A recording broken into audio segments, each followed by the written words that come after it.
Okay, hello.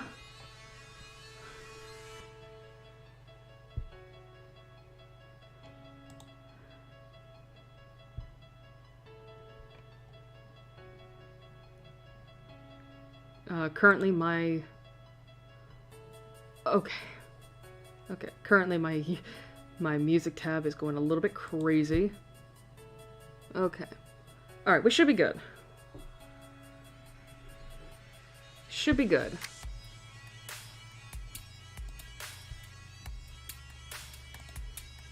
Alrighty. Hello, everybody. I know it's been a little bit more than a couple weeks. There's a reason for that. But real quick, how's everybody been? It's been a couple weeks for me, honestly.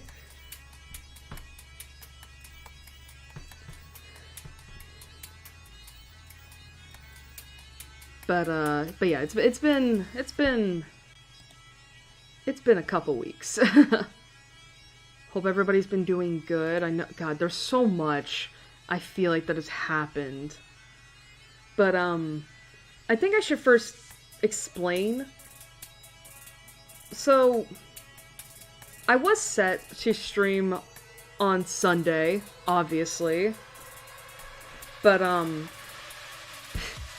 if y'all knew anything about oh shit, I just realized. I need to shuffle the playlist, guys. Whoopsie. As I was saying, but if y'all knew anything about Memorial Day weekend, you would know that the area that I lived in was being pretty heavily affected by storms and all that. And and so when I made the waiting room Saturday night, you're not gonna see it currently, but like I put a message in chat saying that depending on how things were gonna go the next day, I might have to move the stream to a different day. And as soon as, like, I was basically playing it by ear, right? I literally check the weather as soon as I wake up that Sunday, and it's like, oh, that's a lot of shit. So I just decided, you know what, I don't want to risk it. I'm gonna move the stream to Friday. Because at least, you know, that the weather will calm down a little bit. And, yeah. So, that's basically, I will say though, you know what sucked? Is that I decided and did the thing Sunday, right? Literally 2 or 3 hours later, everything is calm again. I'm like, so you mean to tell me I changed all this shit for nothing? But, as life goes, you just gotta roll with the punches, I guess. So yeah, I moved it to tonight, to 9 o'clock. God, this music is so loud! And like, y'all noticed that I did turn down the music. Like, it's at 30%. I think this particular artist just has, like, I think this particular artist just likes loud stuff, which is fine, but it's like, you know, I gotta hear myself. Alrighty. But, good news is that I am not sleepy like I was, you know, the last time I streamed, because I will say, the more I think back on the previous stream, the more I'm like, oh my god, I complained so much about being tired. And I wonder how annoying that was for viewers. You know? But on the one hand, that was the shortest Pokemon Tierlist stream I'd ever done.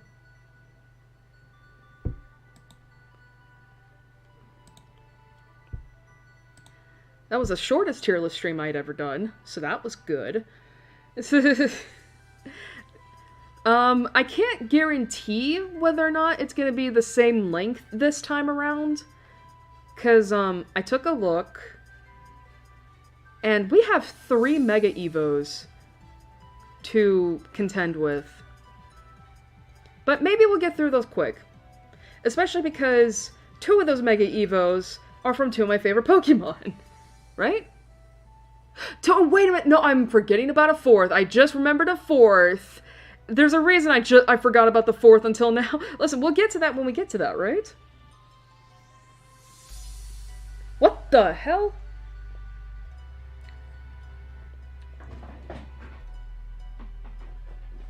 Oh my god, I'm gonna kill my cat. I'm gonna kill my cat. I looked over at my hand. I looked down at my hand, and I saw that, like, wait, why is there blood here?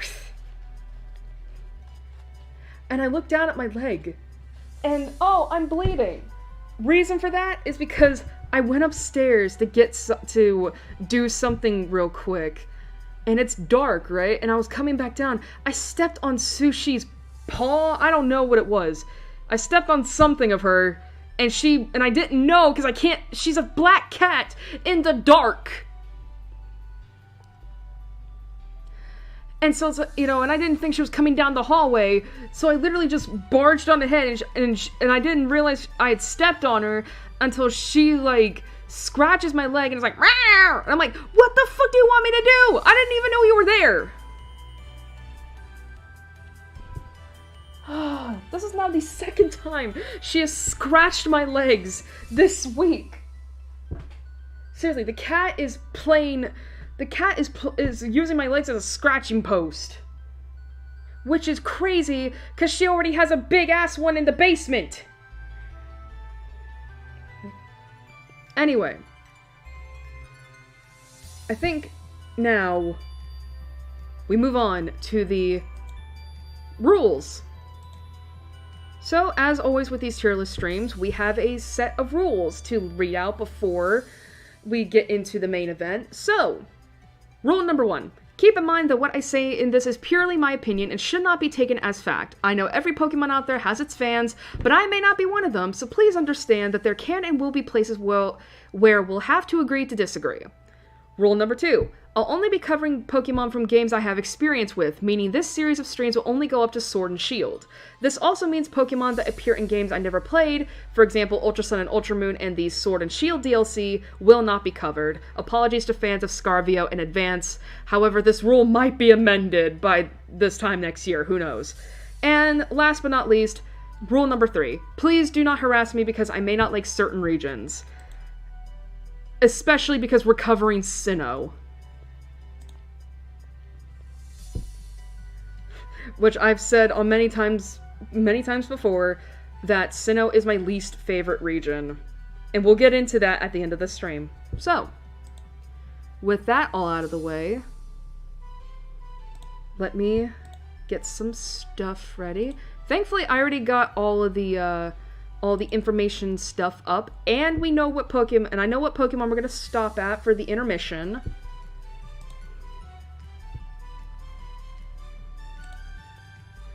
Alrighty. Got everything set up. So, here we go. And as you can see, we got pretty lucky in regards to our tier lists last time. Like, honestly, we don't even have that many C-tiered Pokemon. And I think I made the joke before, where, like... And I think I made the joke before, where, like...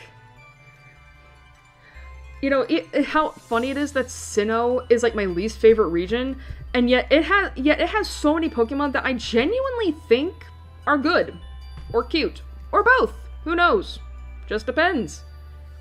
So as you can see here, hell, we already have, like, 3 S-tier Pokemon. Considering how in Hoenn we struggled to have any S-tier Pokemon, this is a good sign. Even in terms of the A's, too. But yeah, like, there's not a lot of C-tiers. And we have honestly, we have a lot of B-tiers. Especially the higher B. Cool. Fantastic. Okay. So, I don't think I need to do a recap of the tiers because I think you can already tell, like, you know, what the tiers mean. So, I think we should get started. So, first Pokemon that we're starting off with tonight is a gimmick. No, you'll understand why I call it a gimmick.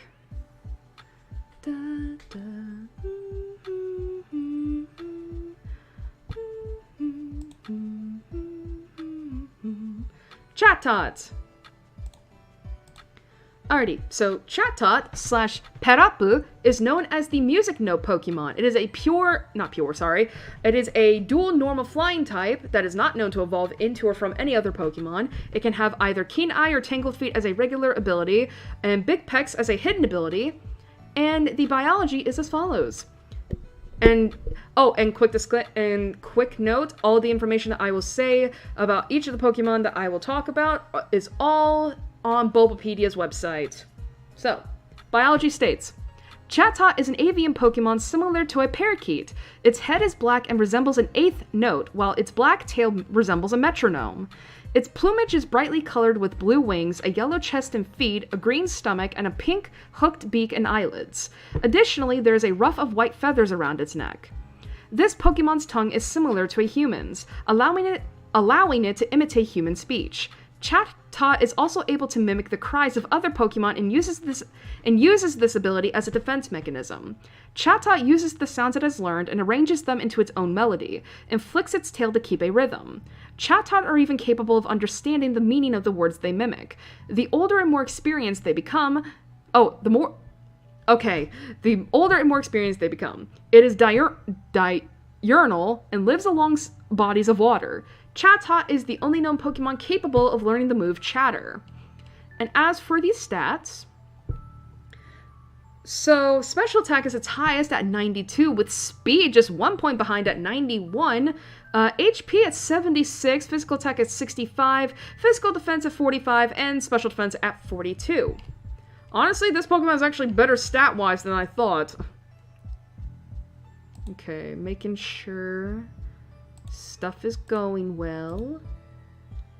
Okay, so there's a reason I call this Pokemon a gimmick, and I think it's because of the fact that, like, I think it is just because of the fact that, like, it's basically supposed to be, like, you know, a talking parrot, right? I mean, yes, I know it resembles a parakeet, but regardless. But yeah, I will say, too, I find these motherfuckers personally annoying. Like, here's the thing. I do think, as a gimmick, like, as a concept, it works. You know? It works.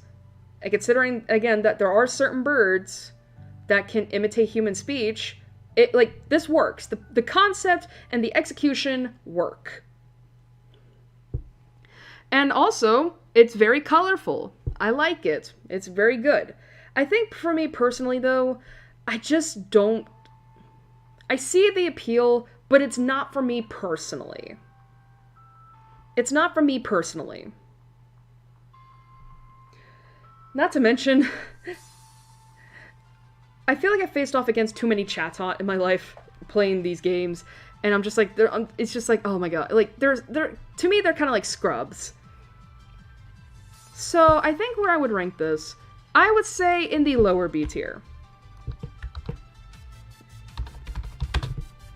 In the lower B tier. Because, as I said, I think the concept and the execution of Chatot are great. I think they're executed well. I just personally don't see myself ever using this, and I do like the colors. I will say, I didn't even know that the tail was considered a metronome. Like, I knew about the note, because, I mean, you can literally see here that the head is shaped like a eighth note, as they call it. I didn't even know about the metronome, though. That's cool. So yeah, lower B tier. It's cool. I personally wouldn't use it, though. Okay. Oh, this is an interesting Pokemon. Okay. Because this is one of the this is one of Cynthia's Pokemon. Alright, next up is Spiritomb. Alright, Spiritomb / Mikaruge is known as the Forbidden Pokemon. It is a dual Ghost Dark type that is not known to evolve into or from any other Pokemon. It has Pressure as a regular ability and Infiltrator as a hidden ability, and the biology is as follows. Oh, that is... wow. Okay. Spiritomb is a ghostly purple Pokemon attached to a stone.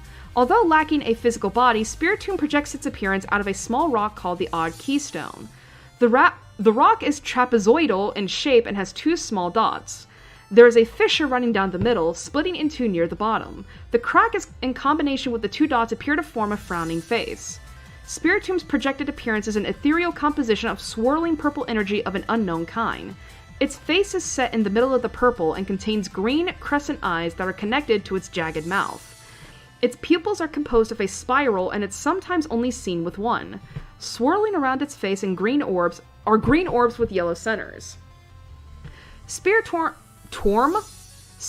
is formed by a collection of 108 spirits, some of which are ill-natured.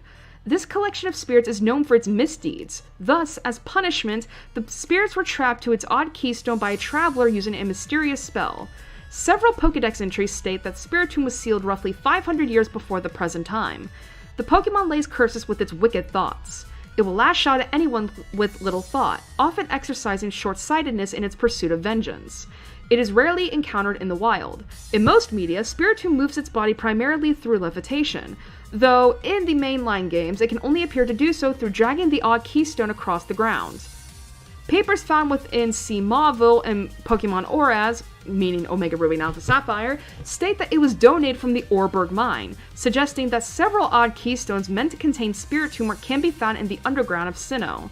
Professor Cosmo's father, Rizal,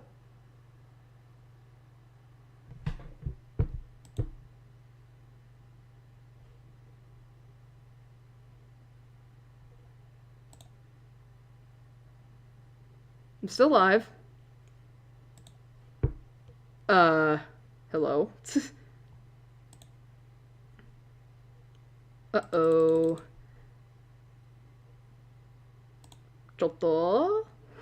Sorry, my music is currently,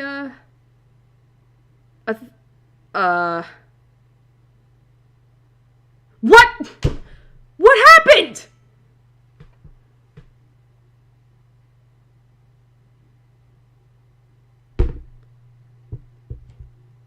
Chotto mate. Chotto. My music player is currently going berserk. For some reason. Man, we were on such a good roll, too. Chotto. Why did that happen? Sorry, I would have continued on, but it's like I find it really distracting when there's no music. So... oh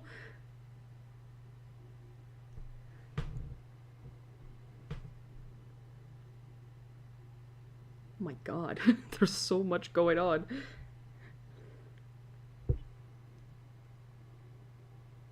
Meanwhile, I don't know if you guys can hear that. My computer is screaming right now.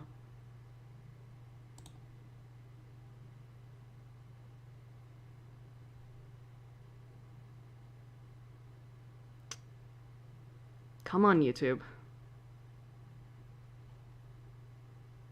God, I need to get off of theater mode. I always, because I accidentally clicked theater mode.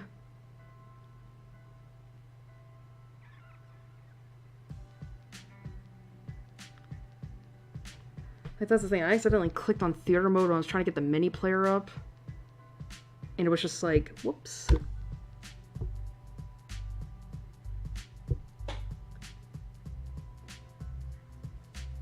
Oh, come on. YouTube, I really need you to cooperate with me right now. Okay. Are you kidding me? Why am I... YouTube is fucking with me. Are you kidding me? Oh my god. Bro! Okay. Encoding over... What? Alright. Chotto. I'm so sorry, guys. I don't know what is going on. Apparently, YouTube is having a shit fit with me right now. It's not even because I'm, like, having connection issues. Like, I checked to make sure my internet was great. It is.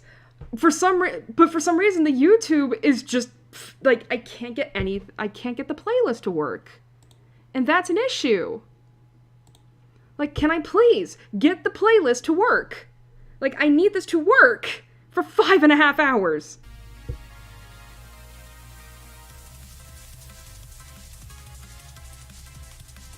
Alright, are we good? Can I work?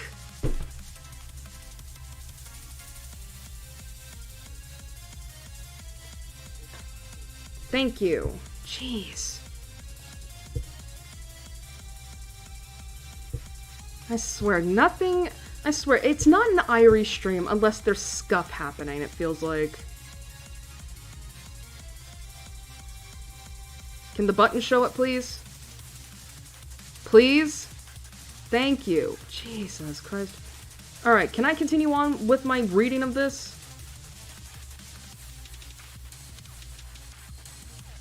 Alright, sorry about that, everybody. Let's continue on. Professor Cosmo's father, Raizo, was responsible for misplacing it when working on the ship. That's his Sui stuff, we're not gonna talk about it. As depicted in the anime episode The Keystone Pops, Spiritomb can be just as aggressive and destructive as the spirits that it is composed of. In another anime episode, The Spectral Express also revealed that anyone possessed by one of Spiritomb's spirits will start to cause misdeeds, and their face will eventually start to resemble Spiritomb. Losing one of these spirits will cause Spiritomb to go on an uncomfortable rampage until the lost spirit is returned. As for the stats. So, physical defense and special defense are both tied for highest at 108, with physical attack and special attack also tied at 92, HP at 50, and speed, unfortunately, at a 35. Which, I mean, considering the fact that it has to drag itself across the ground with the stone, that makes sense. So, this is an interesting Pokemon, all things considered. Like, because if you will recall how to get Spiritomb in the first place, in the original Diamond, Pearl, Platinum, you initially get the odd keystone from somebody. I don't know if it's an important NPC or if it's just a regular NPC. But you have to go to this little rock monument just outside of Salacion Town, and that's where you place the odd keystone. And I specifically remember this because I had to look it up when I got to that part in Brilliant Diamond. Of like, you know, if I were to put this keystone in this monument, am I gonna get Spiritomb? Because I don't think I'm ready for a level 40. And it turns out, no, you have to meet 108 people in the underground. I think safe to say I'm not getting the Spiritomb this playthrough. Like, I mean, granted, it says, like, it doesn't have to be, like, actual players. It could just be NPCs. But regardless, I don't think it's gonna happen. Like, unfortunately, I don't think it's gonna happen. But regardless, I do think Spiritomb is a good Pokemon. Like, I mean, again, this is one of Cynthia's Pokemon. This is on her team. And I do think Spiritomb is pretty cool.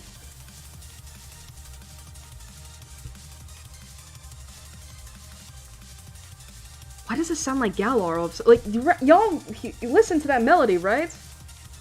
Why does it sound like the Galar gym leader theme? Anyway. But yeah, I do think this is pretty neat. I think this is a good Pokemon. Definitely in terms of, I mean, it's considering how I feel like Sinnoh is lacking in a lot of good Pokemon in certain types, I think having a Spiritomb on your team in regards to, like, just ghost types in general is really good. I just wish I had more chances to try it. You know? I mean, because again, if it's locked behind that ridiculous requirement, honestly, it's like, well, I guess I'm just never gonna have a Spiritomb. I'm gonna put it in the high B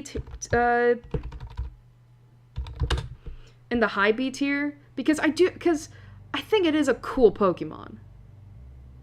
Like, I think it is a cool Pokemon. I just wish that, like, it wasn't hidden behind that gimmick. And actually, it is kind of funny that I called Chatot a gimmick Pokemon, and it's like, nah, this is the true gimmick right here. Alrighty.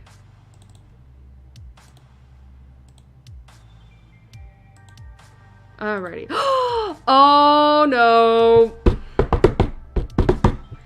I know who's next. And it's a cutie. One of my favorite Pokemon of all time. I mean, just in terms of this line. Is Gibble! I think we all know what the final evolution is going to be. Anyway, so Gibble / Fukamaru is known as the Land Shark Pokemon. It is a dual Dragon Ground type that evolves into Gabite at level 24, which then evolves into Garchomp at level 48. It has Sandveil as a regular ability and Rough Skin as a hidden ability, and the biology is as follows. Gibble is a small bipedal dragon-like Pokemon that is primarily grayish-blue. It has a big mouth filled with sharp teeth, no neck, and arms that stretch at the outer edges of its jaws. Its stomach is relatively small compared to its mouth. A red underbelly stretches from its abdomen to the bottom of its jaw. Gibble has 2 horns that resemble jet or plane engines, each with a blue stripe in the middle. It has a single light blue stripe wrapping around its back and a short tail. On top of its head is a dorsal fin, which has a notch on it for the male. Its dorsal fin is strong enough to carry a person.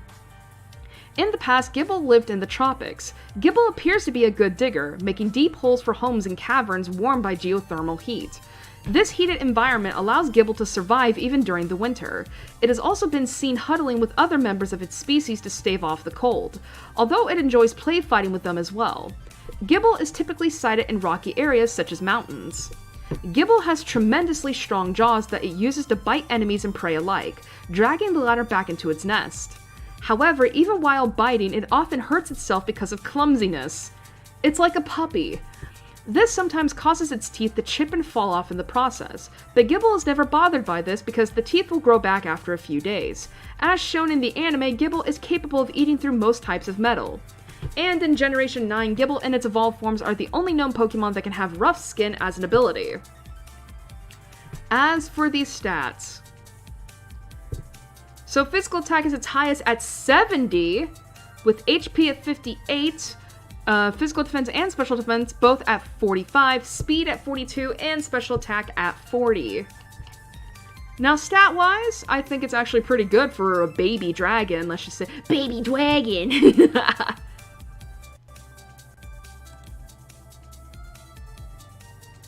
But yeah, I will say though, I think other than that, this is a really, like, this is like, Baby Shark. Can I still use that as a meme? Just like, Baby Shark, do do do do do do do do. Actually, that's copyrighted. Well, can I get struck down? I'm not monetized. Though I have thought about it lately. But, yeah, like, it's not Samekel. No, right? Samekel or Saba? I mean, Same is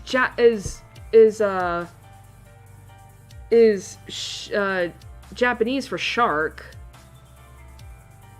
I say Cole because I think that's usually, like, I think that's supposed to mean, like, child of blank, right? So, Samekel? Samekel. Or is it Sabakol? Well, actually, I think Saba is, like, fish. No, that's Saka. I'm getting so many saws in my mind right now. But I do think Gibble's a really adorable baby sharku. Babu Sharku. Babu Shark. Not to mention, I've seen these in Pokemon Refresh / Me. They're cute. And as I said, it's like a puppy. You know, like when it's nibbling. Reminds me of Layla when she was a puppy. Where would I put this? I'm gonna say A tier, because it is really cute. I'm sorry. And I actually like the name too. Gibble. It's like Gibble, Gibble, Gibble. Gibble, gibble, gibble. But yeah, I really find it cute. It's like I don't know, it's like, it's so weird to be like, I want to pet the ears like it's a dog, but it's not. It's a shark. Or a baby shark, do do do do do do do do. Baby shark, do do do do do do do do. Imagine I get the stream struck down because I'm just fucking humming Baby Shark. Alrighty. Dun, dun, dun, bum. Dun, dun, dun, dun. Okay, next up is obviously first Evo Gibble, which is Gabite. Alrighty, so Gabite, which is the same in Japanese, Gabaito, is known as the cave Pokemon, retaining its dual dragon ground typing with its abilities of Sandveil and Rough Skin, and the biology is as follows. Gabite is a medium-sized bipedal dragon-like Pokemon that is primarily blue. Its underside is light blue, with red covering it from the middle of its abdomen to the bottom of its bottom. Why does it say bottoms? Bottom of its jaw. Gabite has two appendages that resemble jets or plane engines extending out the side of its skull. Each appendage has a blue stripe. It has 4 fins, one on each arm, one on its back, and another on its tail. The black fin has a notch on it for the male. It has spikes on its hind limbs and sharp claws on its feet and wrists. Its eyes have black sclera and gold-colored irises. Gabite is a fierce and predatory Pokemon known for its scales, which are believed to have medicinal properties and the ability to heal most illnesses, even those thought to be incurable. Gabite has extremely sharp teeth, like its pre-evolved form Gibble. It has been known to move at extreme speeds. The protrusions on Gabite's head allows it to emit ultrasound waves, which can be used for navigating through pitch-dark caves. Gabite is also a very territorial creature and will fight back against enemies to protect its home. Gabite is passionate about shiny objects such as gems, treasures, and even carbink, and it hoards a collection of them in its nest. When it sees Sableye trying to take carbink as food, Gabite jealously attacks the Sableye. It is like a real dragon. Despite its aggressive demeanor, giving Gabite a sparkly item such as a glass bead can turn it docile. It predominantly lives in mountainous regions and can survive in both snowy and arid temperatures. And in Generation 9, Gabite and its evolutionary relatives are the only known Pokemon that can have Rough Skin as an ability. Excuse me. As for the stats. So physical attack is still its highest at 90 this time, however speed goes up quite a bit to 82, with HP at 68, physical defense at 65, special defense at 55, and special attack at 50.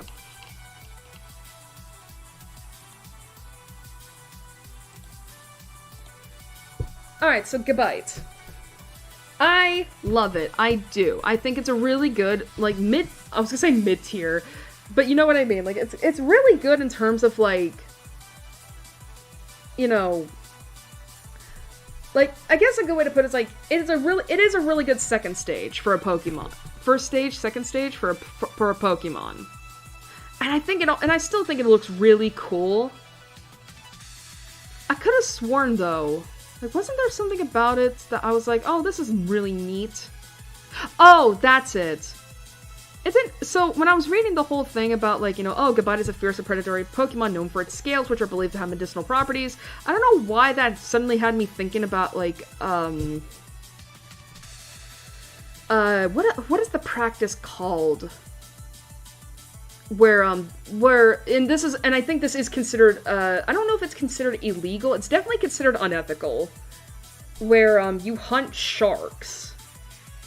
Because I think sharks, like, outside of meat, outside of the food, right, I think some parts of it are also used for, some other purpose. I remember that, and I know that I don't know what the practice is called, where you hunt sharks. But yeah, I could have sworn that was something. But going back to Gabite, it's still really cool. It's really cool, and I remember having a lot of good memories with this thing. I'm so biased towards this whole line. Because I'm so biased towards this line. It doesn't help that, like, Dragon's already one of my favorite typings, like, top 3 favorite typings. But, here's the thing, once we get to the next Pokemon, I'll explain why I think I'm just so biased towards this, but, for now, I think Gabite goes up with its sibling in the A tier. I just think it's so cool. And I do, like, and I think if I remember right, the moveset is actually not that bad either. Because, I remember it having Dragon Rush. Dragon Rush, what is a good ground type move? It's not Earthquake. Actually, can Gabite learn Earthquake or Garchomp? I just remember the Dragon Rush for some reason. Maybe, oh shit. Maybe it's just because I used the Dragon Rush for some reason. Alrighty, next up, oh boy. Alright, this is one of the Mega Evos Pokemon. And y'all know what it is. Y'all know what it is. It is a Garchomp. And I have to show off the Mega Evo, which is fucking sick. Alrighty. Look at that boy. Look at him. Isn't he huge? Isn't he? Well, he is 6'7". Anyway, let's get started. So we have Garchomp here. Alrighty, so Garchomp / Gaburiasu is known as the Mach Pokemon. And this is our first pseudo-legendary of Sinnoh. It retains its dual Dragon Ground typing, along with its abilities. However, when it Mega Evolves, it gains Sand Force as a regular ability. And the biology is as follows. Garchomp is a bipedal draconian Pokemon that is primarily dark blue in color. It has red on its underbelly from the lower jaw to the middle of the abdomen, including the undersides of its arms. A patch of gold comes to a point below the end on its belly, and a golden star shape adorns the tip of its snout. Garchomp has horn-like appendages that resemble a jet or plane's engines, giving it an appearance similar to a hammerhead shark. These horns allow it to sense its prey from a long distance. Its large mouth features razor-sharp teeth. The feet have 3 white talons, and each arm has a single large white claw for a hand. Curved fins sprout from the arms, creating wings that allow Garchomp to fly. This fucker can fly? I didn't know that! That's cool, though! Garchomp also has a large dorsal fin and another on its tail that resembles a shark tail fin. The male's dorsal fin has a notch on it, much like all the rest. Pairs of small white spikes protrude from its upper arms and legs, and there are gill-like slits on the sides of the neck. The eyes are intense, with black sclera and gold-colored irises. Garchomp can fly at incredible speeds to catch its prey, being capable of flying as fast as a jet, cutting down trees with its blades of wind, a magnificent sight to witness. Oh, I know exactly that the person who wrote this article was a Garchomp mega fan. Like, that is no way you would include a sentence like that. It is able to move in both the air and underground. It preys on bird Pokemon and is known to eat entire flocks of them whole. It sometimes battles salamanders in the air as they compete for food. After catching prey, it returns to its den before its body can cool down. The fine scales on its body reduce drag for easier flight, and their sharp edges also serve to injure opponents who attack it directly. It can use its protuberances as sensors for finding distinct prey. Garchomp lives in mountainous regions, both volcanic and boreal, and typically dwells underground. However, it is seldom sighted in the wild. Garchomp is described as having a feral nature, requiring extreme caution should anyone encounter it. And in Generation 9, Garchomp and its pre-evolved forms are the only known Pokemon that can have rough skin as an ability. Moving on to the Mega Evo form.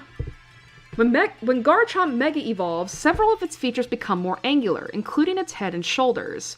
A row of five tooth-like spikes sprouts from each side of its abdomen, and red spikes grow from its knees. The claws and fins on its arms melt from the excessive Mega Evolution energy and morph together to form sharp red blades. Because Garchomp takes great pride in its wing-like fins, it is enraged at the sight of them melting into sides. Its sides can slice the ground to pieces, and Mega Garchomp viciously tears up its opponents with them. Moving on to the stats. Alrighty, so regular Garchomp. Physical attack is, of course, its highest at 130, with HP at 108, speed at 102, physical defense at 95, special defense at 85, and special attack at 80. However, when it Mega Evolves, physical attack just goes even higher to 170, with special defense going up to 95, physical defense at 115, and special attack to 120. And actually, its speed goes down to 92. But HP remains the same at 108.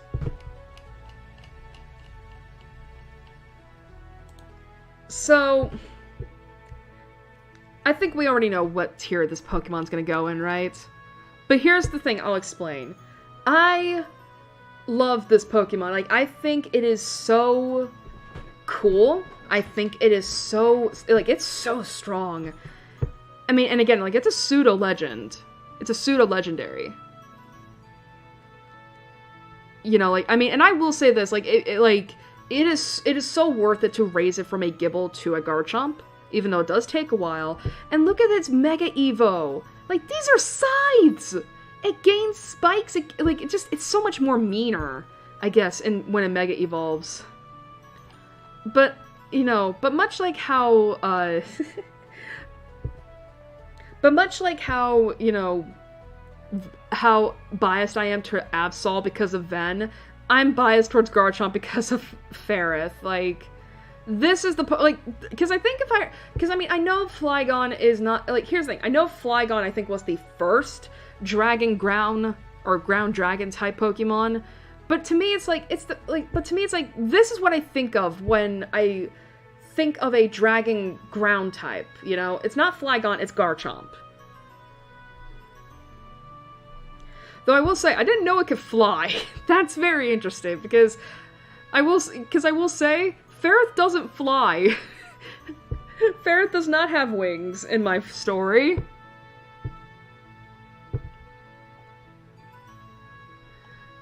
But, I don't know, I'm so biased towards this thing. I just love it so much, and I always go out of my way to catch a Gible every time, or a Gabite in some cases, to raise it to a Garchomp, and I always name it Fairwith. Anyway. Nowhere else, baby. Nowhere else. Like, this has to be on my team. Like, I will go the distance to try and catch this thing. You know, in BDSP. I almost broke out into song when I was like, you know, when I said go the distance. But I didn't, because I don't know if Disney would fuck with me about that. Anyway, next up. We got a baby. Munchlax. Okay. God, we've only been going for 48 minutes. Cool. Alright, so Munchlax / Gombe is known as the Big Eater Pokemon. It is a pure normal type that evolves into Snorlax with high friendship. It can have either Pickup or Thick Fat as regular abilities, with Gluttony as a hidden ability. And the biology is as follows. Munchlax is a teal Pokemon with a cream spot on its chest. Its round head is teal in the top half and cream on the bottom half. It has big round eyes and large pointy ears. It has 5-fingered hands and cream feet with 3-clawed toes.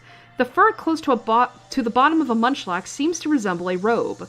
Munchlax has 2 pointy teeth that stick out of its mouth even if closed. It is a hyperactive Pokemon. It does not mind walking and running from place to place as it looks for food, but it is usually very slow moving. Munchlax is known to eat an enormous amount of food daily to equal its own body weight. Munchlax tends to store food in its long fur, although it sometimes forgets about its hidden food. Its stomach allows it to eat nearly anything, even rotten food, and they are indifferent to flavor. It can also eat many servings of food at a time without chewing and rarely gets full. It eats the most food of any Pokemon besides its evolution Snorlax. Munchlax tends to raid villages for food intended to be thrown away. So you mean to tell me that the Munchlax is a dumpster diver? Cool. Anyway, the stats. So HP, considering this is a pre-evolved form of Snorlax, is its highest at 135, with physical attack and special defense both tied at 85, with physical defense and special attack at 40, and speed at a measly 5. Like, wow. Oh, excuse me. But, I will say, I think it is a really cute design. I mean, this is classified as a baby Pokemon. And I do think I do like the design, and I think it's really cute. But I've almost never used a Munchlax in battle. I mainly, here's the thing. I'll catch one, but then I'm sticking it in, like, the sauna, or, like, I'm putting the Soothe Bell on it, just so I can get it to evolve to Snorlax. You know? Because, again, Snorlax is a good Pokemon to have in terms of competitive battling. But Munchlax, I don't know. Again, I think it is cute. And it is really funny to imagine this thing, like, literally dumpster diving just to find food. Actually, did it technically do that? Because, here's the thing. I remember Munchlax appearing in the Deoxys movie. I remember, and I'm trying to think, like, did he go through the trash cans? I think he did. Or at the very least, like, someone knocked over a trash can, and he was just wandering about, and he was like, ooh, food! Honestly, this Pokemon would be really good to have with you if you're homeless. That's so fucked up, I shouldn't joke about that. But, I think...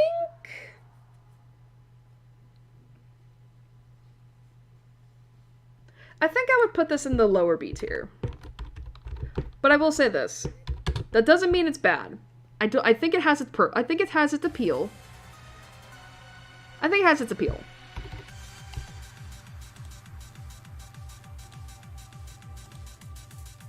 Oh, speed of Cynthia.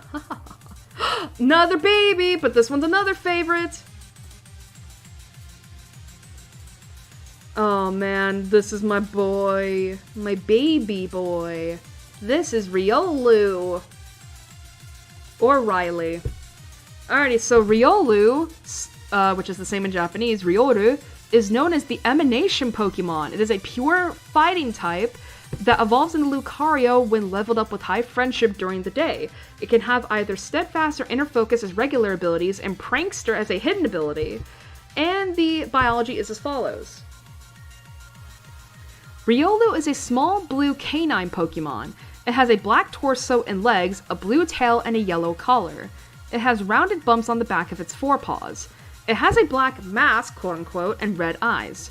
It stands on its toes instead of its entire foot. If you know anything about me. Sorry, I had to put that, because, like, again, the autism is back with a vengeance. It is sensitive to a special type of energy called aura. However, it does not have the ability to fully use these powers, although it can still emanate these waves to communicate and sense them, albeit only in ripples. It has developed 2 black appendages that hang down from its head, which rise when Riolu reads or manipulates aura. It has even been seen that Riolu can sense and react to aura before they even hatch. The aura emitting from Riolu's body grows even stronger when it is frightened or sad. Like most fighting-type Pokemon, Riolu naturally has superhuman strength, stamina, and endurance. It is capable of making long journeys on foot in a short amount of time. It is a playful, energetic, and loyal Pokemon. It is also known to be tough and hard-working. Riolu will read the minds of humans to assure whether or not they are pure of heart. As mentioned in the sleep-style decks, Riolu tends to sleep in an unusual position. This position is sitting up while not lying down, similar to Lucario. It is believed that Riolu is pushing itself hard and dreaming of the day it evolves into Lucario. Kill. And as for these stats. So as with a lot of fighting types, physical attack is as high as at 70, with speed at 60, HP, physical defense, and special defense all tied at 40, and special attack at the lowest at 35. Riolu is so cute. It is like, I know I described Gibble as a puppy, but Riolu is genuinely a puppy. Like, I mean, it is considered a canine.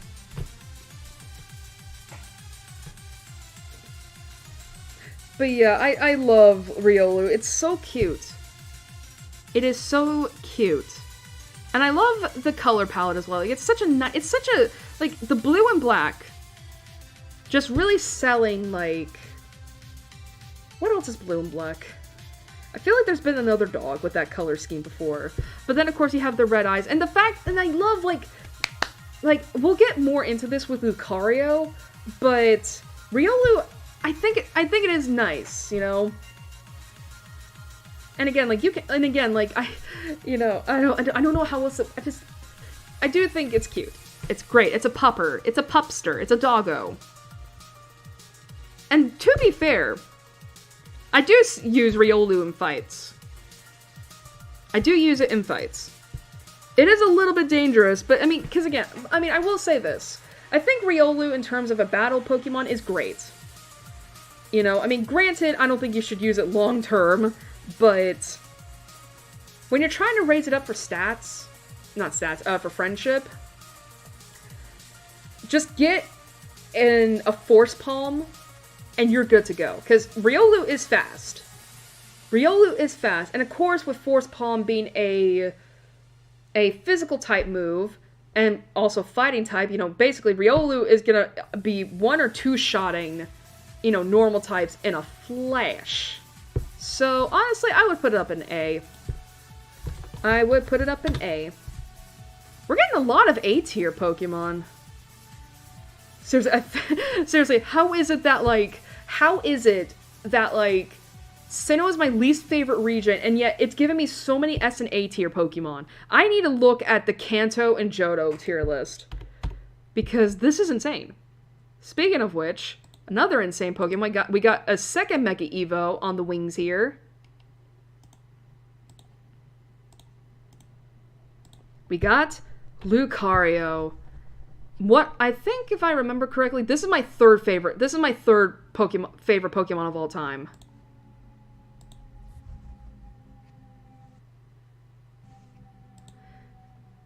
But yeah, this is my third favorite Pokemon of all time. Especially when you look at this fucking Mega Evo. And I know we're listening to Giratina's theme right now, but man. But yeah. Oh my god. Lucario. Same in Japanese, Lucario is known as the Aura Pokemon. It retains its fighting type but gains the Steel typing. Regular abilities remain the same. However, its hidden ability changes to Justified, and when a Mega evolves, it gains Adaptability. And the biology is as follows. Lucario is a bipedal canine-like Pokemon with predominantly blue and black fur. It possesses a short round spike on the back of each forepaw, in addition to a third on its chest. It has red eyes, a long snout, and ears. When its mouth is open, 2 pairs of pointed teeth, one in the upper jaw and one in the lower, can be seen. It possesses cream-colored fur on its torso and blue fur on its thighs that resemble shorts. Really? I wouldn't say that. It has a medium-length tail of the same blue color as well. It stands on its toes rather than on its entire foot. Again, I scream about the autism. It has developed 4 black appendages that hang down from its head, which rise when Lucario reads or manipulates aura, a special energy that it senses. These appendages are very similar in shape and number to the 4 pink appendages on the head of the Being of Emotion Mesprit. Lucario can use its powers to create a staff in the form of a bone and use it to fight. Why can't we do that in the games? Why can't we do that in the games, y'all? Lucario can study auras to predict the movements of its opponents and track their quarry.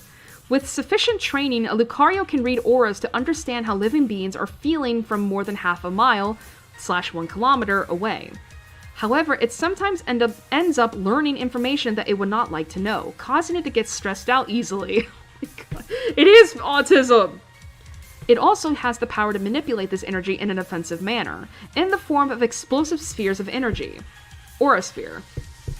Lucario can understand human speech and has been reported to communicate with humans through telepathy. Oh, that's from the movie, baby! Lucario is considered to be prideful and is extremely loyal to its trainer.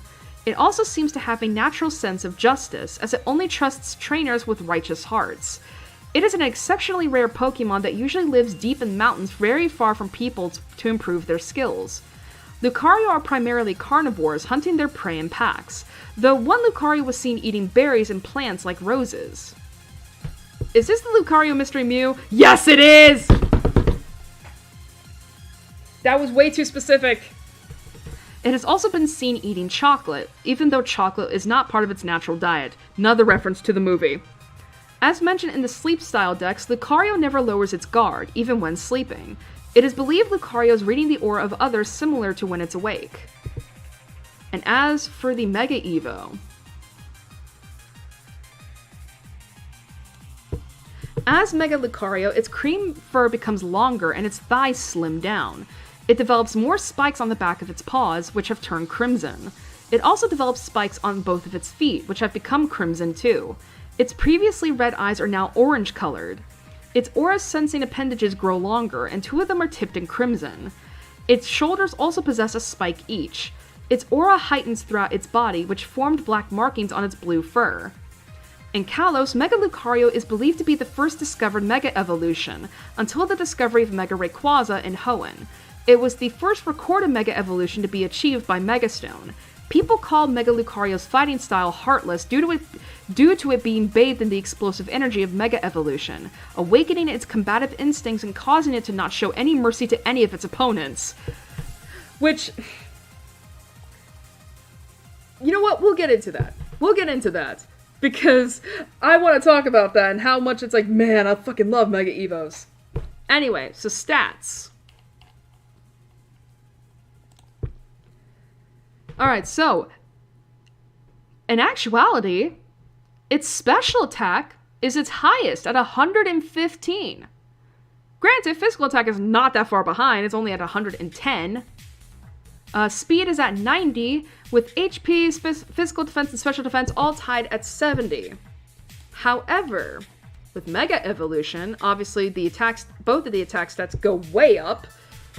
However, physical attack actually goes back up to 145, with special attack at 140, speed goes up to 112, and physical defense is the only other stat to get increased to 88. So 18 points.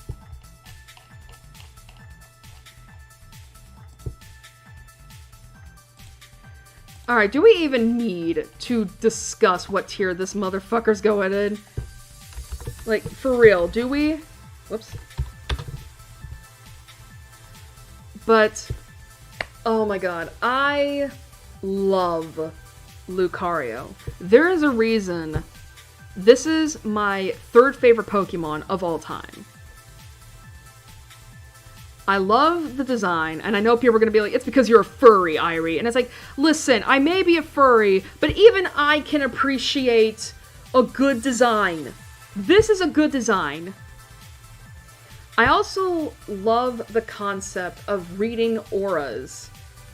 Like, I think if anything, Lucario was probably my first introduction. Was like my introduction to the concept of auras in general. Because obviously, as I said before, I've been mentioning Lucario in the Mystery Mew movie. That is one of my favorite movies of all time. I do genuinely love that movie. I haven't watched it in forever, though. You know? But it's, you know, so it's like, I just, You know, and I love the Mega Evo, too. Like, I think the Mega Evo looks so cool. And I know I referenced the anime, like, but... It is because of Mega Lucario from the anime specifically that made me love the concept of Mega Evolution. Because if you will recall, when we first see Mega Lucario in the anime, that motherfucker is beating the shit out of Pikachu. Closest, probably like at the time, the closest thing we had ever seen to straight up murder in the anime. At least I think so, anyway. Like, Mega Lucario was beating ass, as they put it.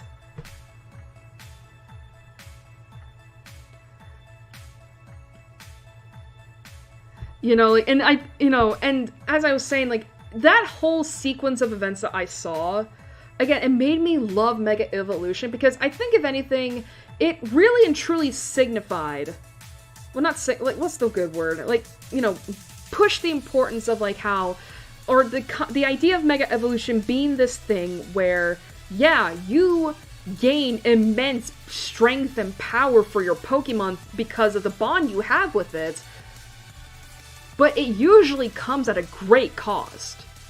And throughout this, and throughout all the other Mega Evos that I've been reading, the Pokedex entries, like, that can come at the loss, at like physical deformities, physical losses, hell, even like, and I think we will say this for Mega Lucario, just the utter lack of self-restraint or discipline, control. I guess a good way to put it is, like, Mega Lucario, I mean, they don't display this in the games, but we saw it in the anime, where you take away that discipline, you take away that restraint that a regular Lucario has, Mega Lucario can straight up brutalize you. But regardless, Lucario is such a good Pokemon, and I have such good memories with this thing, especially because it is a speedy mixed attacker. Like, you get Aura Sphere on this thing, you are one-shotting stuff. Because Aura Sphere, I think if I recall, is one of the very few, if not the only, special fighting type move in the list of moves. Granted, keep in mind, I know ScarVio introduced a lot of stuff. I don't know anything about that. But regardless, yeah, Aura Sphere on a Lucario, especially on a Mega Lucario, oh my god. Not to mention, I have seen some Gijinkas of Lucario. They are gorgeous. Like, they just, like... God, some Pokemon artists are so good at drawing Gijinkas. Lucario... And I think Lucario is, like, one that, like... I don't think you could mess up on. And and obviously as bonus points, I always name my Lucario Riley. Or Riolu Riley, because... in Diamond, Pearl, Platinum, and BDSP, when you go to Iron Island, you meet somebody that named Riley. You help him through Iron Cave, and he gives you a Riolu egg. Now, and I will say this, if for whatever reason I gain another Lucario slash Riolu, that one is going to be named Aaron. Because Lucario in the Mr. Mew movie, Lucario's master was a man named Aaron. Sir Aaron. So, that should tell you right there how much I love Lucario. The fact that I remember both NPCs that are integral to Lucario. Aren't I such a nerd? Anyway, next up. I will say, we're an hour in right now, and I think we're doing good work. We're doing good time. Next up, we have Hippopotas. A ground-type Pokemon I have not had the chance to use. Alright, so Hippopotas, which is the same in Japanese, Hippopotas is known as the Hippo Pokemon. Excuse me. It is a pure ground type that evolves into Hippowdon at level 34. It has Sandstream as a regular ability and Sand Force as a hidden ability, and the biology is as follows. Hippopotas is a quadrupedal hippopotamus-like Pokemon that is most commonly found in deserts and other arid places. Its skin color depends on gender. If male, it is tan with mottled dark brown patches, and if female, its coloring is reverse. So basically, imagine, like, you see this right here? Basically, imagine it on its snout and this color on its body.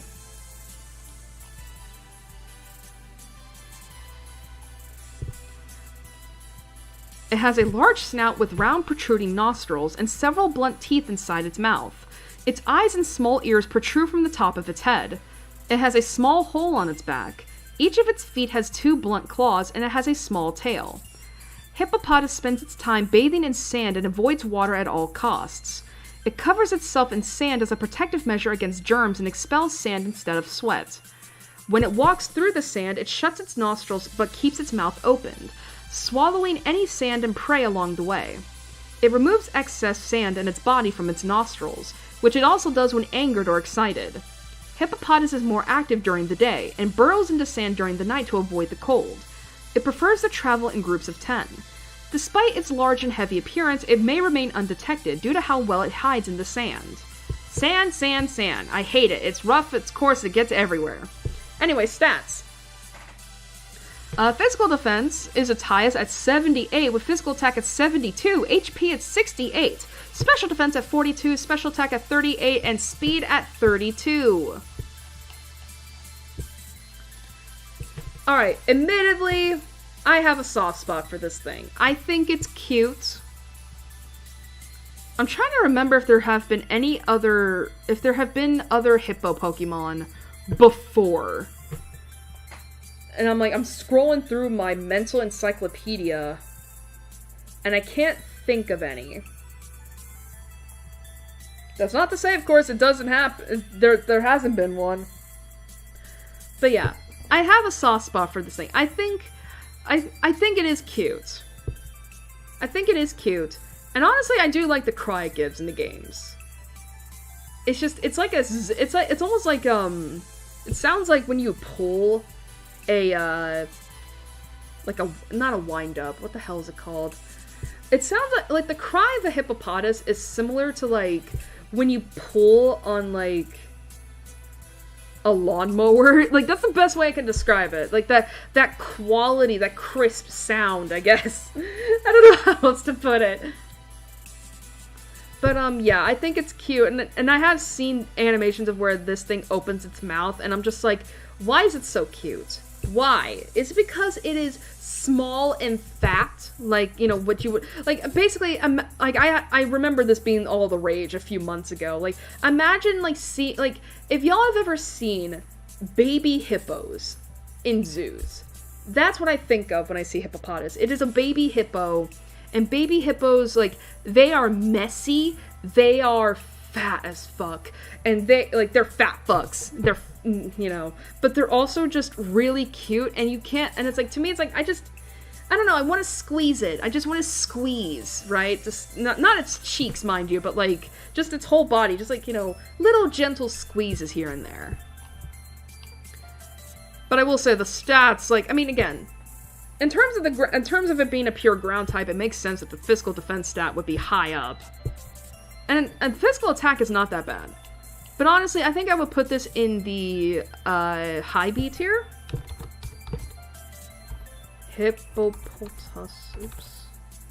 Is that how you spell it? Hippopotamus? Yes. Okay. Good to know. But yeah, I think it's fine. Okay. 450. We got 18 more to go. As my PC screams. Oh, one of my favorite tracks that I found.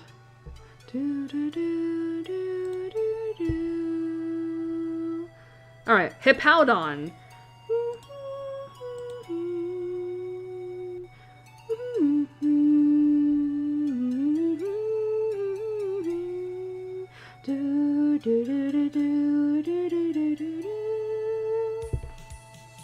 Anyway, Hippowdon / Carborodon is known as the heavyweight Pokemon. It retains its pure ground type and it has a Hippopotamus, along with the abilities of Sandstream and Sandforce, and the biology is as follows. Hippowdon is a large hippo-like Pokemon with skin color based on its gender. It is light brown if male and bluish-gray if female. I wonder if that's a thing with real hippos as well, that dimorphism. Like, that's what it's called, like the gender dimorphism? I don't remember if that's the term. It has a dark gray back and muzzle with several small and large holes in them. It has red eyes, a large rounded snout, and a massive mouth that is over 7 feet / 2 meters wide when open. This mouth is filled with peg-like teeth, with the 2 front teeth on its lower jaw being much longer than the rest. Hippowdon also has black feet with 4 blunt, flat claws each. Hippowdon is short-tempered, easily provoked into violence, and may hold its mouth agape as a display of strength. Much like real hippos. Hippowdon's jaws are capable of crushing cars. Hippowdon stores sand in its body, which is used to create twisters when attacking. Excess sand is expelled out of the ports on Hippowdon's back and nostrils to create room for fresh sand to ingest, in order for it to stay healthy. It has a symbiotic relationship with Dwebble, which clears any stones stuck in its ports, while the Hippowdon cares for the Dwebble, helping it in exchange. Drapion are known to stay away from Hippowdon. It typically lives in deserts, but can also survive in swampy terrain. Honestly, that's a fact from Legends Arceus. I'll get into that when we get through the stats.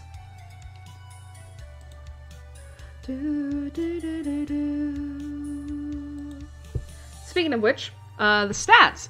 So physical defense is still its highest at 118. Physical attack at 112, HP at 108. Special defense, however, is at 72, with special attack at 68 and speed at 47. Now, I will say this. Baby hippos are cute and adorable. Adult hippos are scary. Like, I have heard tales of people getting attacked by hippos, and it's basically just meeting like an alligator or a crocodile. These things can kill you because of the mouth right here with the teeth. You wouldn't think so. I mean, now granted, I don't know whether or not a hippo is more dangerous than an alligator, because the alligator, if we all know or remember, they tend to have the death rolls. What does a hippo have? Just drags you underwater until you drown and then eat, right?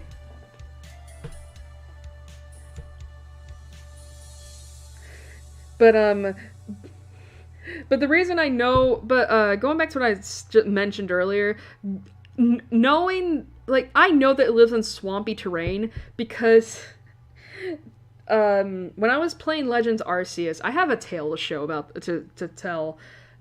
Here's the thing. There is an alpha Hippowdon in, I think it's the second area of Hisui, the second area you go to. And another one of my favorite tracks. But, the thing is, right, and obviously I tend to stay away from alpha Pokemon because it's like, oh god, you're scary, and you could beat me, you could kill me, right? But there was a point where, I wanted to catch a Krogunk. Or a Hippopotas, it was one of those two. And if you know anything about how battling is done in Legends Arceus, cause here's the thing. If I'm next to an alpha Pokemon or a Pokemon that I know will kill me, I tend to hide in the bushes or any nearby environmental, like leaves, bushes, whatever, in order to catch Pokemon. I did that, right? And I threw out my Pokemon to try to catch, the Krogunk / Hippopotas. I didn't get to do it. Next thing I know, as soon as I get kicked out of the battle, I get hit from the back from the Alpha Hippowdon. I screamed, because it was essentially a jump scare. I got, seriously, that motherfucker, because, again, Alpha Pokemon are scary, because they have, they're huge, and they have the glowing red eyes. And they will, they will go after you the moment they spot you. So it's imagining, you're me, hiding in the bush. I guess at some point I must have moved, and I didn't realize it. Because as I said, that Hippowdon fucking tackled me from behind. I screamed. I was like, ah! I screamed. And I quickly called upon the Weird Ear or the Ursaluna or whatnot. I fucking rushed up the hill that was right next to it. As soon as I was in safety, I had to put my Switch down and calm my heart because I My heart was racing. Like, my heart was racing. Excuse me. But yeah, like, honestly, so it's like, oh my god. But yeah, I think Hippowdon is very scary. And I mean, those stats really say a lot. I wish I want to try and get a Hippowdon at one point in my playthrough of Brilliant Diamond. Again, I've never had a Hippopotas nor a Hippowdon, but I think they would probably be a really good catch. So,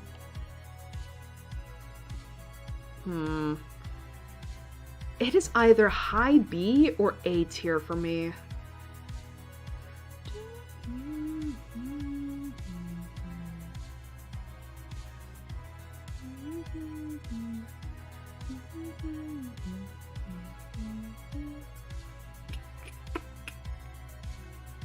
Wow, I'm actually really stuck. Where do I want to put this?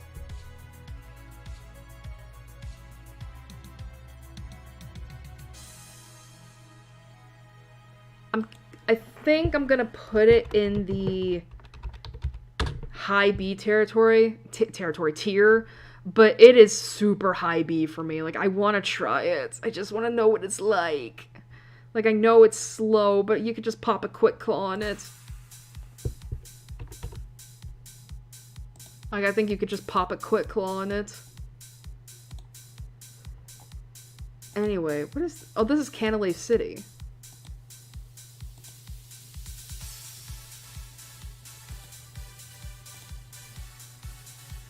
Alright, next up. Ooh! What do they call it?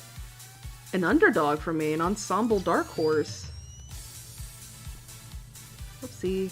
It is Skorupi. Alrighty, so Skorupi,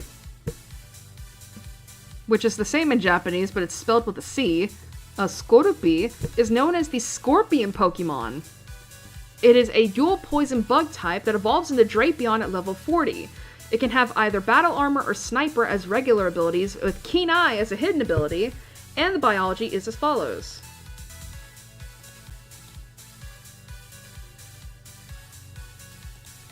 Skorupi is a Pokemon which resembles an oversized pale purple scorpion. Its claws and tail have been swapped, giving it 2 stingers and a claw tail. The miniature jaws, claws, and tail claws are white.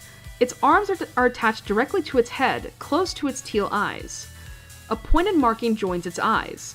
The head, arms, 2 tail segments, and all 4 legs are light blue, while the body, tail end, and other 2 tail segments are a darker shade of blue. It buries itself in sand and lies in wait for unsuspecting prey, gripping it with its tail claws and injecting poison. It will then hold on until the poison takes effect. However, it is capable of surviving for a year without nourishment. Skorupi is related to Sizzlipede through a common ancestor. Did not know that. Skorupi is found in deserts and dry areas like Reversal Mountain, though it can be found in marshy areas such as the Great Marsh, in Pastoria City. Skorupi is considered a highly dangerous Pokemon due to its lethal claws and poison. However, Skorupi cannot stand cold temperatures, becoming weaker when exposed. And in terms of these stats, so physical defense is actually its highest at 90, with speed at 65, a physical attack at... Oh wait, special defense, excuse me, at 55, physical attack at 50, HP at 40, and special attack at 30. I will say, I know it's a scorpion. Like, it may as well be a scorpion. And obviously, you know, IRL, you don't want to approach scorpions because, you know, they can kill you. They're dangerous. They're deadly sometimes. However, I do think Scorpion, like, I mainly think about, you know, Pokemon Ami when I had Fangs as a Scorpy, and he was so cute. He was such a good buggy. Like, he was such a good buggy Pokemon. I mean, and I will say, too, it also helped a lot when it came to certain, did I have a Skorupi back in, did I have Fangs when I was battling Ramos, the Grass-type gym leader? I don't remember. I don't know, I'd have to check. Don't worry, y'all, I'm not getting tired. I'm just like,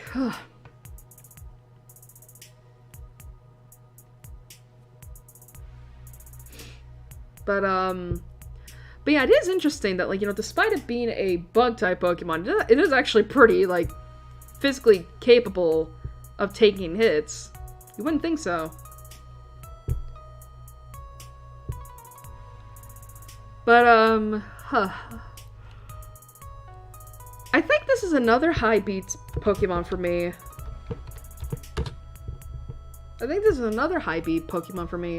We're doing really good. We've only gotten, like, 2 low beat Pokemon and no C tiers yet.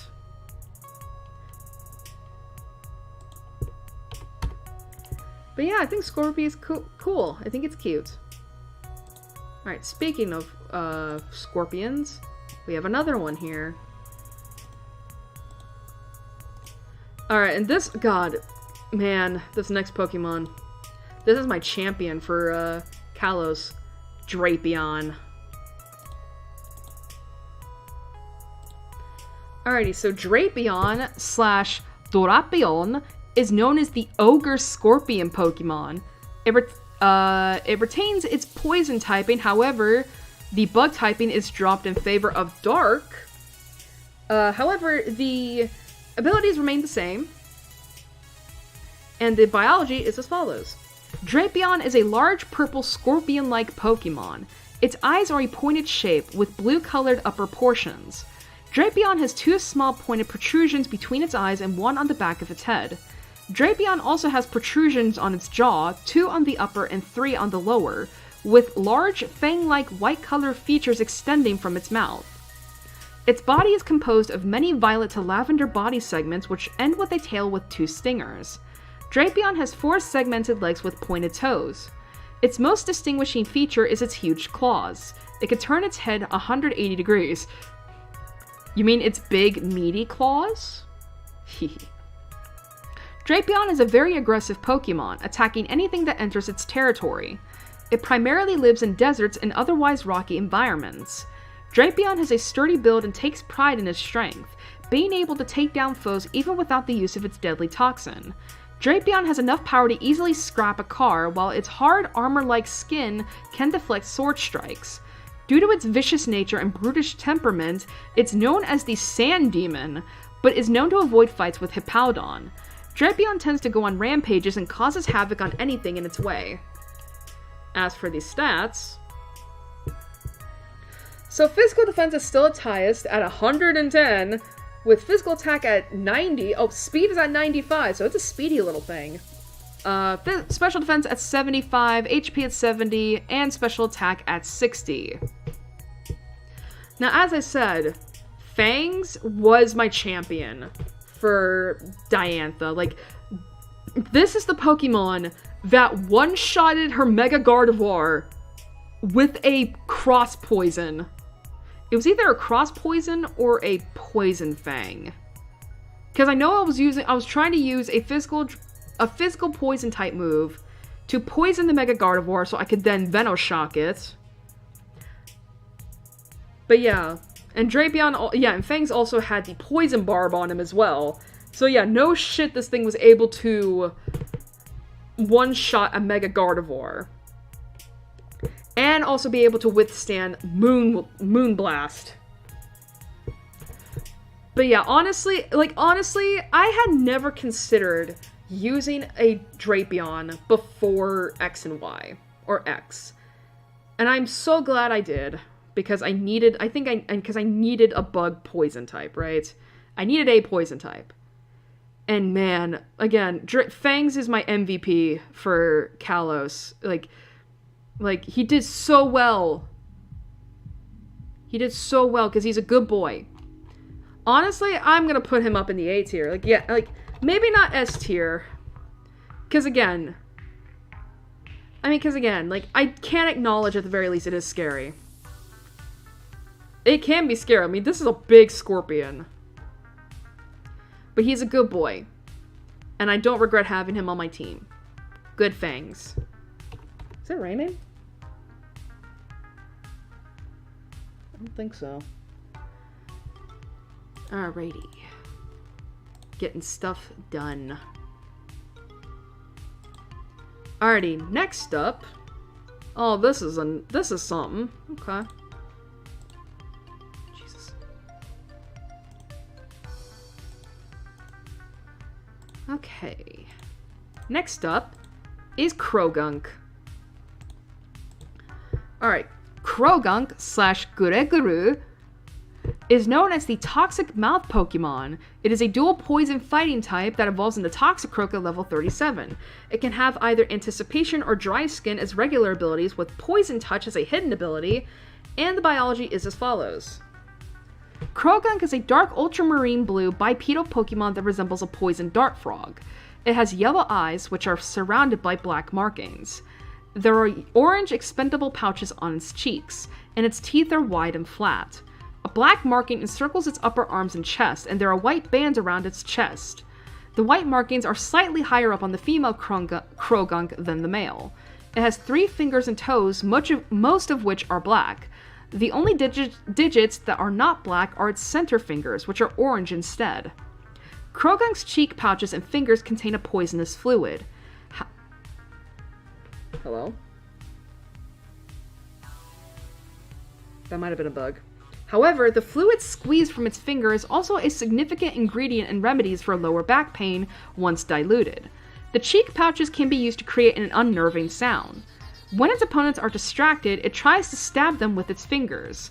Despite this, it fights others only to ensure its own survival. Krogunk is a popular Pokemon due to being chosen as a mascot for a pharmaceutical company. It is also popular thanks to its strange cry and comical look. Krogunk and its evolved form Toxicroak are related to Seismitoad. Krogunk is said to have a dastardly nature, due to wielding poison. It usually lives in swamps and forested areas. As mentioned in the sleep style decks, Krogunk has been observed inflating its poison sac cheeks while sleeping. On occasion, the sound from its poison sacs will wake it up. And as for the stats... So physical attack and special attack stats are both tied at 61, with speed at 50, HP at 48, and physical defense and special defense both at 40. So this is a weird one.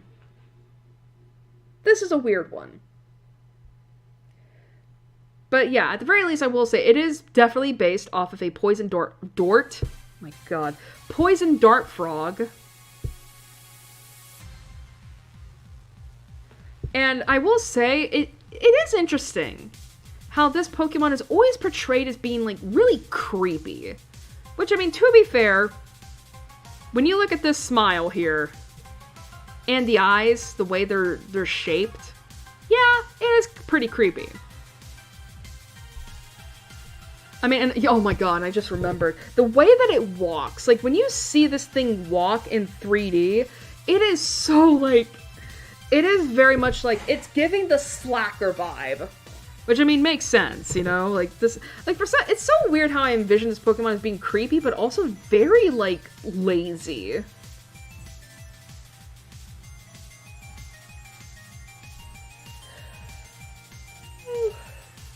Excuse me. But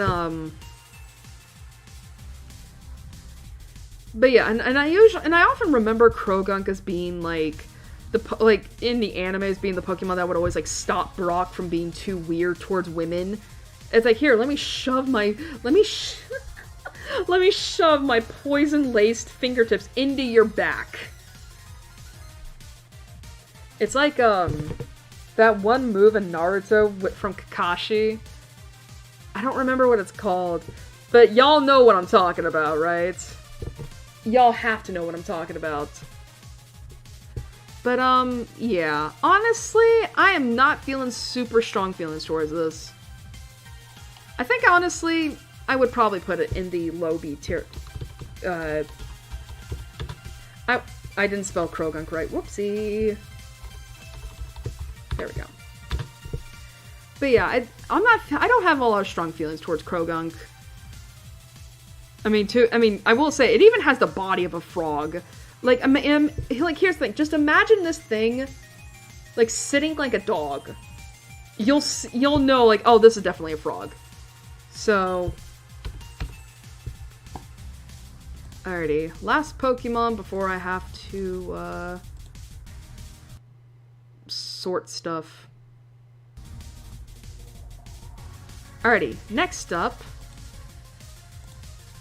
is Toxicroak.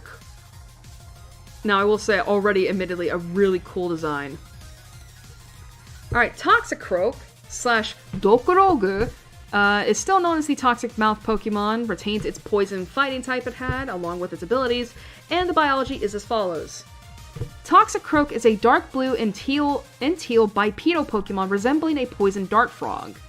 Its head bears a gently upward curling spike, which seems to be a part of the skull. Its eyes are bright yellow, sinister and intimidating, with a small snake-like pupil. Its mouth gives an appearance of a mouth guard, with its red upper lip curling upward at the ends in a very intimidating manner. Underneath its chin is a bulbous red vocal sac, which is smaller on a female Toxicroak. It has 3 fingers and 1 large red claw on the back of each hand. These claws on the backs of their hands can channel poison. Its forearms have 2 black rings encircling them. Its legs are muscular and seem to be adapted for speedy attacks. It has 3 toes on its feet, with a red middle toe on each foot, and a sharp spike that juts out of its heels. Underneath the pelvic area are 2 white horizontal lines. Thick black lines run down the sides of its body and surrounding its limbs, making them seem as if the limbs are detachable. Wait, really? I never got that vibe. The black lines go up into its face and surround the eyes before meeting in the middle of its snout, just above the upper lip. By croaking, Toxicroak churns the poison stored in the poison sac on their throat for more potency.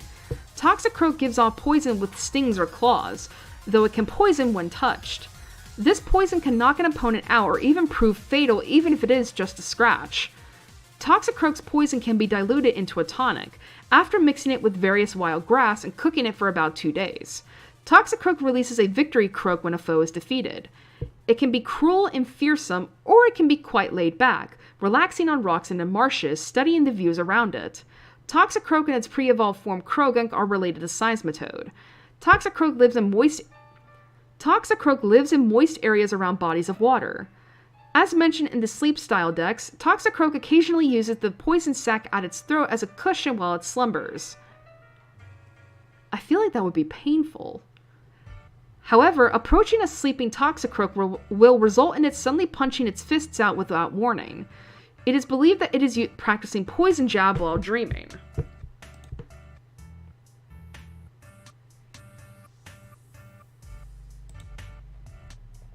And as for these stats... Alright, so physical attack stat is its highest at 106, with special attack at 86, speed at 85, HP at 83, and both physical defense and special defense at 65. Now, I will say this. I have a little bit more stronger feeling towards Toxicroak as opposed to Croagunk. Like, I do like the design a lot more.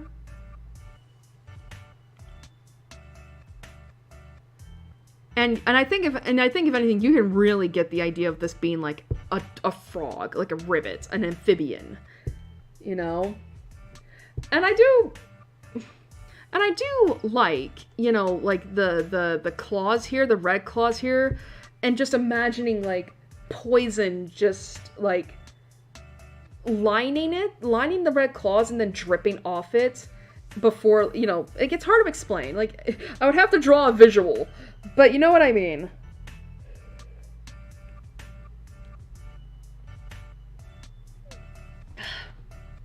Sorry, my mouth is dry. I should probably drink something real quick. But yeah, and I do like the idea, and I do like the whole concept of a poison fighting type. I mean again, poison jab, that's a punch laced with poison, like basically thinking of a D&D move. But unfortunately I've never had the chance to use a Toxicroak. I really want to though. Just because it's like, I think it would be nice, I think it would be cool. So honestly, I think I would put it in the high B tier. Also because I don't think Toxicroak is honest, I don't think it's as creepy as Croagunk. Because like, Croagunk I think is like, it lies a little bit on the unsettling nature angle. Whereas Toxicroak, I can feel how intimidating it is, you know? Like, this is meant to be an intimidating Pokemon. You're meant to be scared of it, so. Alrighty. Alright. I gotta take some time to sort out stuff real quick, so... Chotomate. Meanwhile, I'll take a sip of my drink.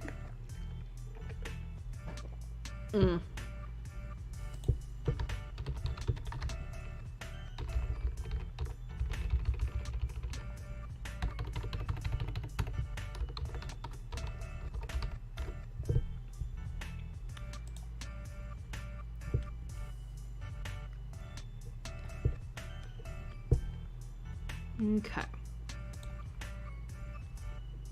Yeah, didn't like that. Do I have any more of this?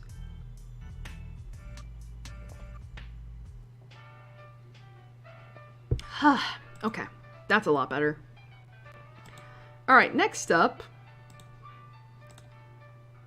is Carnivine. Alright, so Carnivine slash... Oh, that's an interesting Japanese name. Masukipa is known as the bug catcher Pokemon. It is a pure grass type that is not known to evolve into or from any other Pokemon. It has Levitate as its ability, no hidden ability, and the biology is as follows. Carnivine is a green plant-like Pokemon resembling a Venus flytrap. Its circular eyes have small pupils and it has spiky teeth. Its stem is yellow with green spots, with red and green vines beneath with the appearance of tentacles. It has two arms resembling leaves with 3 leafy fingers each. Carnivine is very gluttonous and is known to have an unruly temper. It is capable of hanging from tree branches using its vines, while its mouth can open to about 180 degrees wide. With its mouth wide open, Carnivine attracts the prey it waits for with sweet-smelling saliva, then chomps down. However, it takes a whole day to eat prey. Carnivine's diet consists mostly of insects and small bugs. It lives in forests and marshes. And as for these stats... astonishingly, physical attack is its highest at 100, special attack at 90, HP at 74, both physical defense and special defense at 72, and speed at 46. So, again, concept and execution, I think is good. It's a Venus flytrap. Given sentient life. I say that as if, like, plants aren't alive. They are. Oh, I need to listen to this song on my off time.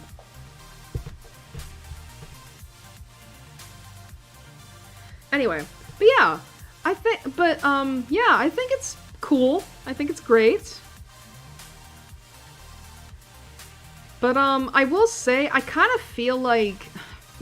This is gonna sound mean. It's gonna sound harsh. But to me, it kind of reminds me of Victory Bell. As if it was a discount, though. And again, and obviously I know that, like, I mean, again, Carnivine is based off of a Venus flytrap, whereas Victory Bell is based off of a gourd flower. You know, like, they're not remotely the same. But I don't know, like, it just, I think it's because of the fact that I think about the anime with Carnivine, because James, Team Rocket James, he had a Victory Bell, and then when Sinnoh came about, he got a Carnivine that essentially does the same thing. Let me just eat and chomp on you because I love you. Which, I mean, again, it's like a puppy. It's like Layla, you know? I'm just gonna, like, wrap my jaw around your wrist and lightly chomp as a sign of love. But unfortunately, I don't think it quite works with this thing. And to be fair, it can be a little unnerving. I mean, look at the smile. With this teeth. Actually, oh my god, you wanna know something cursed? I just pictured what a Carnivine would, like, this smile, but you remove the teeth. That would look so cursed. That would look so cursed and unsettling. Oh my god. But, I think, honestly, I would probably put this in the lower B tier. I honestly can't see myself, like, using a Carnivine unless I had to. You know, in terms of, like, if I needed another grass type, right? But, I mean, again, like, you have a fucking Badoo. You could have a Badoo, you know, with a Roserade or Roselia. You know, or you could have a Wormadam. I don't know. But yeah, I honestly can't see myself using a Carnivine for anything unless I was desperate, you know? Anyway. Oh, these are cool.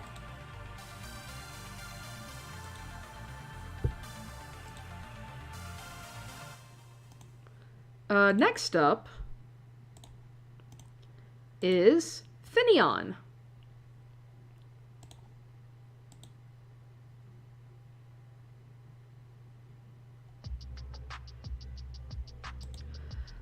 Alright, so Finneon slash Keikoko. Oh, wait. Keikol. That's really hard for me to pronounce.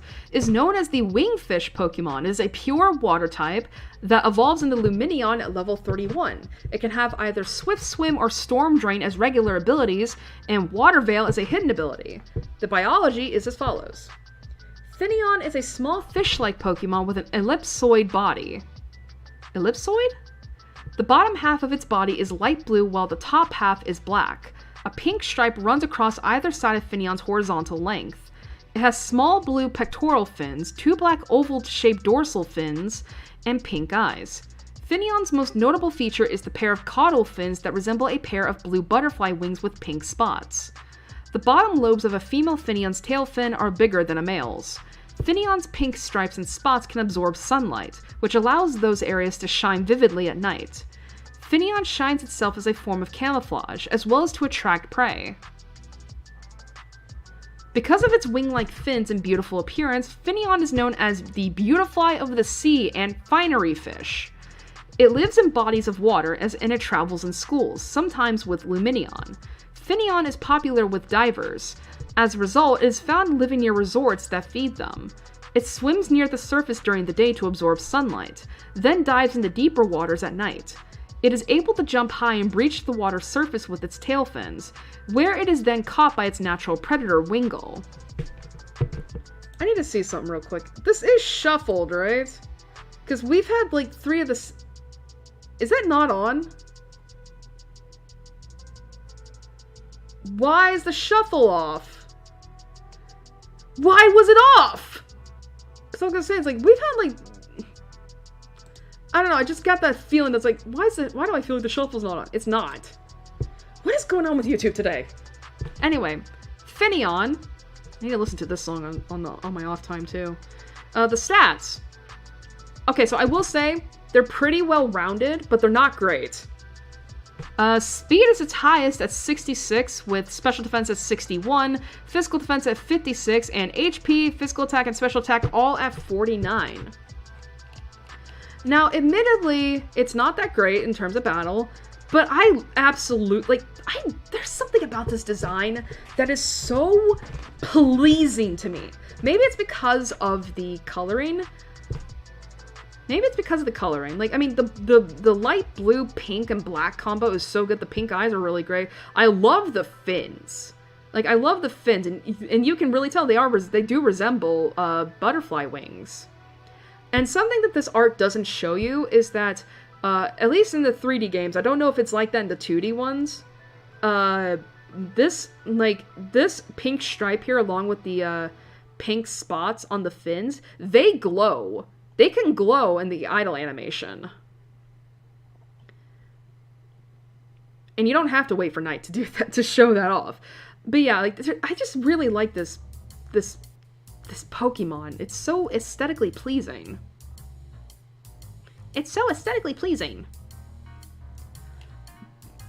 Honestly, I would put this in the high B tier. I didn't spell that right. Whoopsie.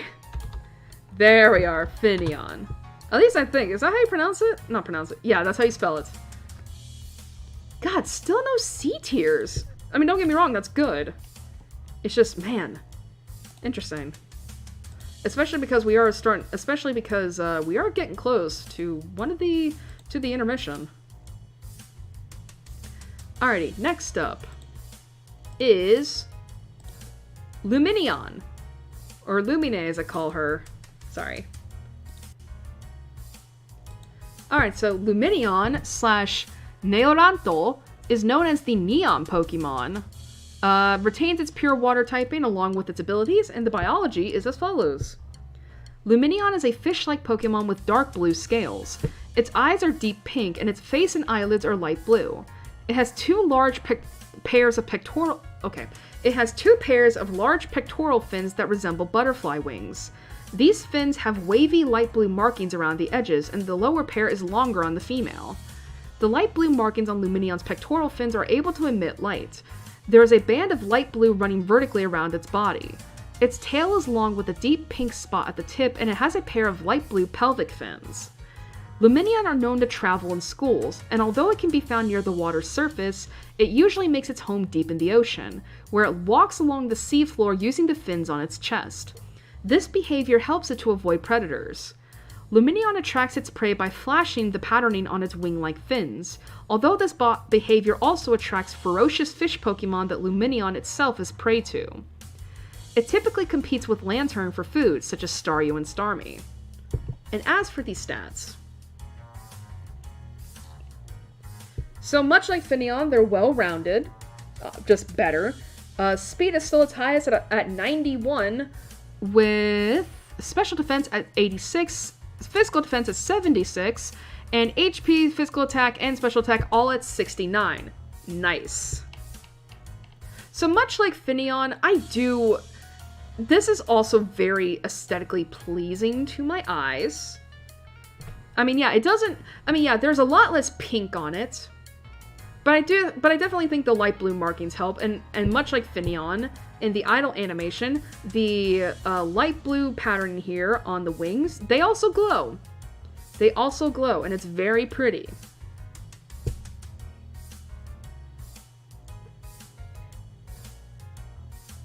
But yeah, it's so weird, because I don't think I really use Luminion much in battle. Mainly because I think it's just because of that, by the time I finally get a Luminion, there are way better water types out there. I don't know, but I do like the design here. I love the butterfly wings on the fish. I love the fact that it glows. I mean, it's bioluminescent, basically. And I like this, and again, I like the color palette. It's very aesthetically pleasing to my eyes. I guess the big question is, where's it gonna go? A tier or high B tier? Didn't we just listen to this song? Yeah, we did. We can skip this.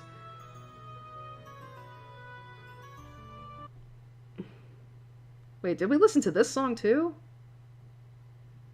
No, we didn't. Okay, that's good to know. Yeah, we listened to this song already. It's like, there's 87 videos in this playlist, alright? Anyway.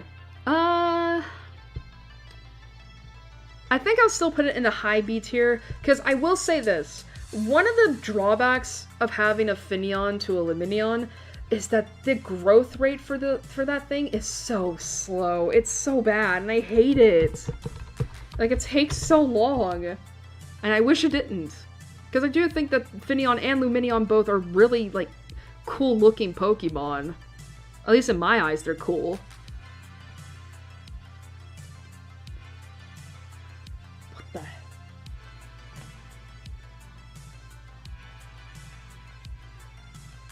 Can y'all hear that?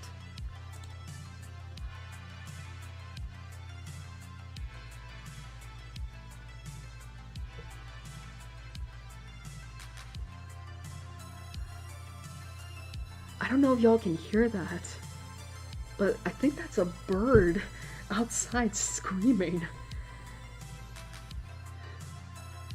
That has been happening for like the last few months. Like, sometimes I'll just hear a bird just like screaming its lungs out. It's not like a screeching, it's just like a ah! Ah! Like a fucking monkey. It's like, what the fuck? I think it's an owl. Anyway, as I was saying. But yeah, I think Finneon and Luminion are cool. It's just, I wish, like, that growth rate wasn't so abysmal. But yeah. Anyway, let's move on. Counting this, we only have 10-ish Pokemon left before we go on to break. Alrighty, so next up is another, I think this is categorized as a baby. It is I don't know why. What is happening? For God's sakes. There we go. Mantike. Alrighty, so Mantike / Tamantha is known as the Kite Pokemon. It is a dual water flying that evolves into Mantine when leveled up with a Remoraid in the party. It can have either Swift Swim or Water Absorb as regular abilities, and Water Veil as a hidden ability, and the biology is as follows. Mantike is a Pokemon that resembles a manta ray. It has a round body with wide, flat fins. Its back is dark blue, while its underside is light blue. There are 2 red spots with white outlines and a light blue curved line on its back. These markings give the overall impression of a smiling face and vary slightly in each region. It has 2 long curving antennae on top of its head and black eyes with eyelash-like markings underneath. Despite its appearance, Mantike is an effective swimmer. Its antennae are used to sense ocean currents. Mantike is a friendly Pokemon that can be found approaching boats and swimming near the ocean's surface with schools of Remoraid. It often works together with Remoraid to repel attackers. Spending time with the Remoraid schools will eventually cause Mantike to evolve into Mantine. Due to its friendly nature, Mantike are very easy to tame. Mantike are also super popular in beach activities involving swimming tours. The Mantike that live in Galar appear to move slower due to the cold waters of the region. I didn't even know there were Mantike in Galar. Kill! Anyway, stats. Special defense is fucking insane. At 120, keep in mind, this is a baby Pokemon. This is classified as a baby. But other than that, special attack is at 60, physical defense and speed are both at 50, HP is at 45, and physical attack is a measly 20. Oh my god. Like, how does this baby have so much special defense? I have to go back and reread Mantine's stats, because, like, that doesn't seem right. But yeah. You know what's funny? I know it's said that, like, this is meant to help in terms of swimming and all that, like, swimming tours. But it's so funny that I think about, like, essentially, like, how big is this thing? Oh, okay. Okay, here's the thing. I was gonna say that, like, if you ever want to teach your baby how to swim, this is the Pokemon you go to. Like, basically just encourage the baby to hold on to the wings and then just take off. But then I saw how big it was. It's like 3'3", and I'm like, oh, that's really big for a baby. That's really big for a babu.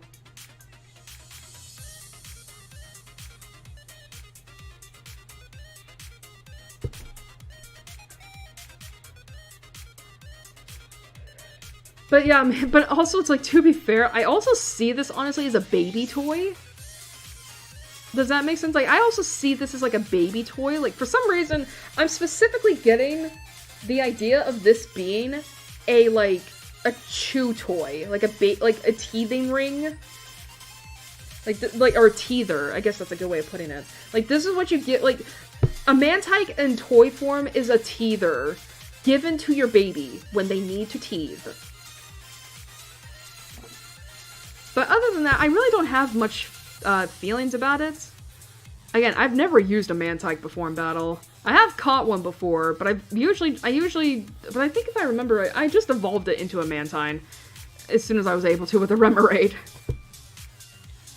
But, yeah, I don't really have any thoughts or feelings about it. I mean, I can at least concede that it's cute. It's cute. I think I would put it in the low B tier. I didn't spell it right. Also, is this Giratina? Yeah, I heard the cry. Anyway, with that, we now are approaching the last 10 Pokemon. Yeah, this is Giratina. Alrighty, so next up is Snover. Alright, so Snover slash Yukikaburi is known as the Frost Tree Pokemon. It is a dual grass ice type that evolves into Abomasnow at level 40. It has Snow Warning as a regular ability with Soundproof as a hidden ability, and the biology is as follows. Snover is a Pokemon with a white upper body and brown lower body that resembles a snow-covered tree. It will be 2/3 brown if male and 2/3 white if female. It has green eyes and 3 points on top of its head. Its feet and green tail are stubby, and there are 2 green spikes that resemble pine cones on its back. 5 cones form its hand, a large central cone with 4 smaller cones around it. Edible white berries grow along Snover's midsection. It usually grows the berries when spring approaches. Nice. In Galar, packs of its natural predator Galarian Darumaka enjoy eating the berries produced by Snover. This results in Abomasnow often chasing them away in order to protect it. Snover lives on snowy peaks in warm seasons but migrates lower as the weather cools. A curious Pokemon, it often approaches people and can be found inspecting footprints in the snow. There are stories of Snover visiting human settlements, often bonding with the children there. Snover can sink its feet into the snow to absorb water. This helps cool down its body temperature. Why does it need to be... Okay. As mentioned in the Sleep style decks, Pokemon tend to sneak upon the sleeping Snover to consume the berries it grows. Snover is unaware of this while it sleeps. In prior to Generation 6, Snover and its evolved form Abomasnow were the only known Pokemon that could have Snow Warning as an ability. And as for the stats, they're not great. I mean, maybe. Physical attack and special attack are both at 62, with HP and special defense both at 60, physical attack at 62, and speed at 40. Here's the thing. I often forget this Pokemon exists, which really should tell you, like, oh no, this is not going to be in the A tier, is it?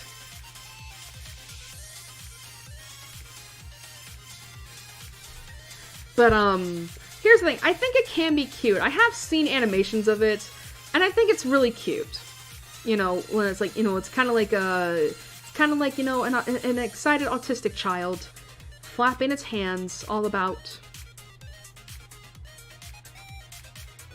I will say, it is, that typing is so bad.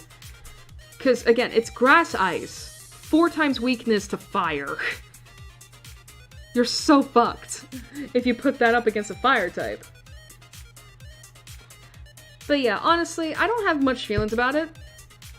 Here's the thing, I don't like the stats, but I think it can be okay in battle. You know, as long as you don't put it up against a fire type. Honestly, I think I would put this in the lower B tier.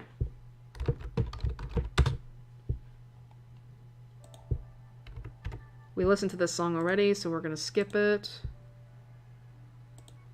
Again, we have like 97 videos, excuse me. Not 87, 97. I just subtracted 10.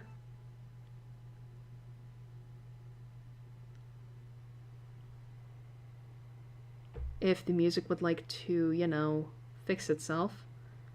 Chatta. Okay. Next up. Here's the Mega Evo I forgot about. Because that should tell you right there, like, oh no.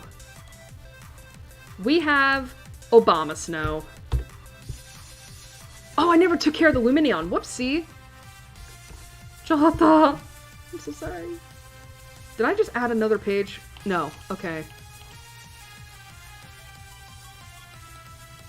Alrighty, let me get this. Oh, God. I genuinely don't like this Mega Evo. But yeah, Mega Abomasnow. Hehe. Alrighty, so Abomasnow slash Yukinol is still known as the Frost Tree Pokemon. Retains its dual Grass-Ice typing,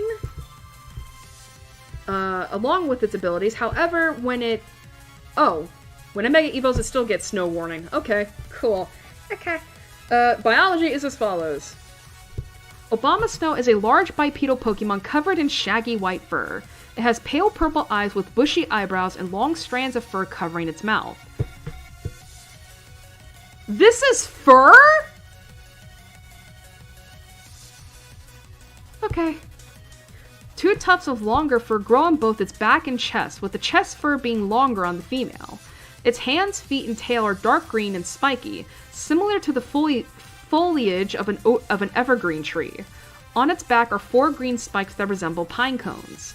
Abomasnow lives in snowy mountains and appears only when snow flowers bloom. Once the flowers die, it retreats to isolated areas because Abomasnow prefers to be alone and not associate with others. Ha! Me! It is able to create blizzards to hide itself and can also cause whiteout conditions with just the shake of its massive body. Abomasnow is also known as the Ice Monster and Abominable Snowman. Cool.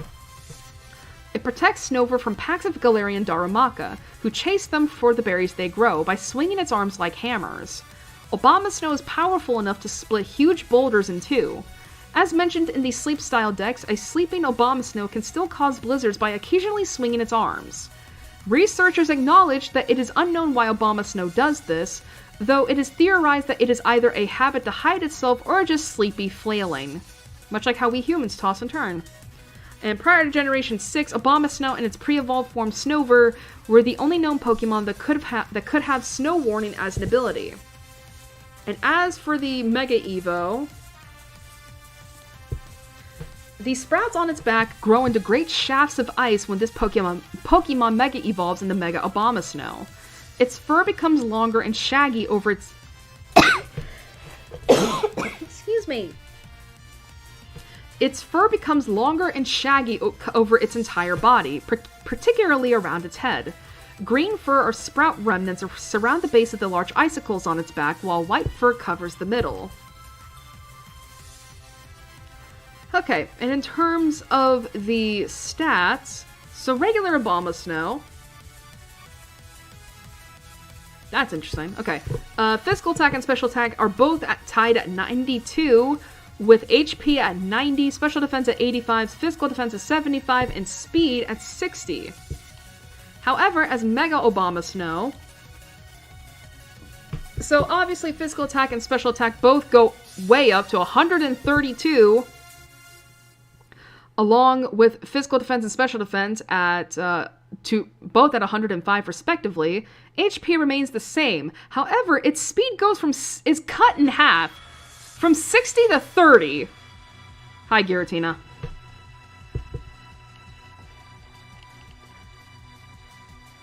Here's the thing. This is what I mean when I say, like, this is a Pokemon that I tend to forget exists.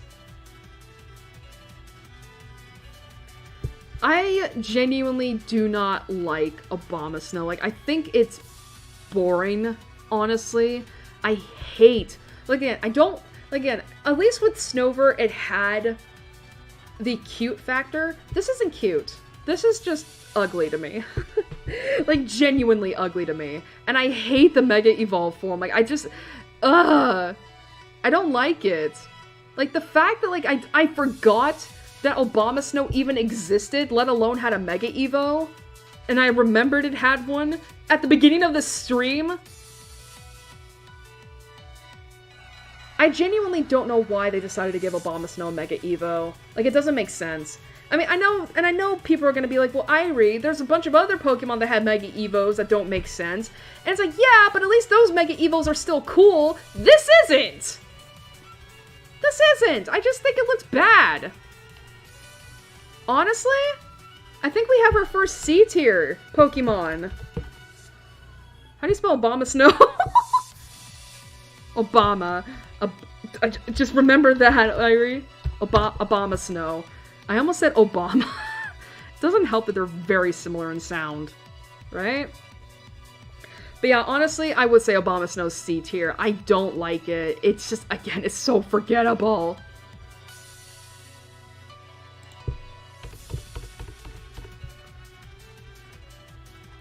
But yeah. Oh, man.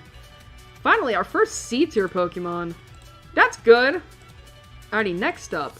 Ooh, this one's gonna be interesting.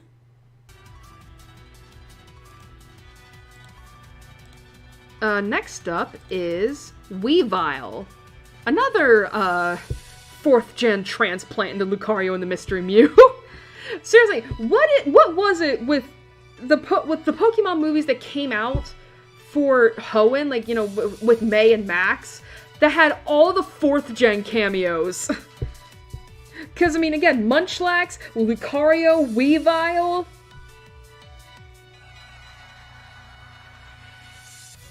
Actually, isn't Manaphy also?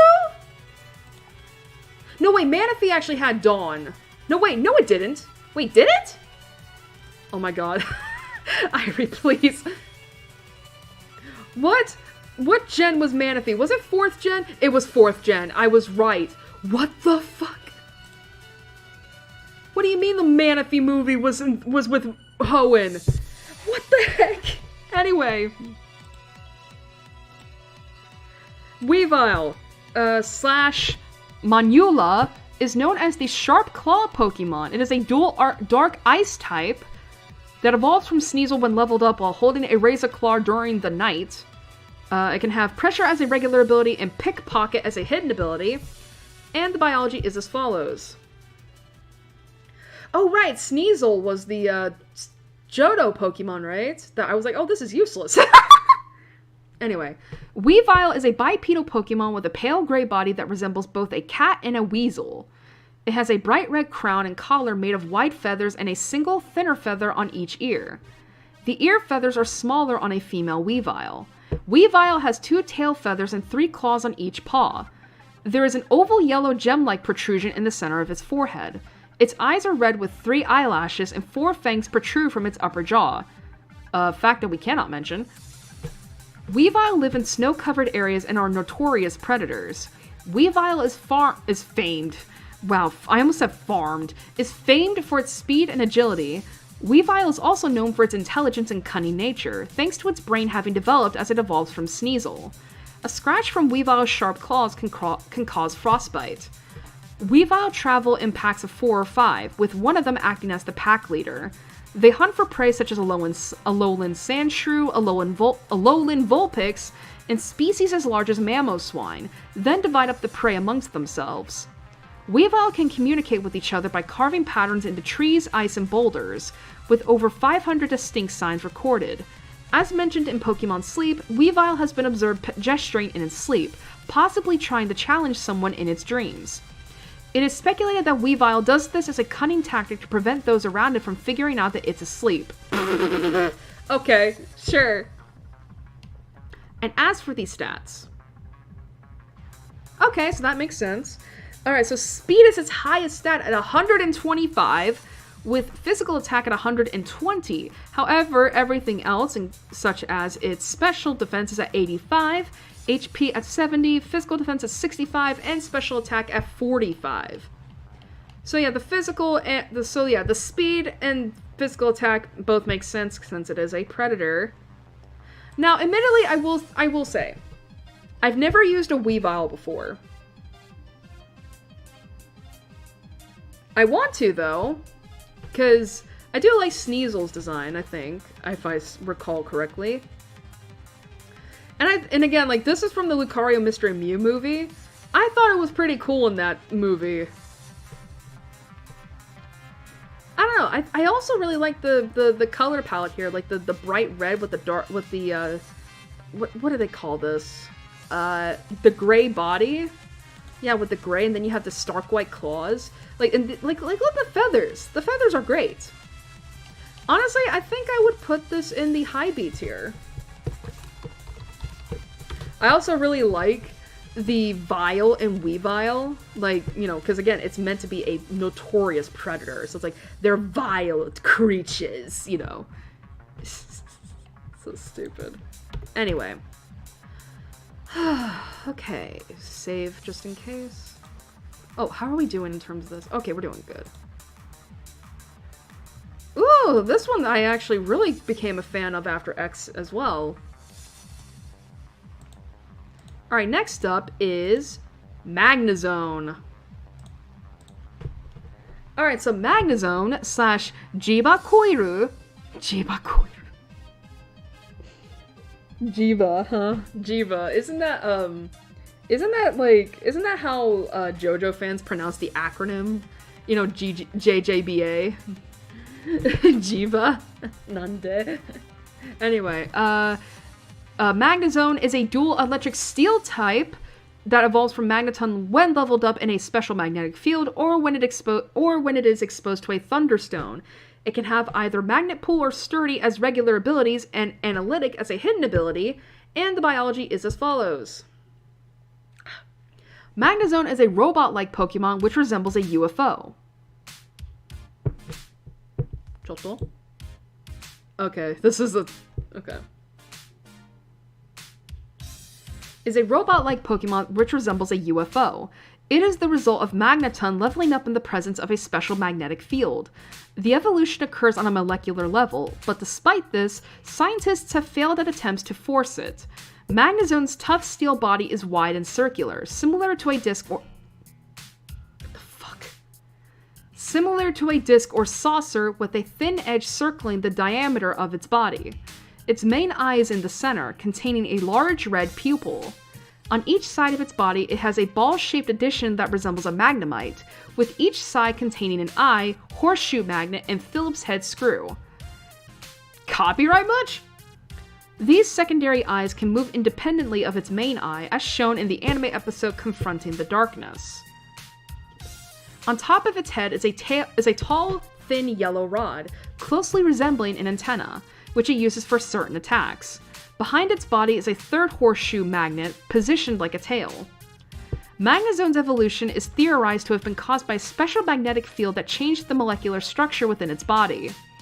Magnezone is a seemingly mechanical, gender-unknown creature, but it has emotions, a way of reproducing, and the need for nourishment. With its magnets, it has the ability to control anti-gravity and float through the air at will, as seen in the movie Giratina and the Sky Warrior, and... is that an anime episode? I don't know what that is. Magnezone's anti-gravity is strong enough to carry humans with ease. Magnezone is rarely sighted in the wild, as seen in the anime episode Regaining the Home Advantage. Magnezone can be very aggressive and territorial, although it will rarely attack without provocation. It flies through the night sky, often mistaken for a UFO sighting, though it seems to be receiving and sending signals from an unknown source and an unknown purpose. This leads some people to believe that Magnezone came from outer space and that it is being controlled by unknown beings. As mentioned in the sleep-style decks, Magnezone's screws and magnets will spin while it sleeps. It is believed that a sleeping Magnezone emits signals of unknown purpose and receiving signals of unknown origin. However, researchers are divided on if this point is true or not. And as for the stats... So special attack is its highest at 130, with physical defense at 115, special defense at 90, both HP and physical attack at 70, and speed at 60. Now, I haven't had much chance to use a Magnezone, but I will agree, it's pretty good. It's pretty good. But these are also, you know what's funny is I think about like explorers, Pokemon Mystery Dungeon explorers, because these are the cops. Like, these are the ones responsible for giving you the jobs to arrest outlaws. Like, these are the cops. Which, I mean, and to be fair, I think that is pretty clever, because you can see here on the magnets, they're red and blue. And when the Magnezone, like, you know, turns on its sirens, these things light up. And you can often hear, like, you know, something similar to a police siren. So yeah, these are the cops, which I do think is pretty clever. But yeah, and I will say, I think the design is pretty, like, it's pretty unique. You know, like, I mean, the fact that they actually went out of their way to, like, describe the screws here as being Phillips head screws, it's like, oh, that's interesting. But yeah, I have had chances to use a Magnezone, and it is pretty good. It's pretty good. I I just wish it knew more steel type moves as opposed to electric type, but I guess I can't complain all that much. Honestly, I think I would put this in the A tier. I think it's pretty neat. I think it's pretty neat. I just think it's neat. What is that meme? I think it's just neat. I can't do the voice though, because God, that would ruin my throat. Oh no. I think we got another C tier, guys.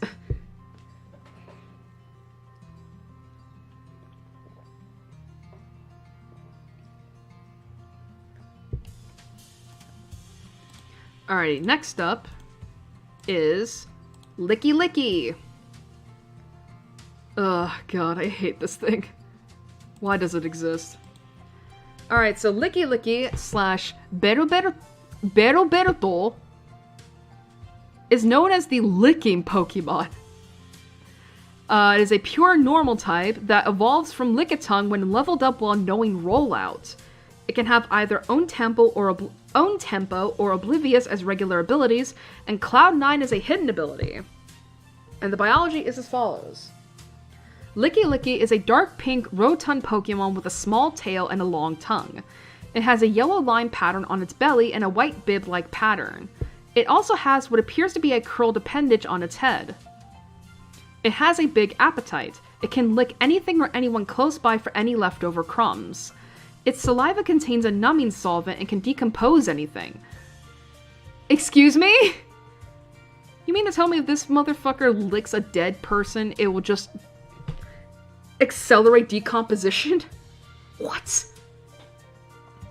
And it wraps its long tongue around things, like its prey, to coat them with its sticky saliva.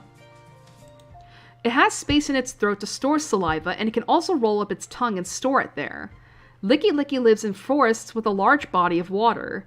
It uses its tongue with more skill than it would its hands and feet, and a current record of its stretch length exceeds 82 feet. Unfortunately, I don't have a European measurement for it, so sorry about that. Its tongue can also function with the same dexterity as a human hand. However, Licky Licky is rather clumsy with its own fingers. And as for these stats, makes sense. So HP is its highest stat at 110, with both physical defense and special defense at 95, physical attack at 85, special attack at 80, and speed at 50. I'm sorry for spoiling y'all, but this is going C tier. Like, okay, here's the thing. I will give it this. I do think, just in terms of my personal feelings towards it, I think I do like it better than Lickitung, but it is the fucking tongue, my guys! It is the tongue! I don't... And the fact that, like... The fact that it's described as being able to store its spit in its throat. Like, that's so gross. Like, this man... Like, this thing can hawk the biggest loogie ever. And that's disgusting.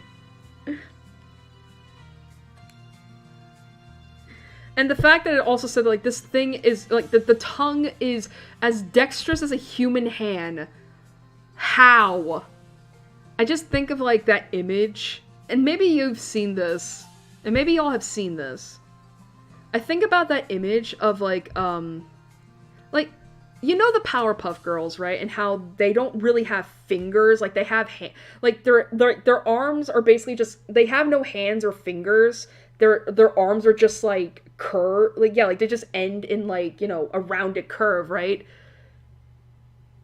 Y'all have ever seen that image of, like, where it's, like, someone zooms in on that part of their body? And, like, and it's just a horror, and it's a nightmare fuel image where it's basically just a bunch of, like, tiny hands with fingers all composing of this one arm. That's what I'm thinking in regards to this. Like, that is terrifying. Like, that is so... Ugh, that's so gross. I hate it. Oh my god, that's so creepy. Alrighty.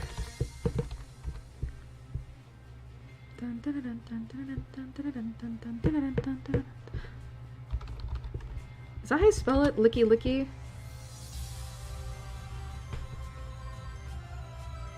Okay, it is. I have to constantly like look because I was like, huh? So many L's and I's. Anyway. Yeah, C tier. C tier, C tier, C tier. Alright. We're closing in, people. We got less than 5. Alrighty, next up is Rhyperior.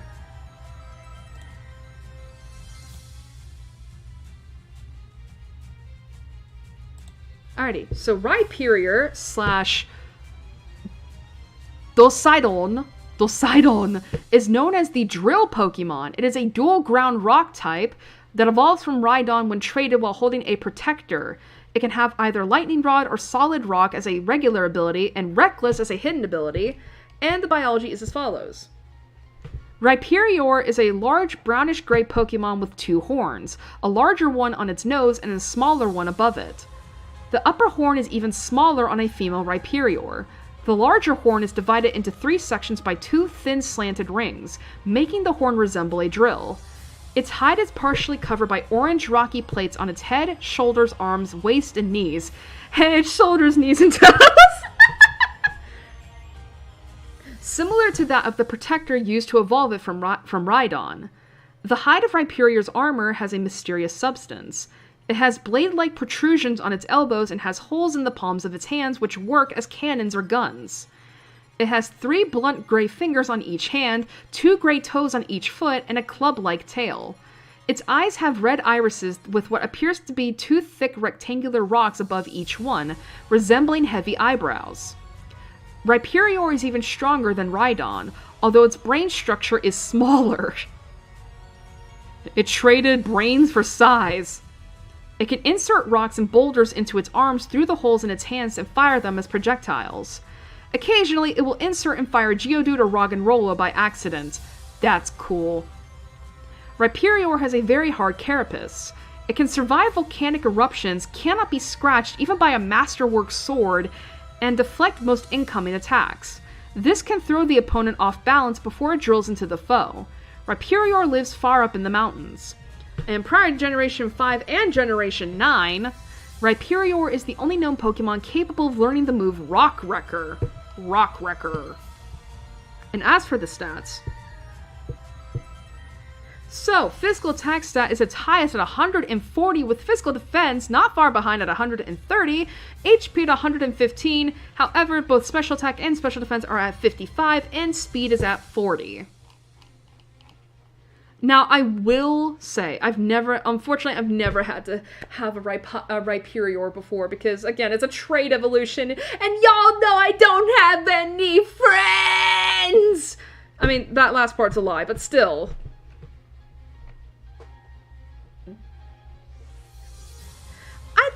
I think Rhyperior is actually kind of cool. I don't know, I really like this design. And maybe it's just because of my childhood, or I should say my adolescence, back when I used to watch PokeTubers almost religiously, and they would always have a Rhyperior on their team, and they would just be so happy when they got one. I mean, now granted, I don't know how good this would be in battle. I mean, I don't know the moveset, and I just read out the stats, but stats don't necessarily mean anything when you're just playing against AI. But, yeah, I think this would actually look really, neat in battle. I don't know, I'm drawn to this thing. I think I would put it in the high B tier. Because again, I wish I knew how good it was. I just want to make sure I spelled that right. God, we're doing really good in terms of just, getting Pokemans. Alrighty. Next up.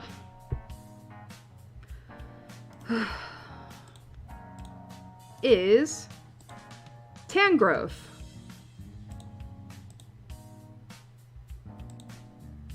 Alright, Tangrowth slash Mojumbo is known as the Vine Pokemon. It is a pure grass type that evolves from Tangela, when leveled up while knowing Ancient Power. It can have either Chlorophyll or Leaf Guard as regular abilities, with Regenerator as a hidden ability, and the biology is as follows. Tangrowth is a large Pokemon with a black body wrapped in a large mass of blue vines. The vines are used to entangle foes and prey. A pair of saucer-like eyes peek out from beneath the tangled mess of vines. Its stubby black feet are tipped with red. Tangrowth has a pair of blue boneless arms that have 3 fingers. The arms are made from bundles of vines. These fingers are completely red on a female Tangrowth, while they have red tips on a male. Tangrowth is unfazed if one of its arms is broken off, as it will easily grow back. It hunts by disguising itself as a shrub, then grabbing prey with its vines. However, Tangrowth has been known to eat fruit as well. It can extend its arms as much as it wants. Predators like to eat Tangrowth's vines. When the climate is warm, its vine growth is accelerated to the point where not even its eyes can be seen. If its vines grow too long, Tangrowth shortens them by tearing bits of them off. That's metal. Tangrowth is very rare in the wild, though it can be found in temperate grasslands.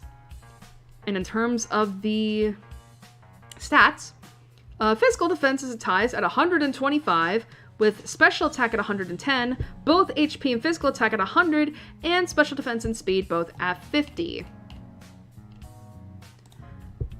I have no thoughts about Tangrowth. I mean, it's basically just a bigger and redder Tangela.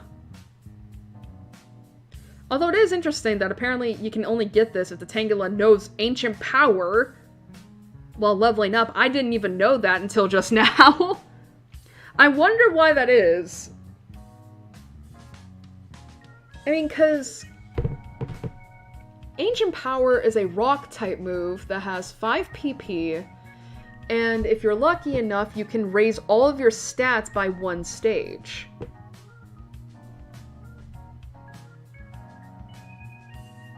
I don't know why, what is the correlation, honestly, between Tangela's evolution being tied to Ancient Power, sorry, not Ancient Rock. Like, I can't think of any. Like, what, what, it grows arms? Honestly, I think this is a low B tier.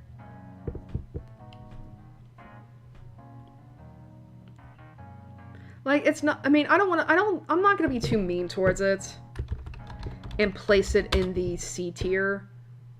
Cause, like, I just don't, hey, at least it's better than Obama Snow, where I actually remember this exists. Although, I think it's not until 5th gen where it's like, we're gonna meet the one Pokemon that I truly forget exists. Okay, I'm not gonna skip this one, because we technically did not listen to it all the way. Alrighty, next up.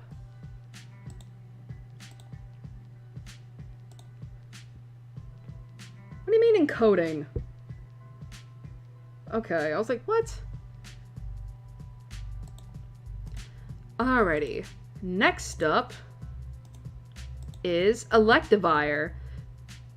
Hey, I actually remember, this is another 4th gen Pokemon that made a cameo in 3rd gen in the Hoenn anime, but at least it was in the Hoenn anime, it wasn't in one of the movies. I think if I recall right, it was in the last episode of Battle Frontier, wasn't it? Because it was under Gary's ownership, not my friend Gary, anime Gary. Gary with 1 R. Because my friend Gary has 2 R's in their name.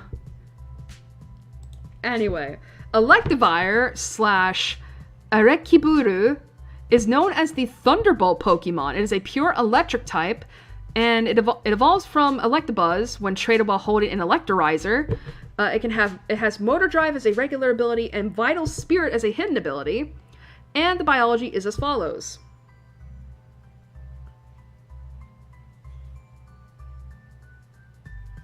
Electivire is a large humanoid Pokemon covered in yellow fur with black stripes. It appears to lack a neck and has red eyes, a black spot on its forehead, and a pair of antennae with bulbous tips. A pattern on Electivire's back resembles an electric outlet. The fur on its cheeks and shoulders is spiky and ruffled. It has 2 black tails with red rounded ends, resembling open electrical wires. Electivire has black feet with 3 clawed toes and 5 black fingers on each of its hands. Electivire is said to have the best electrical energy output of all electric-type Pokemon and has very impressive physical strength. Electivire is known to be recklessly careless regarding enemy attacks. The tips of its tails, which generate electricity, shock opponents on contact with over 20,000 volts. It can also electrify its punches by gripping onto its tails.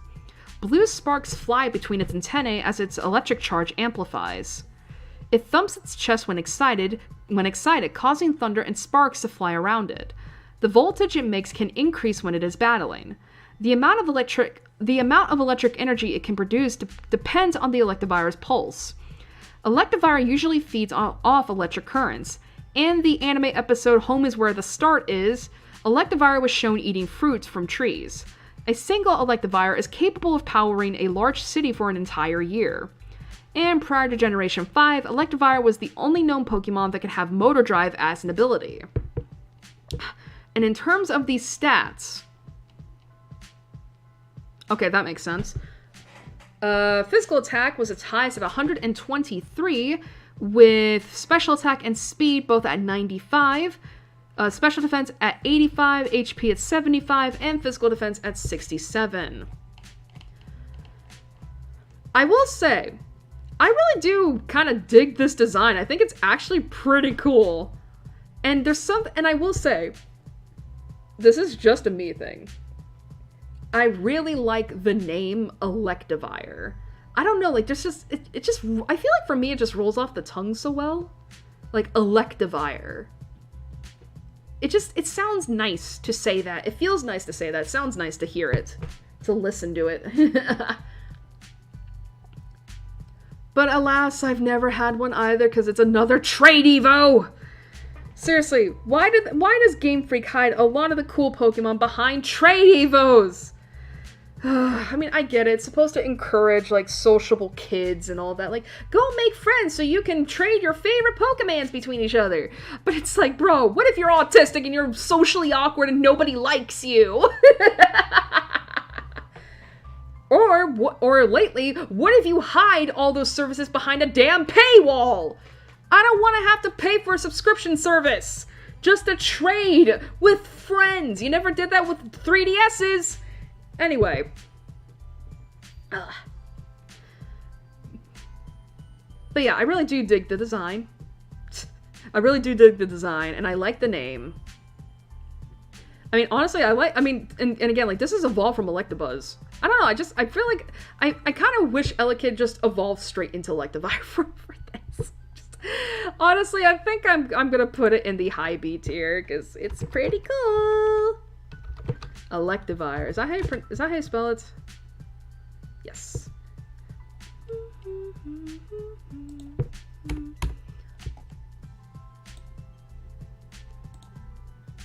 Alrighty. We only have this Pokemon and the next one before we're calling it up for a break. So let's finish. What the fuck was that? That better have been a trick of my eyes, I swear to God. Alrighty. Next up, the penultimate, is Magmortar.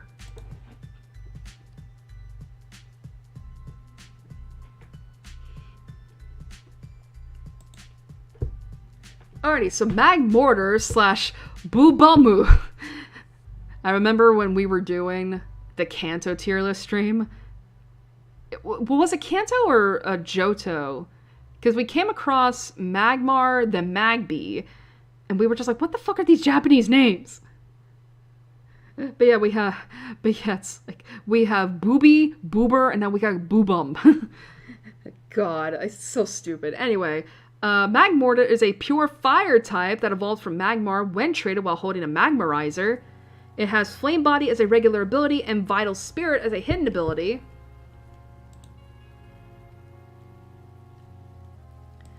And the biology is as follows.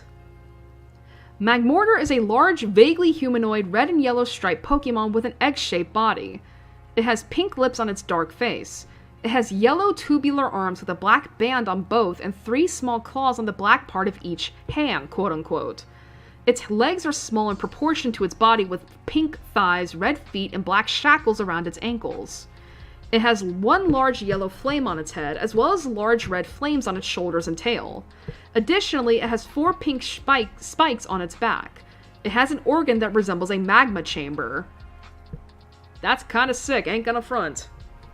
When Magmortar prepares to shoot fire from its hands, its claws are capable of disappearing into its skin, forming a pressurized cannon. It blasts fireballs of over 3,600 degrees Fahrenheit, or 2,000 degrees Celsius, easily melting through iron and burning foes to a blackened crisp. Although Magmortar avoids this method when hunting prey, probably because you don't want to be tasting burnt chicken. Magmortar increases its body temperature by inhaling deeply, increasing the fire burning with its belly. When firing, its body can turn into a whitish hue from the intense heat. Its arm starts melting when it fires a whole barrage. And this is a Pokemon that doesn't have a Mega Evo? That sounds like a Mega Evo thing! Magmortar is used in some factories in order to process metal. It lives in volcanic craters, with a single pair of male and female Magmortar occupying one. Oh, so that's their fuck hole! That is their love-making hole! Anyway, stats.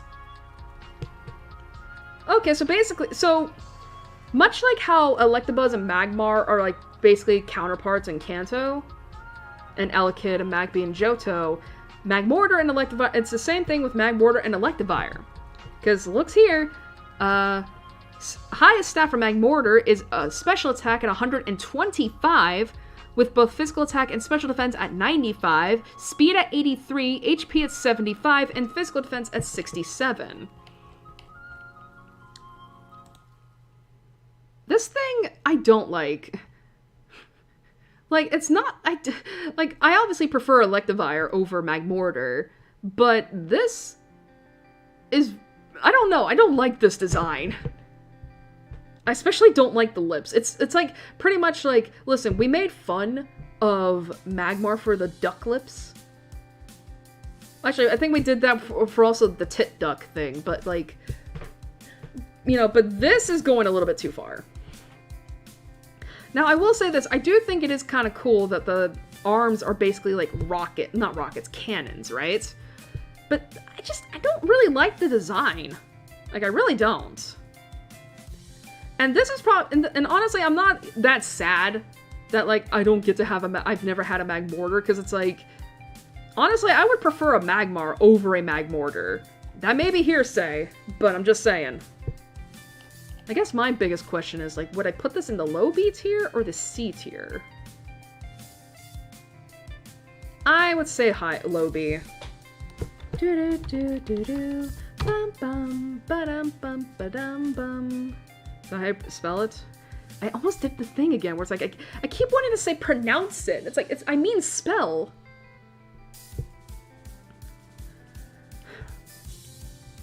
I mean, hey, at the very least, I can acknowledge that I do think it is good in terms of stats. Anyway, last Pokemon, and it's one of my favorites. And I think it's our first fairy type of this stream. Alrighty, last up is Togekiss. Another Cynthia Pokemon. Alright, so Togekiss, which is the same in Japanese, Togekiss, is known as the Jubilee Pokemon. It is a dual fairy flying type. However, prior to Generation 6, it was just normal flying, which evolved from Togetic when exposed to a shiny stone. It can have either Hustle or Serene Grace as regular abilities, and Super Luck as a hidden ability. And the biology is as follows. Togekiss is a white avian Pokemon with an ovoid body. While its feet are small and situated closely together, its wings are broad and triangular. Red and blue triangular markings over its underside. That sentence makes no sense, okay. And it has a short tail consisting of 3 feathers. On the back of its head are 3 spikes. A red-tipped one on the right, a blue-tipped one on the left, and a pure white one in the middle. Togekiss has a relatively flat face and small black eyes. Togekiss have long been known worldwide as bringers of blessings, being depicted on good luck charms since ancient times. It is said that Togekiss brings good luck simply by virtue of its existence. However, they only appear in peaceful places and have never been witnessed anywhere near conflict or turmoil, making their recent sightings exceptionally rare. It shares many kind gifts and sweet blessings when it visits peaceful places or sees people who avoid strife and respects the rights of others. However, Togekiss is a capable fighter and can use a powerful energy wave in battle. Oh, that's right, it can also use Aura Sphere. As mentioned in the sleep style decks, seeing several Togekiss sleeping contently is a sign that peace reigns in the area. And in terms of the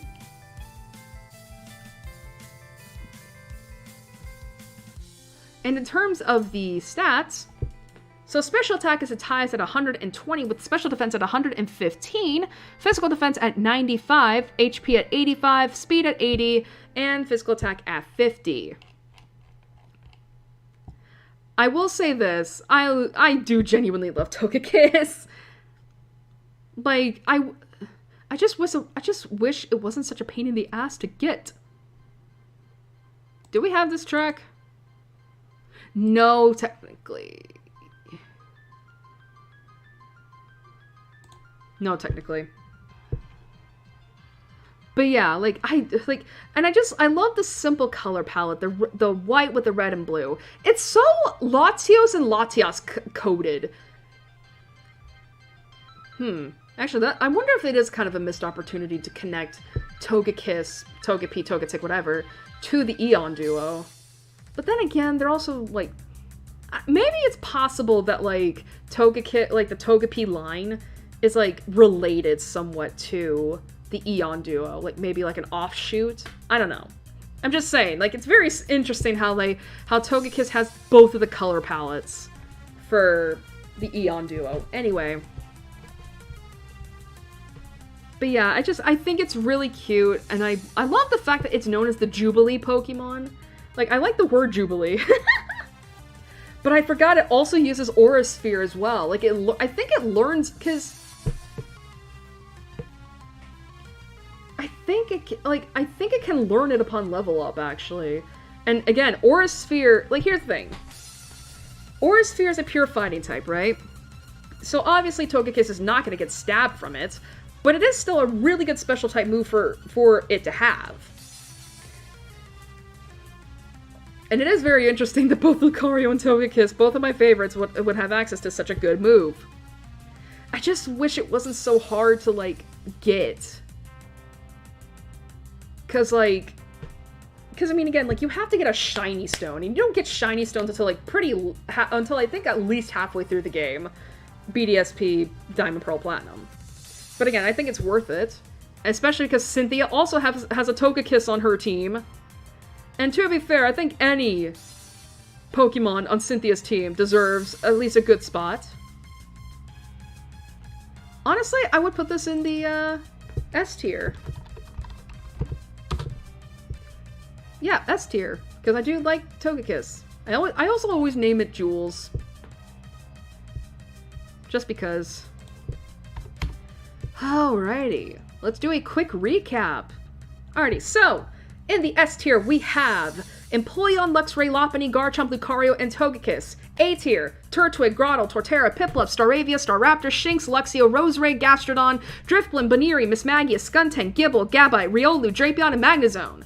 High B tier, Chimchar, Infernape, Primplup, Starly, Kricketune, Budew, Cranidos, Rampardos, Shieldon, Vespiquen, Weasel, Floatzel, Cherim, Drifloon, Honchkrow, Stunky, Bonsly, Spiritomb, Hippopotas, Hippowdon, Scorbunny, Toxicroak, Finneon, Luminion, Weavile, Rhyperior, and Electivire. Low B tier, Monferno, Bidoof, Bibarel, Kricketot, Bastiodon, Conebeak, Pachirisu, Cherubi, Shellos, Glameon, Chingling, Bronzor, Bronzong, Mime Jr., Happiny, Chatot, Munchlax, Krogon, Carnivine, Mantike, Snover, Tangrowth, and Magmortar. C tier, Burmy, Wormadam, Mothim, Ambipom, Perugly, Abomasnow, and Licky Licky.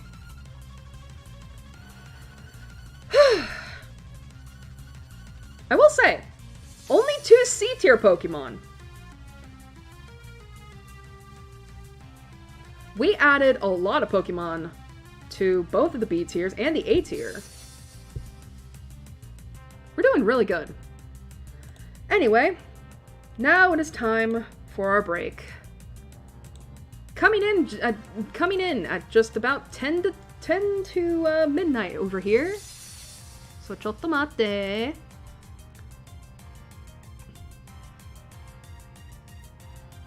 I will say too, we don't have that many Pokemon to go before we get to the legendaries, so that's good. Alrighty, we're gonna have to say goodbye to the Sinnoh playlist for now. Okay, just gonna give my...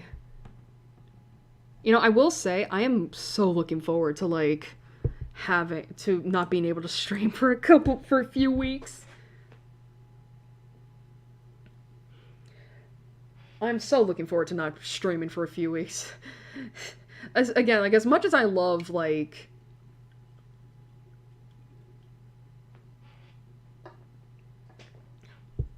As much as I love doing these tier list streams,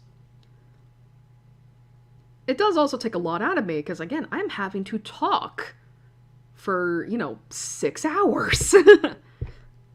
Excuse me.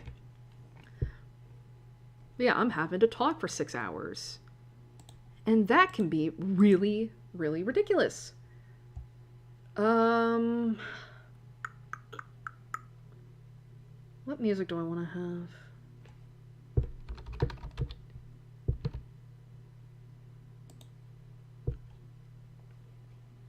What is this song again?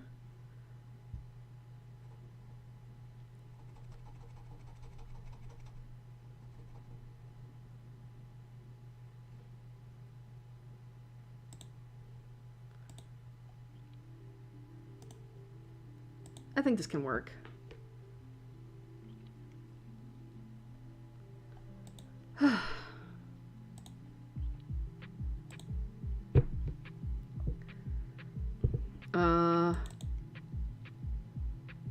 Oh. I still haven't fixed the text from...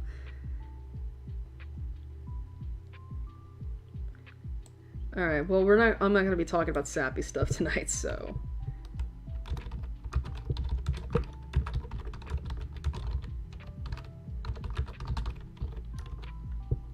There we go.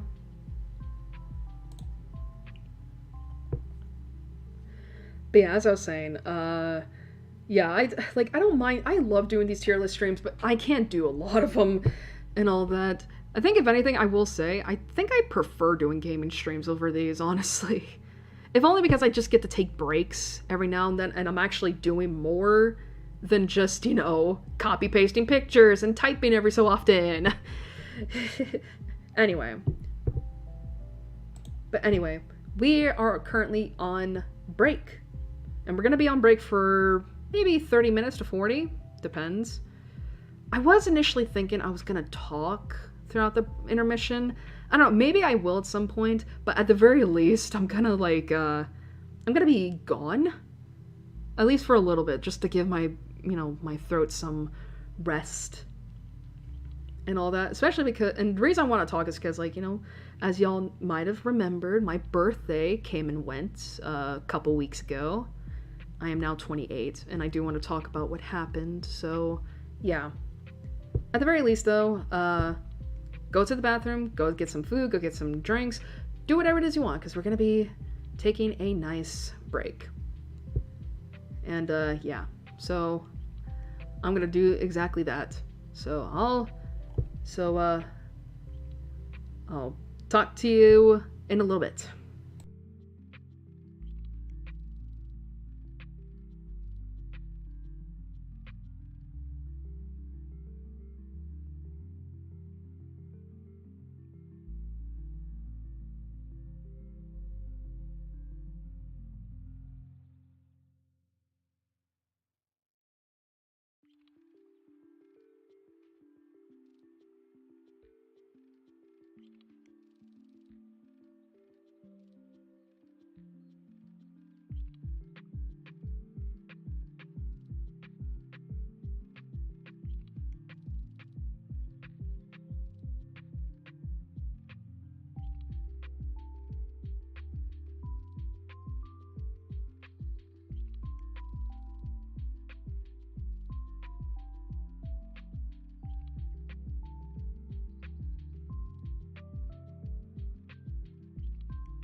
excuse me.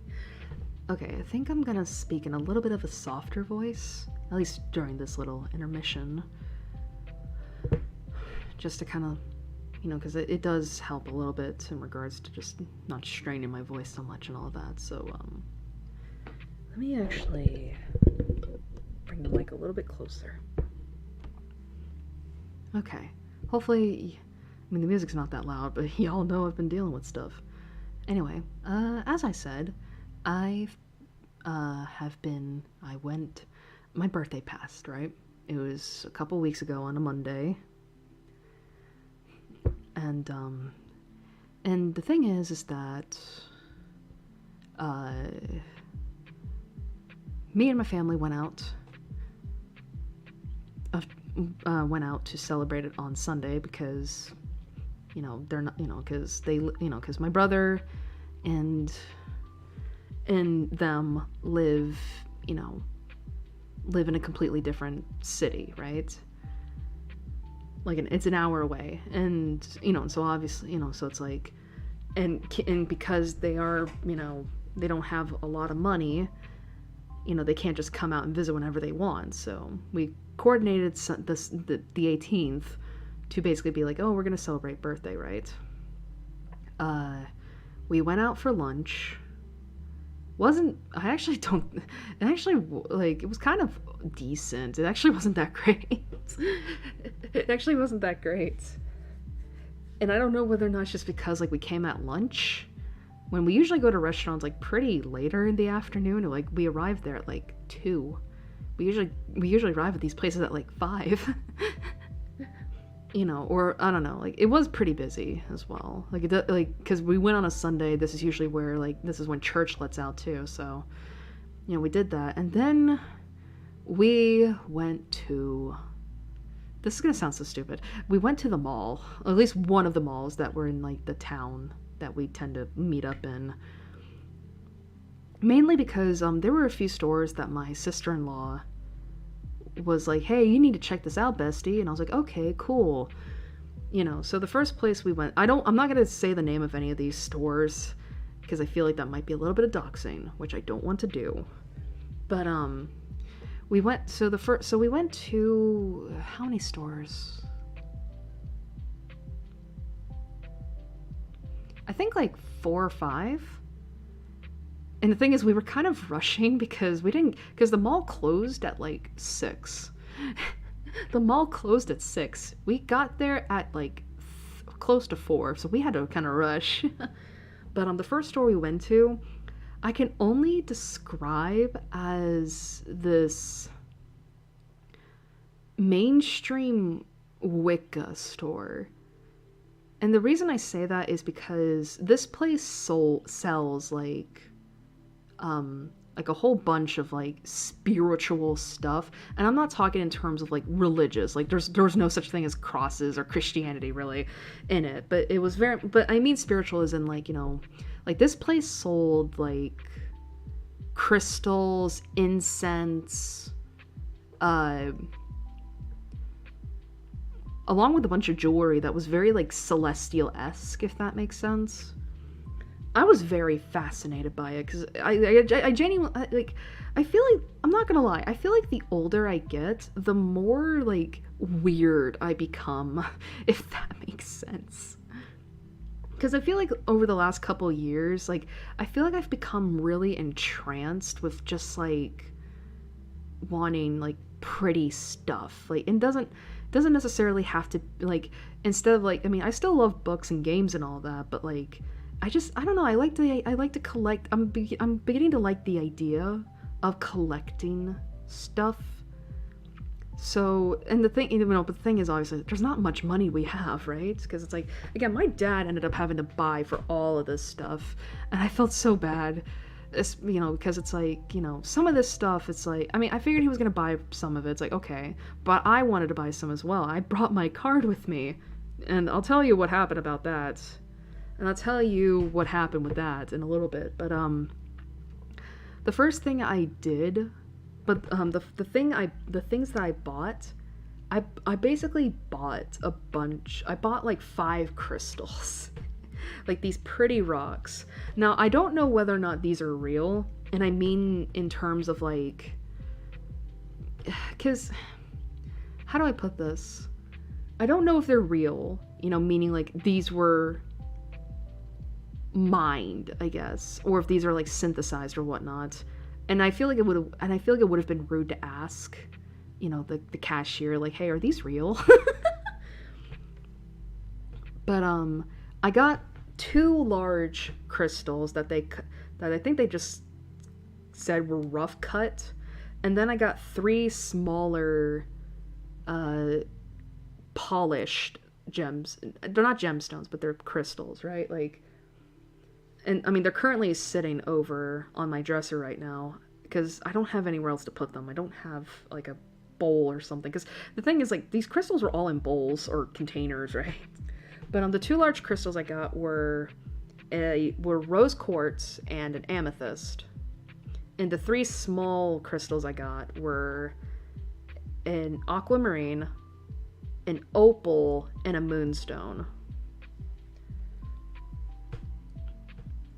And again, I don't know if they're real.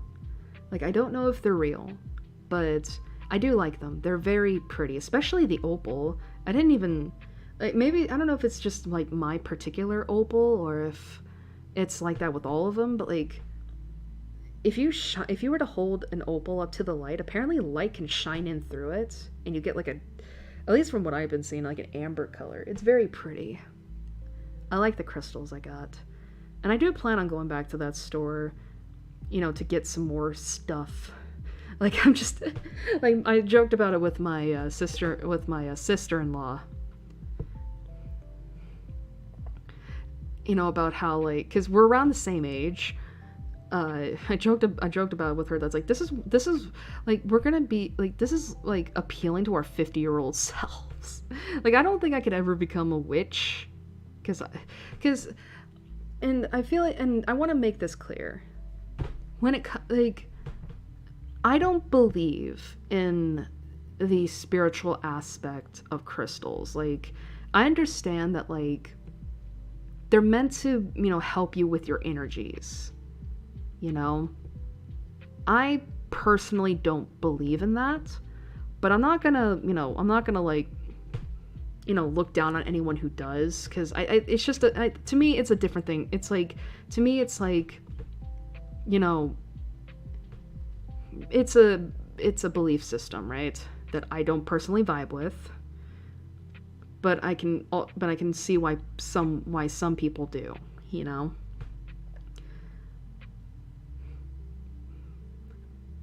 And I don't, you know, and you know, so I don't believe in these spiritual aspects of crystals, you know.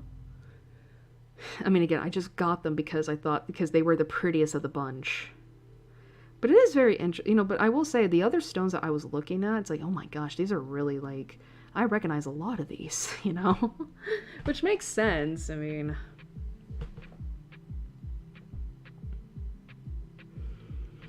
you know, which makes sense. But yeah, so that was the first store I went to. The second store was something my brother recommended, which was it was one of the many stores in that mall, honestly, where they were selling anime-ish stuff, like anime stuff, collector's items and all that. And I only got one thing from there, and it was a Poplio plushie. It was the only Poplio plushie, and I was like, and oh my gosh, you know what sucked about that is that, like, I had to choose between it and this really cute pastel Sleepy Time Pikachu that was also in there. And you know, because the thing is like, they were both like $35 a piece, and I was like, fuck. I ended up getting the Poplio plushie because I'm like, I already have enough Pikachu plushies. Ain't gonna stop me from getting more, obviously, but I have enough, and I really, really love Poplio. I love Poppy. And it would also fit with the mini Rowlet plushie my brother got me several weeks ago. So I got Poppy, and he is currently sitting next to a bunch of other plushies on the bed. He's so cute. He's so cute. His fur is so soft. It feels nice to hold in my hands. So that was the second place we went to. The third place we went to, I wanted to look at some scents and fragrances and stuff. So we went to this store that sold hand soaps, lotions, body washes, and candles as well. I picked up a couple of candles, and the thing is that I really wanted to get a lavender scented candle, and I found one, and I found another one that's I'd have to get up and get the candle itself to list off the scents, but it smells really good. It smells like you're in a library, which I really like. But the thing is, this was like the first. But here's the thing, I was really insisting to my dad at this point, like, let me buy something, and he was like, okay, fine. I went to the register to buy the candles. My card doesn't work. And I know I'm doing everything right. I'm inputting the PIN right, and it doesn't work. And I'm like, what the heck? I still don't know what happened with it, but I have a feeling that and I know for a fact I wasn't inputting the PIN wrong, but I think when I was activating the card like months back in October or November, I had a new PIN. I put a new PIN on it, and I made sure to set it to something that I could remember. But I think what happened is that I might have accidentally pressed a number in place of the one I wanted to have, if that makes sense. And because of that, my PIN may be completely wrong. And obviously I can't figure it out in the middle of the store, because it's like, bro, I got customers behind me who want to buy their stuff. I don't want to take up too much time, and it's really embarrassing when you're trying to buy things and your card doesn't work. I mean, thankfully my dad came by and he ended up buying these things anyway, and I was like, son of a bitch. And I gotta make sure that he gets the money out of my bank for that, because it's like I intended fully to buy that, and it didn't work. So there's that. We went to another store, which I honestly was pretty uncomfortable in. Again, I'm not gonna say the name of the store, but this was a store that, like, I didn't know at the time until I literally walked in, but it's an adult store. It is an 18+ store. And I felt really, really, really uncomfortable being there. And it's like, I didn't want to make a scene by saying, like, can we please get out? But I was like, can we please get out? Because it is, and believe me when I say, like, I mean, by 18+, I mean, like, this is where you're buying toys and other such sexual things. And it's really fucking awkward to be there with your brother, your father, your sister-in-law, and your nephew. Again, I did not know this store sold these kinds of things until I walked in there and I saw all that, and I was like, oh, I want to get out. I want to go. I want to leave. So we got out of there, I think, 20-something minutes later, and oh my god, I wanted to get away as soon as possible because I felt so uncomfortable. I felt so awkward. And then we stopped at another store. This was the last store in the mall, because my nephew really wanted to go to it to check out stuff. It was like a vintage store, and I was like, okay, let's go down there. And I initially wasn't planning on getting anything. I was just looking around. But then I saw that they had this physical copy of the Pokemon Encyclopedia that had all the Pokemon from Kanto to Paldea in it. And I was like, I have to get it. I have to get it. And it's currently sitting up in my closet right now, on top of all the other stuff that's in there as well. But anyway, So that was the extension of my mall trip. However, the entire trip wasn't done yet because the family even planned that we were going to go to a store. I don't know if it's a chain store, if it's a local, market or whatnot, so I'm not going to say the name. But we decided to go to this grocery store where they sold international food. And I was really interested in it. Because obviously, because I don't know if I've ever talked about this before, but I also feel like the older I've gotten, the more I want to try, foreign delicacies and such, mainly in terms of like sweets and treats. And I was really interested in that. So we went to the store and they closed at 7. We got out of the mall like close to 6 o'clock. And we went over to this grocery store. And we were just looking through all of the treats. And there was a lot that I was like, ooh, But ultimately I settled on, I had Greek-made cookies, crumble cookies. They don't taste that great. I'm gonna tell you right now, they don't taste that great. They're chocolate too. They don't taste that great.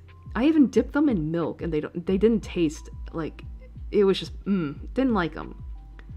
Then there was Australian licorice.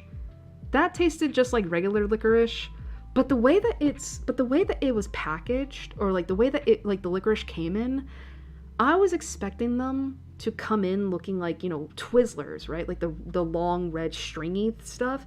No, this Australian licorice looked like mini Vienna sausages. Like it's not a long, thin, like Twizzler. It's a short, stubby, like just log. I mean, regardless, they were still good. It was great.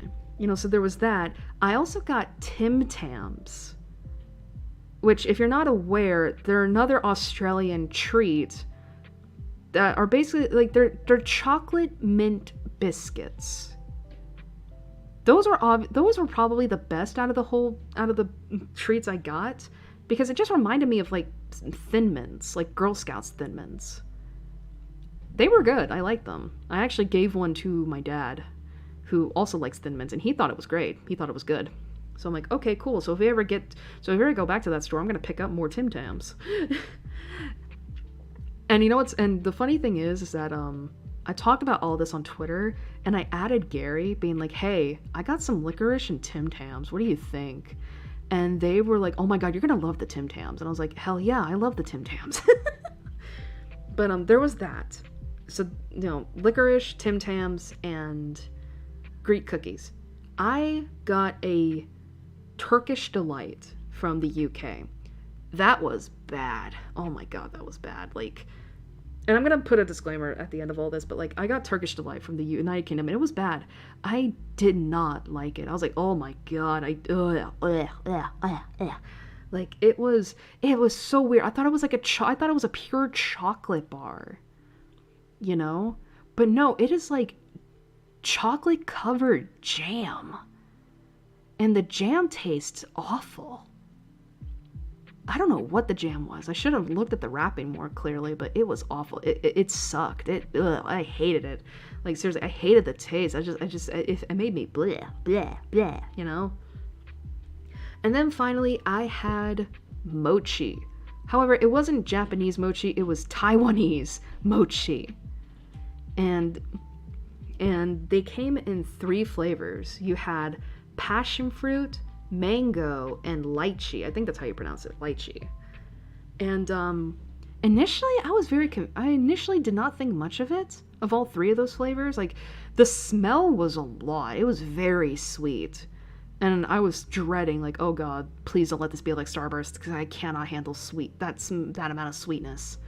But no, but the thing is, like, I initially tasted them, and I'm like, why does it feel like I'm tasting candles? Like, the taste is so muted compared to everything else. I will say, though, I didn't know what mochi really... I mean, again, I like to look at things up close when I have them in my own hands.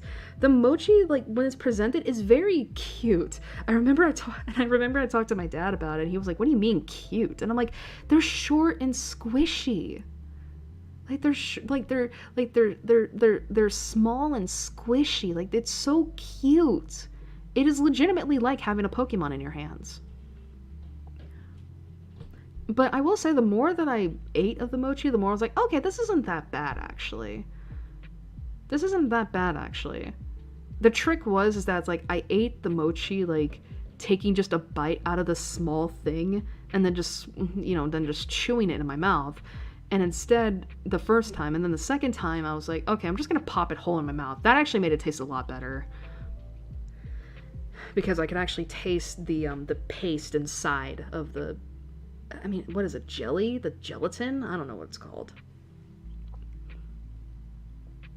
But yeah, regardless, I ate all of that, but the Greek cookies, and they're still up in my closet because I really don't want to try more. They're awful. But but I will say, but regardless, like I don't regret eating all of that, because it's like, again, it's more, you gotta try stuff out, right?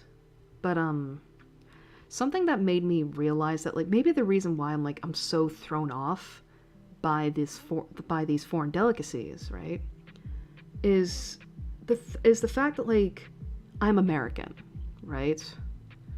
And two things that I always hear, like, when foreigners come to visit America and they try out our food, there's two things that are always a bit of a consistency.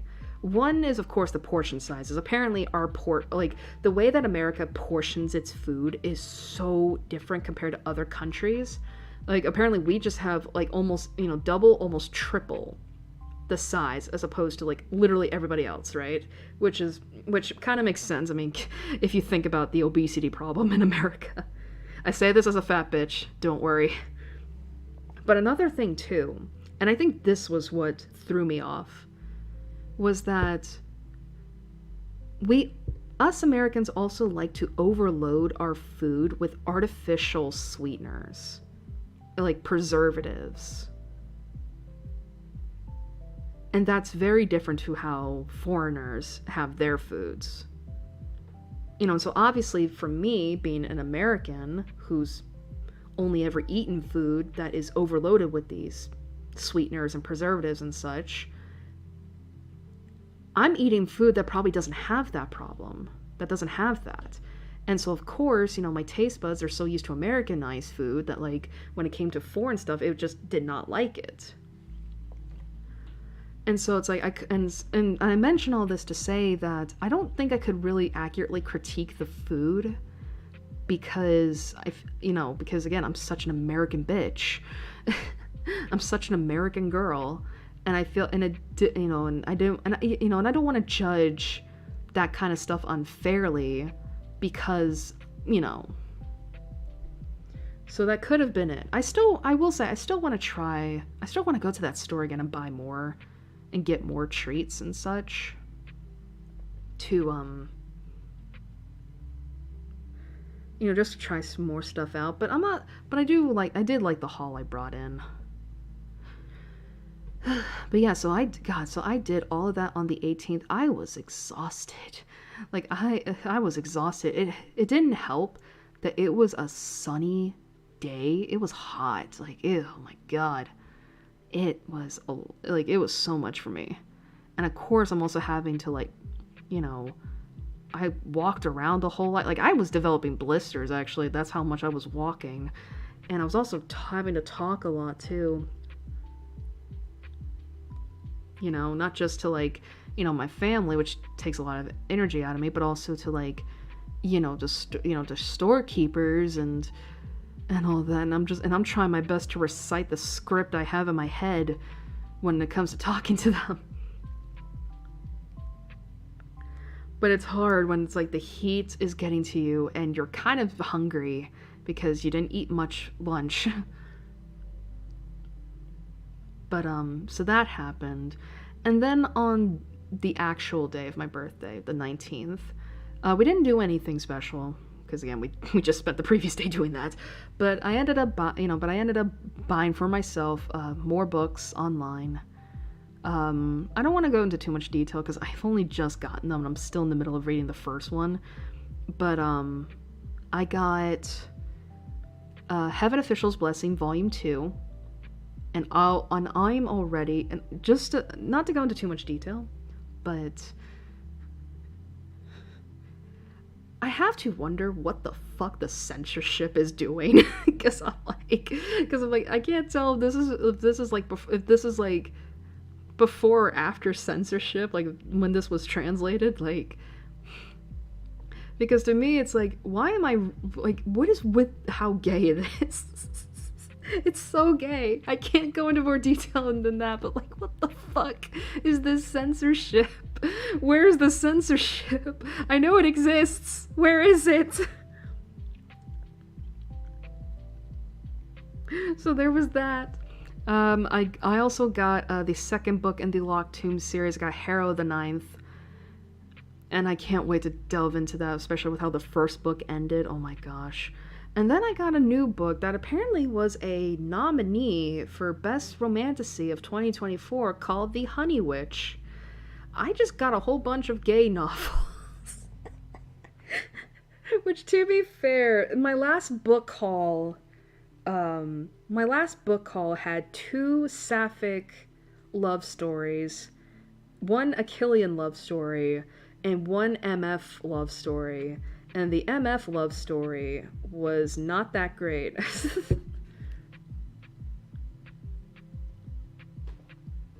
the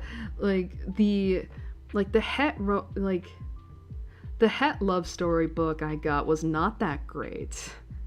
Like, it was actually really hard for me to get invested in the romance.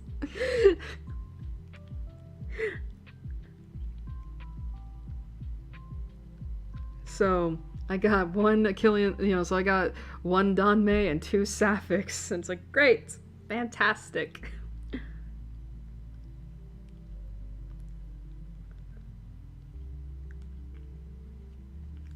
But, so I just got my last book a few days ago.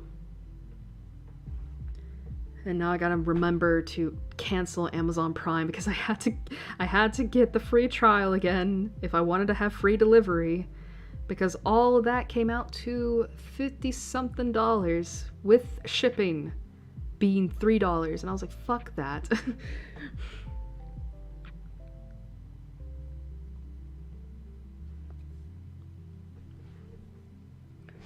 But yeah, so that's how I spent my birthday, just reveling in all the stuff I'd gotten.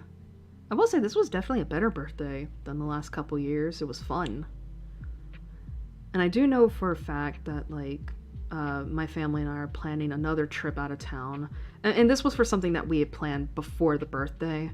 We just needed, to coordinate schedules, because we can only go when my brother doesn't have work, and I think because he's working 2 jobs, that's not very, he doesn't get a day off very often, so. But yeah, at some point we're going to be doing that soon.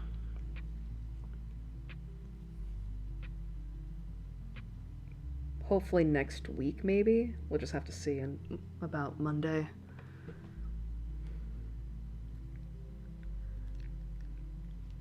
But yeah, so that's what's been going on with me lately. I mean, obviously I've been hearing a lot about certain things, and excuse me, and man, it's just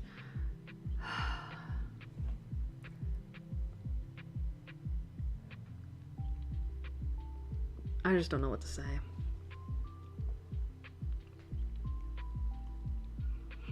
I will say though, like, I am looking forward to summer. I mean, because I know that Pride Month is next week. God, I can't wait. I always feel happy when Pride Month comes around. I don't know if it's just because, like, I get to see people being their, I don't want to say authentic selves, because I feel like that's a little I feel like that's a little exclusive to people who are still in the closet. But I think you get what I mean. It's like, it's always so fun seeing people being like loud and proud of who they are, you know, despite the increasing, you know, bigotry that follows homophobia, transphobia, etc.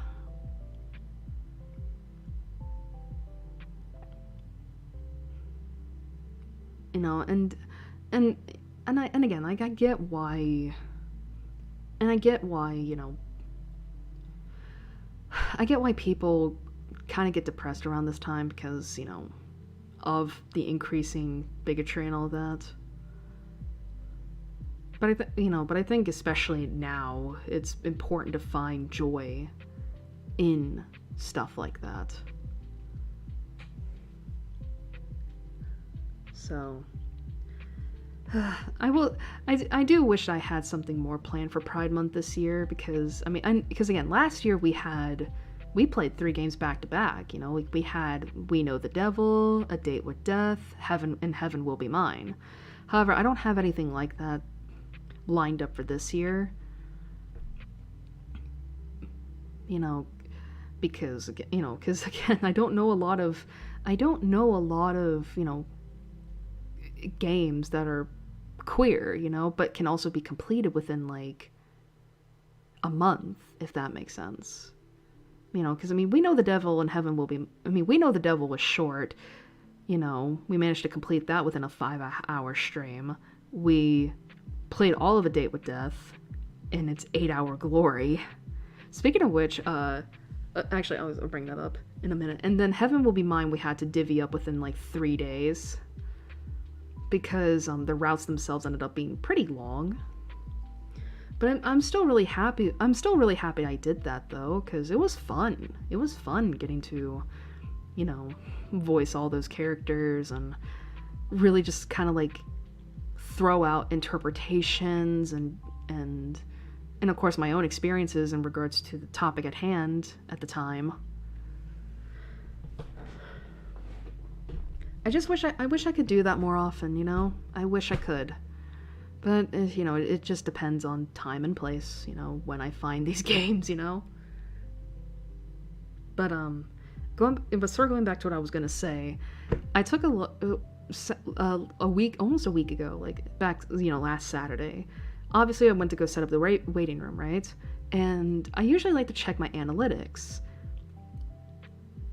And, y'all, who is checking out my Date with Death VOD? Like, who's checking out my original playthrough? Like, I'm not mad, by the way. I'm very happy you like it. But it's like, what do you mean? It's like it's just steadily climbing in views. I mean, don't get me wrong when I say, like, it doesn't surprise, because I also know that the DLC VOD I did back in December is also getting a lot of views as well. But that one makes a lot more sense because I streamed the VOD shortly after, I streamed the DLC shortly after it released. And obviously, people are gonna, you know, like, I basically, like, you know,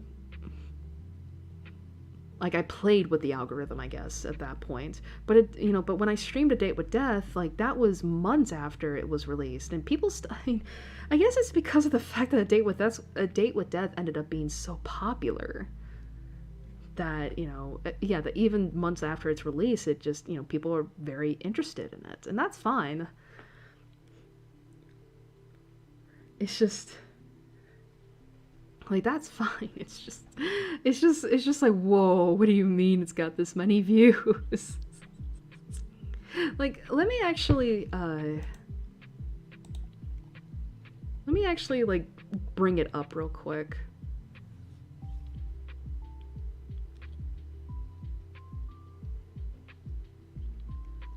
I will say, too, I also noticed that, like, my, you know, the first part of my Katawa Shoujo playthrough is apparently my most popular VOD.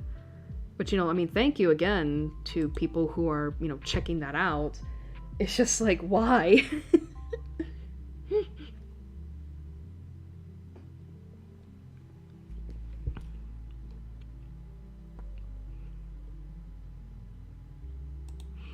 But still, it's just like, why?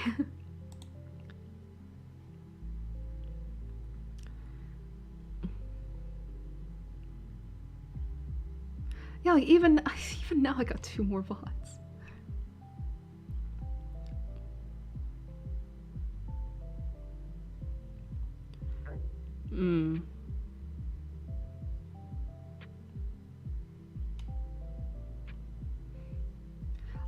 I also got 2 new subscribers, by the way. Someone subscribed literally like Wednesday, apparently, according to this. But anyway, let me get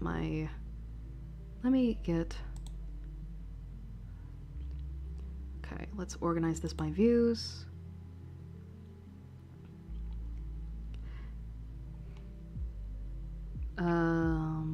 Date with death, where are you?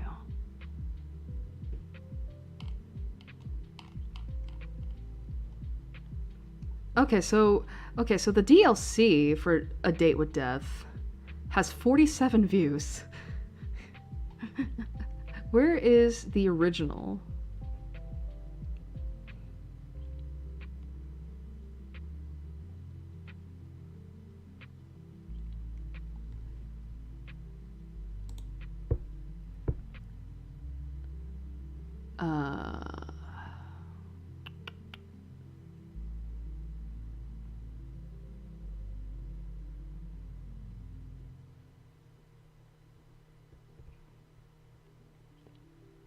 Wow, it is not showing up. What the heck? There's no way it has to be. There's no way it's this far back, is it?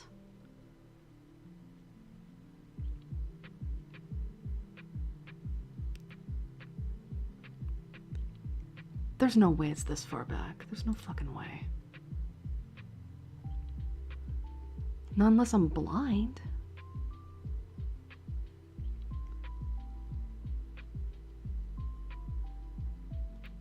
It only has 5 views? That doesn't make sense. I feel like there was more to that though. That's weird. That is weird.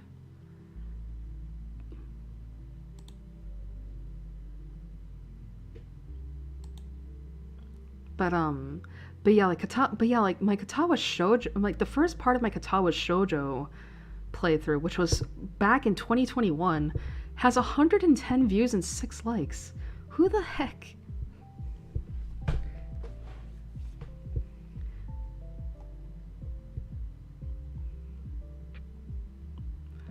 But yeah, it is kind of crazy looking back. But yeah, it is kind of crazy just how much Katawa Shoujo is like apparently just climbing up the ranks, and it's like, why? I do have to wonder, like, why? Like, what the hell is making you want to watch this?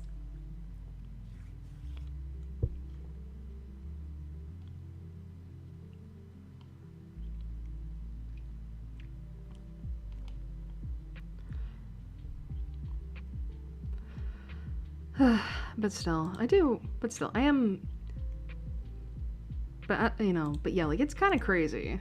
The fact that, like, you know.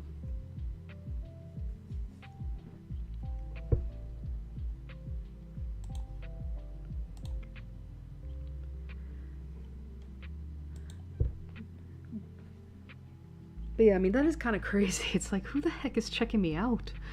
Like, I don't, like, I mean, I say, like, I know it seems weird that I'm saying this as if, like, it's a bad thing. It's not. It's just, like, what the heck? But yeah, as I was saying, like, it would be nice if I could, it would be nice if I did something special for Pride, but it's just a matter of timing, I think. You know? I mean, to be fair, though, I think the thing is, right, it's like, I think I could have something lined up maybe for next year.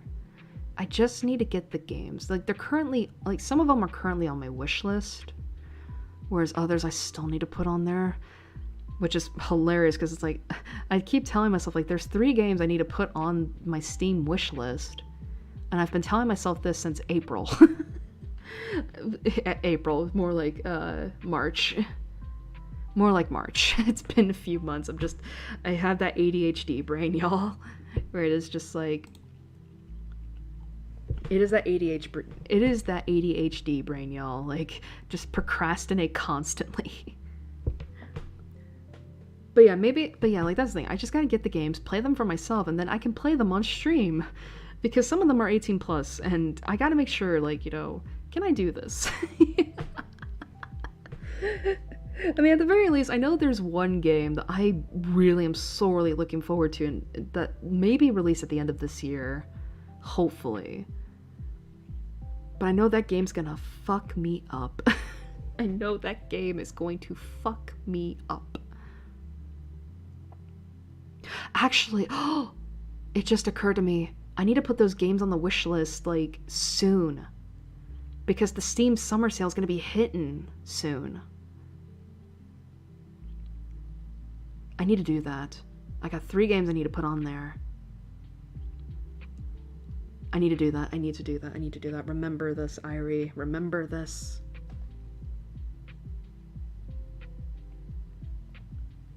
But yeah.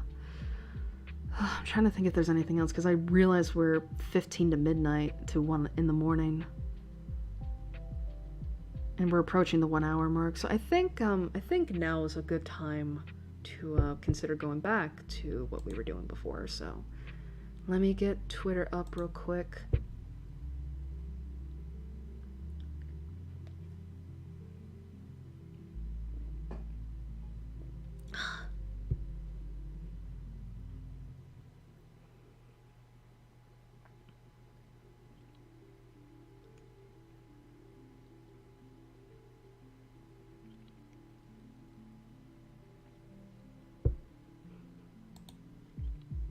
Oh yeah, speaking of which, the candles I got, I got, I currently have one lit up right now. It smells so good. It's lavender and vanilla. Like, it smells so good.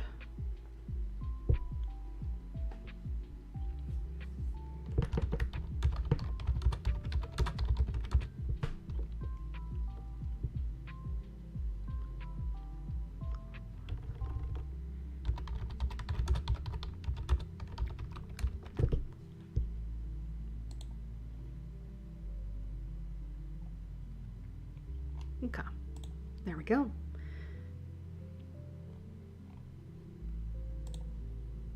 Alrighty, gonna say goodbye to the music for now. Okay.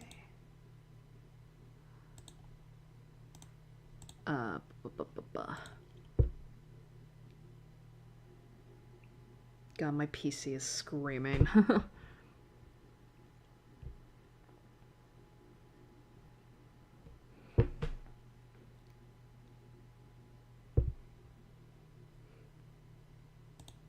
I will say, though, I have been thinking about, like, putting up more, wait.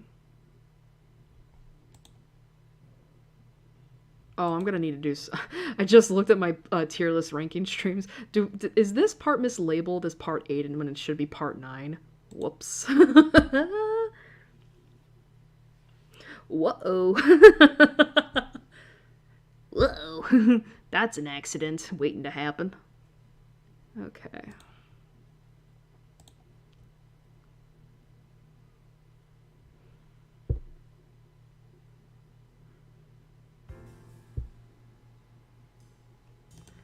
Oh, is this on? No, it's not. Okay, good.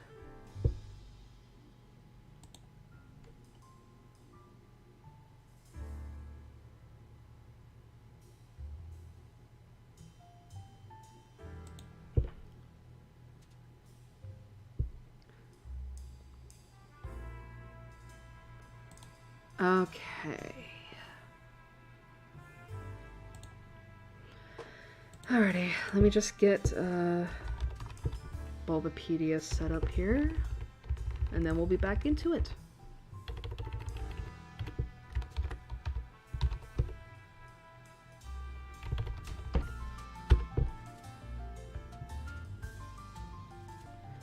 Alrighty. Get this back. Oh, shice. Get this back up, and then boop. Excuse me. Alrighty. Let's pick right back up where we left off. So, next up, we have... No more soft voice, by the way. Yanmega. Okay. Yanmega / Mega Yanma is known as the Ogre Damer Pokemon. It is a dual bug flying type that evolves from Yanma when leveled up while knowing ancient power. It can have either speed boost or tinted lenses as regular abilities and frisk as a hidden ability. And the biology is as follows. Yanmega is a large dark green dragonfly Pokemon. Its large eyes are red with black lines that make a sideways T shape in each one. It has 2 large white fangs or mandibles next to its small mouth. Its immense jaw power allows it to bite apart foes while flying by at high speed. Each of Yanmega's segments has a red spot on them, while the last tail segment has a black triangular plate. It has 2 smaller plates on the back of its thorax and a third on its head. Yanmega has 6 black thin legs. It has 4 white oval wings with red tips, and there are 2 smaller white wings on the end of its tail. Yanmega can create shockwaves by beating its wings. These shockwaves are so powerful they may inflict critical injuries on any foes or even knock down huge trees. Yanmega's wings are powerful enough to carry an adult human. Yanmega is very rare in the wild, though it can be found in wooded and swampy areas. It has very strong jaw power and bites apart its prey's heads while flying at high speed. Yanmega usually aim for the prey's most vulnerable spot, wasting no energy in the process. Yanmega is said to be an extremely violent Pokemon, usually requiring someone of incredible bravery to tame this aggressive bug. When Yanmega needs to rest, it flips its body over and finds a branch to rest on. And as for the stats... Oh, that's interesting. So, its special attack is its highest at 116, with speed at 95, HP and physical defense both at 86, physical attack at 76, and special defense at 56. I ain't gonna front. This thing is freaky looking. I don't like it. Like, it's not like Yanma, where it's like, Yanma's at least a cute dragonfly, though this is the true nature of a dragonfly. This is the thing that you would actually see outside, and you don't want to have biting you. How big is this thing? Oh, this thing is as big as my dad. That's great. 6'3". Woo, okay, that's huge. That is terrifying. But yeah, I don't like this thing. Not only because I think it's freaky looking, but also because, like, that speed boost ability is a pain in the fucking ass when you're trying to, like, kill this thing, you know? Because I am wondering if speed has to do with evasion. Because I feel like evasion... Because you know how there are certain moves, right, that will lower your evasion, like Sweet Scent? Does speed have something to do with that? Because, again, evasion seems to be a hidden stat. I need to look that up, actually. But yeah, it's like, imagining trying to hit this thing, and then it's like, you're just not being able to because it fucking evades so much. But yeah, oh god, I also find this really freaky looking. And the fact that it's fucking huge. It's like, what? I also think this is a C tier Pokemon. It's like, no, I want nothing to do with this. I want nothing! I want nothing! Oh, I forgot to turn on the shuffle. Whoopsie. Chattomate! Gomenne! Should have done that. Oh my god, I nearly exited out the music player just because. Alrighty. Next up. Next up is Leafeon, a new evolution since Johto. Alright, so Leafeon / Leafia is known as the Verdant Pokemon. It is a pure grass type that evolves from EV when leveled up near a moss rock or when exposed to a leaf stone. It has Leaf Guard as a regular ability and Chlorophyll as a hidden ability. And the biology is as follows. Leafeon is a mammalian quadrupedal Pokemon. Its body is tan with dark brown paws. It has a multitude of small green sprouts growing all over its legs, chest, and back. This music is really loud, by the way. With the longest one on its head, in front of 4 tan tufts of fur. Leafeon's green ears and tail resemble tattered leaves. It has brown eyes and a small brown nose. This Pokemon's cellular structure is similar to plants, which allows it to perform photosynthesis and purify the air around it by sleeping under the sunlight. It gets its energy in this way instead of eating. It is a pacifistic, quiet Pokemon, preferring not to fight, though it will sharpen its hard leafy tail for the occasions it needs to. The tail's sharpness is said to exceed that of a master-crafted sword, being able to cut down a large tree with one hit. Leafeon's aroma is similar to fresh grass in its youth.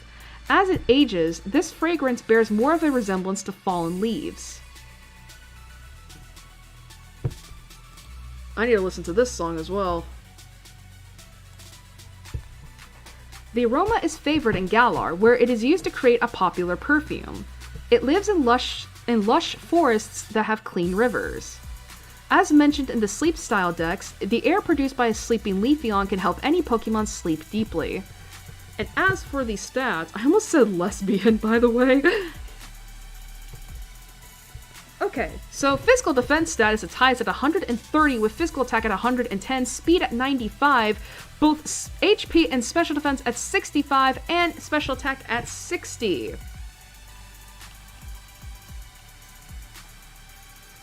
So yeah, I will say, again, grass-type Eevee makes sense.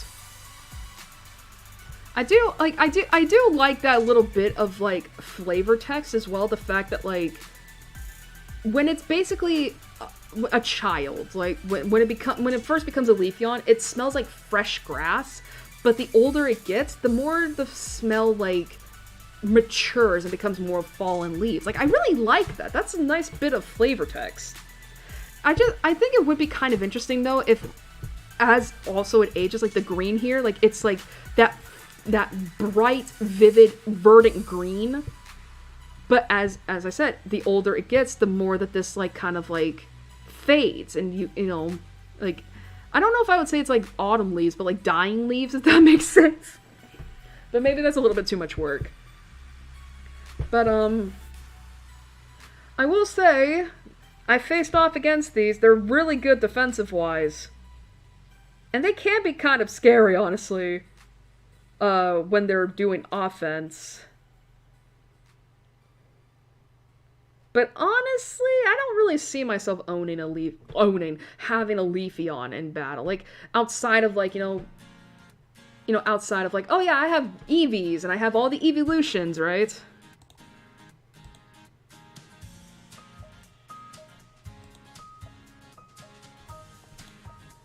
Where would I rank this?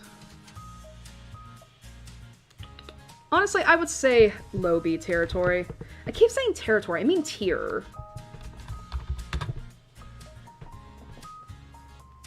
Like, again, I don't think it's bad, I don't think I would have one on my team personally. And I understand the appeal. I do think the concept is executed nicely. And again, that flavor text helps. Alrighty. Next up.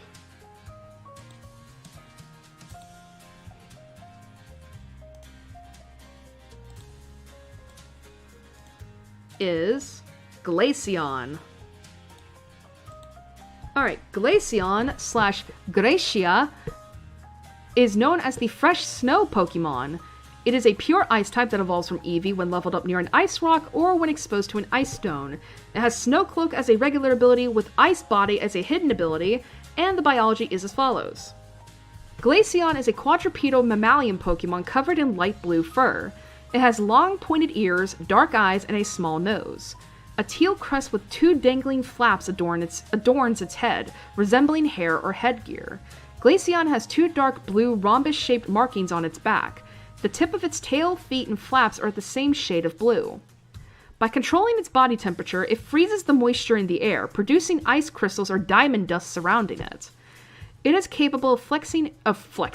It is capable of freezing its fur into sharp needle-like icicles, which it can fire at opponents or use as protection as it tackles at its prey. As mentioned in the sleep style decks, Glaceon can also perform this defense mechanism while sleeping. It can quickly drop its body temperature below negative 75 degrees Fahrenheit / 60 degrees Celsius negative. Glaceon is rather popular in ski resorts due to its ability to create powdery snow. Those captivated by Glaceon's beautiful snowfall will be instantly frozen without realizing it. Glaceon the murderer! And as for the stats.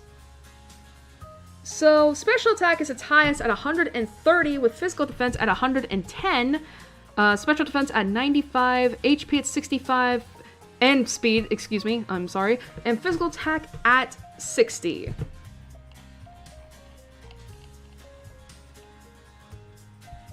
So I will say, I think it is a pretty neat design, all things considered. I will say, I think if anything, this looks more cat-like. Like, this is so cat-like to me.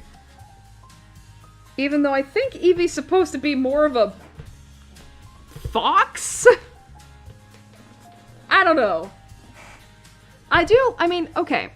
The aesthetic is very pleasing.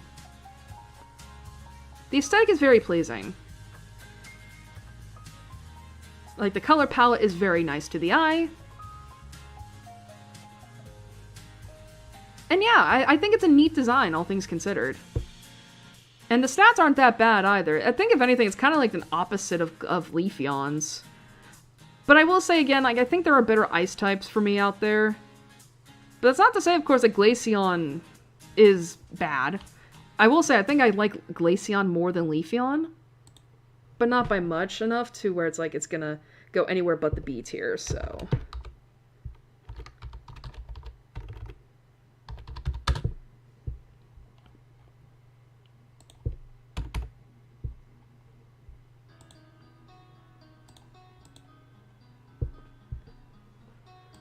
Okay. Ooh, this one I really like, and I wish I could get one.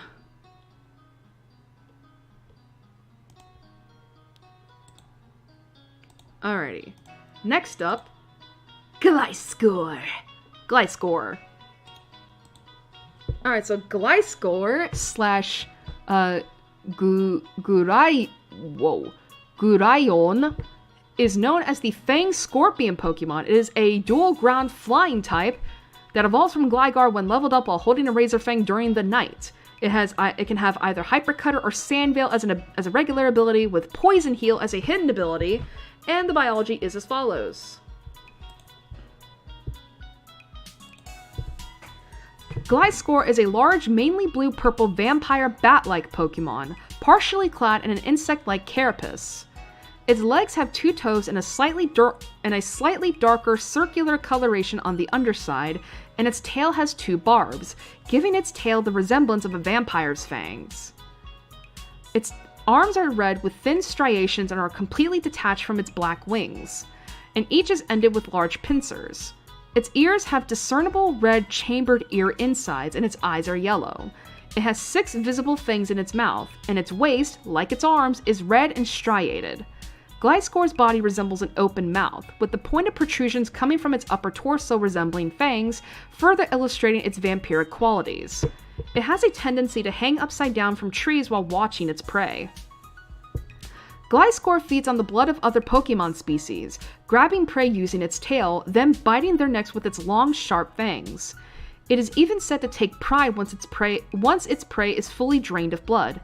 As shown in the anime episode Riding the Winds of Change, Gliscor, along with its unevolved form Gligar, can emit a sort of sound wave in order to detect obstacles and fly around them, similar to echolocation. Its legs appear to be not suitable for walking, so it can only perform short hops when on the ground.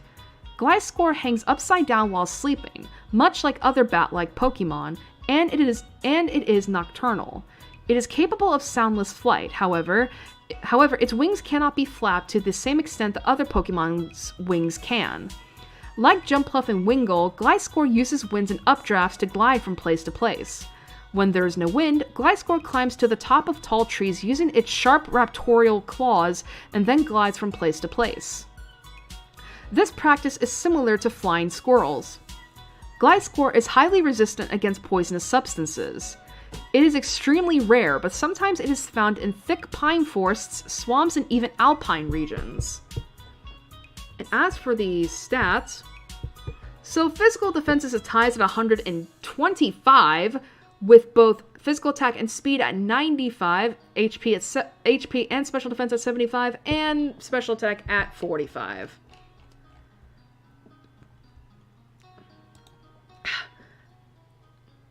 I think it's a really nice design and all that, the scorpion tail, but with the vampire aesthetics. I mean, listen, I'm a vampire girly. You know how it is. But I also think about the anime, specifically of Gliscor, where it's like, this thing is just so cute. It's so adorable. It's so clingy and just attention hungry. It's just like, I don't know. It is, I want to own I want to have a Gliscor so badly, but yet I can never get lucky enough to have a Gligar and then a Razorfang at the same time. It almost never happens. It's like, why am I not allowed to have a Gliscor? I would treat it well, damn it. I will say though, ground flying, very contradictory dual typing here, because flying is normally immune to ground.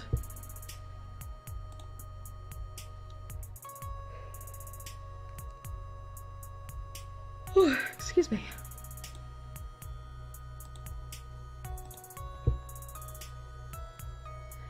But I also really like the color palettes. What was this described as? Blue-purple, yeah. Like this bluish-purple thing with the red and the black, and then you have the striking gold eyes. It's so... I would want this so much. Honestly, even though I've never had a Gliscor before, I would place it on my A tier. Because it's so cool. Honestly, I think if I knew how to battle with it, it would probably be an S tier, honestly. But as of now, it's in the A tier. It is A tier. A tier, A tier.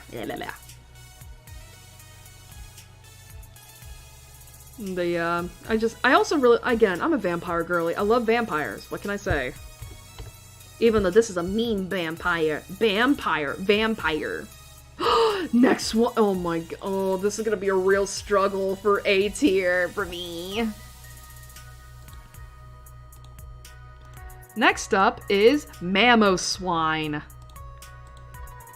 Alright, so Mamoswine / Mamu! No. Wait.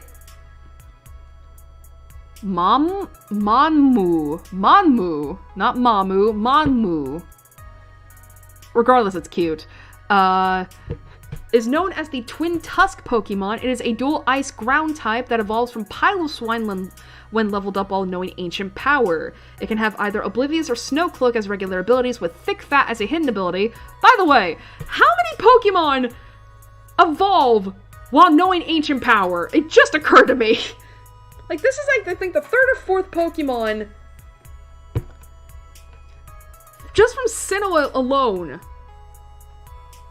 that has to evolve because it needs to have ancient power or something. Anyway, biology is as follows. Mamoswine is a large quadrupedal Pokemon resembling a woolly mammoth crossed with a boar. Its brown fur is very thick to endure harsh cold and protect from snow and ice. Its tusks, which are smaller on a female Mamoswine than on a male, are made of pure solid ice. Mamoswine has a blue mask-like pattern with a white rim around its face and eyes, resembling ski goggles. The fur on its muzzle is tan and shaggy, and its nose resembles that of a pig. Mamoswine's feet are black with 3 thick toes, and its tail is small. It can endure harsh cold and hunger for an almost indefinite amount of time, as indicated by a 10,000-year-old specimen reviving. Mamoswine lived all around the world during the last ice age, but its population thinned when the climate grew warmer. Mamoswine inhabits cold places, such as mountainous regions and frozen tundra. Weavile is a natural predator of Mamoswine. Mammal swine is believed to have hidden potential that was awakened by the cold climate. In Kalos, there's an area called Route 17/Mammal Swine Road, where humans use rental mammal swine to travel through the heavy snow in order to reach either Dendemil Town or Anastar City. And as for the stats? So physical attack is its highest at 130, with HP at 110, physical defense and speed both at 80, so this is a speedy little elephant. Special attack at 70, and special defense at 60. I have a soft spot for Mammo Swine. I mean, because this is the fully grown version of Swinub, and we both know how much I love Swinub.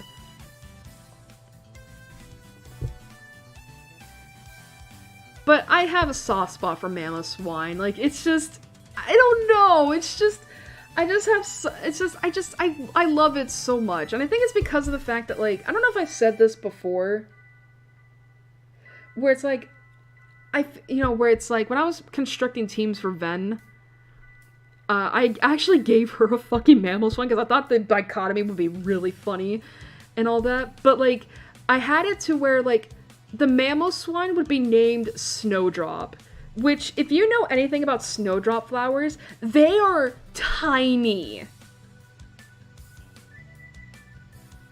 Like, they are very tiny white flowers that appear during winter. And it's like, imagine naming this behemoth Snowdrop. Like, it works when it's a Swinub, but not when it's this thing. Like, this thing is huge. Like, how big is it? It is 8 feet tall. But regardless, I think it's an ironic name. But it's also, I really like it! And it does seem like I have a bit of a... I do seem to have a bit of a weakness towards, like, elephants and pigs, it feels like. I say that despite the fact knowing that I put Grumpig and Spoink, like, further down the list. Honestly, Mammo Swine is an A-tier Pokemon for me. Because it's also really hard to get a fucking Mammo Swine, and I don't use them often in battle.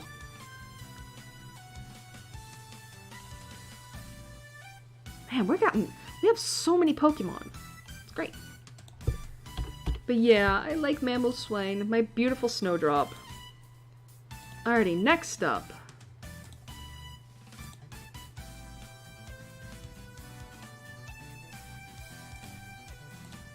Next up is Porygon Z. Alright, so Porygon Z, which is the same thing in Japanese, is known as the virtual Pokemon. It is a pure normal type that evolves from Porygon 2 when traded while holding a dubious disc. It can have either adaptability or download as regular abilities, and has analytic as a hidden ability. And the biology is as follows. Although technically a virtual man-made Pokemon, Porygon Z does have a physical body. Its head is fuchsia and ovoid in shape with a short blunt antenna protruding upwards and a blue bill similar to that of a duck. Its eyes are yellow and have black rings, similar to a bullseye. The head is completely detached from the body and floats slightly above it. Its smooth ovoid body is fuchsia with a blue ring connecting its arms. 2 arms are loosely connected to their upper body and other than their blue color, have no features. The tail is also blue and featureless, but slightly resembles a paddle.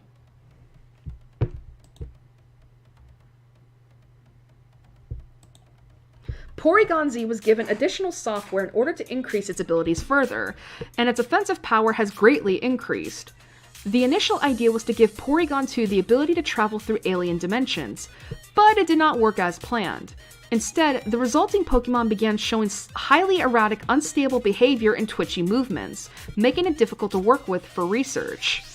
As a result, it is believed the experiment to create Porygon Z was a failure. This has been attributed to the incompetence of the engineer improperly updating its programming. Academics can't seem to agree on whether Porygon Z should be considered a true evolution of Porygon 2.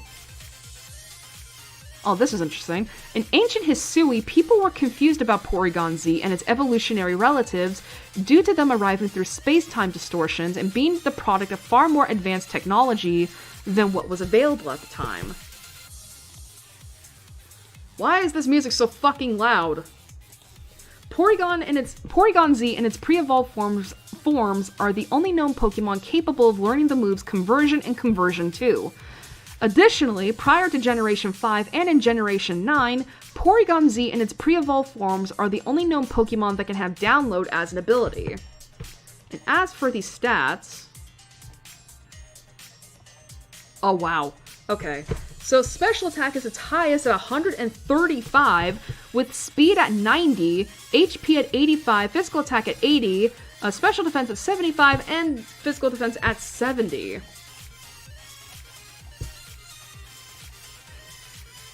Knowing that this is basically the result of, like, a glitch, let's just say, it definitely conveys that.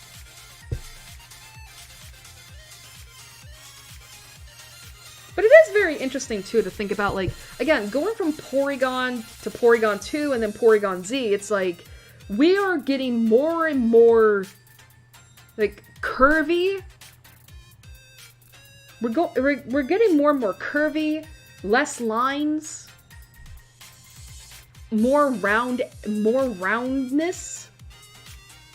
And hell, we're even foregoing, like, you know, just additional features like a neck.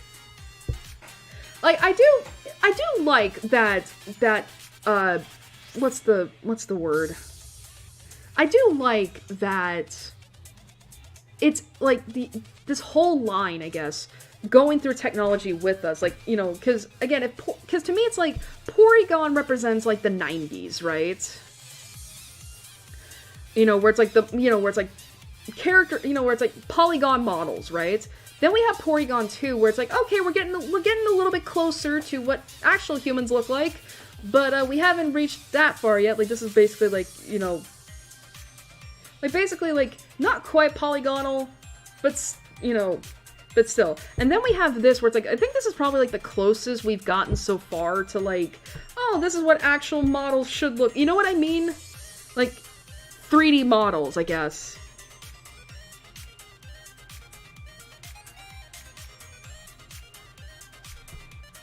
But overall, I don't really have any feelings towards this thing. I mean, those stats, though, are pretty good, I'm not gonna lie. Honestly, I think this is a low B Pokemon.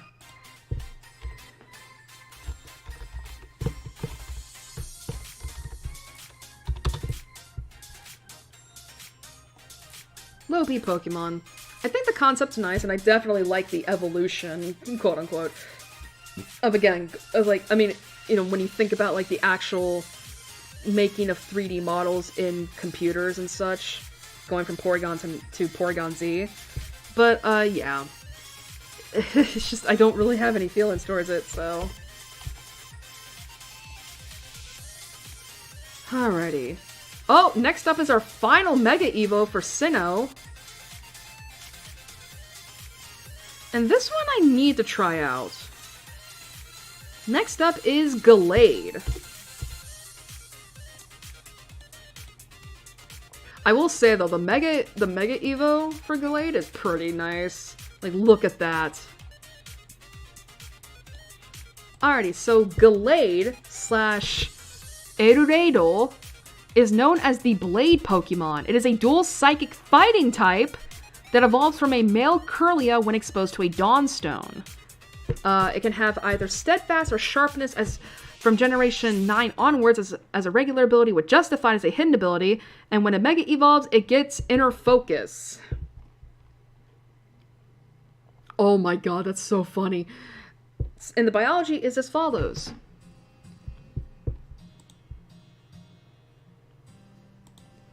Gallade is a white bipedal Bishonen-like Pokemon.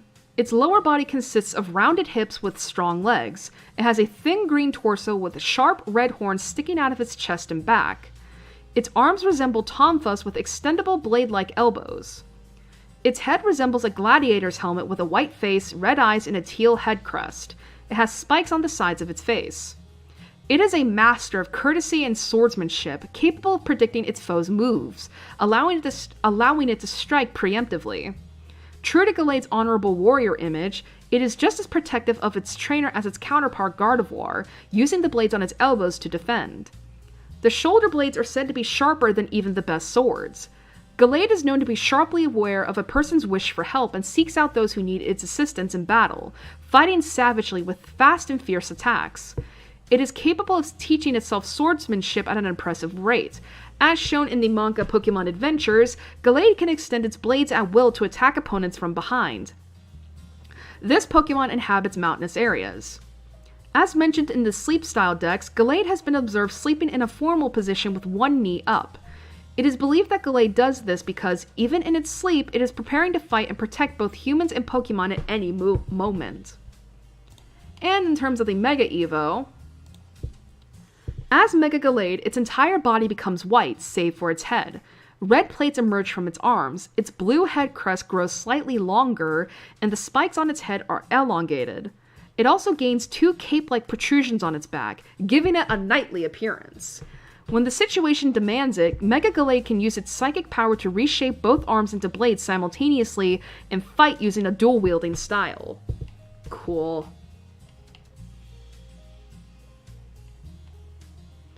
And in terms of these stat blocks, so regular Gallade, highest stat is physical attack at 125 with special defense at 115, speed at 80, HP at 68, and both physical defense and special attack at 65. With Mega Gallade, however, gotta scroll down, physical attack goes way up to 106. Okay, to 165. Speed also goes up to 110.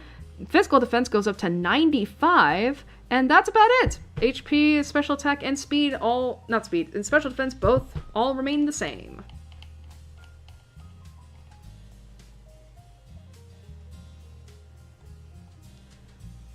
So, here's the thing. I've never used a Gallade before.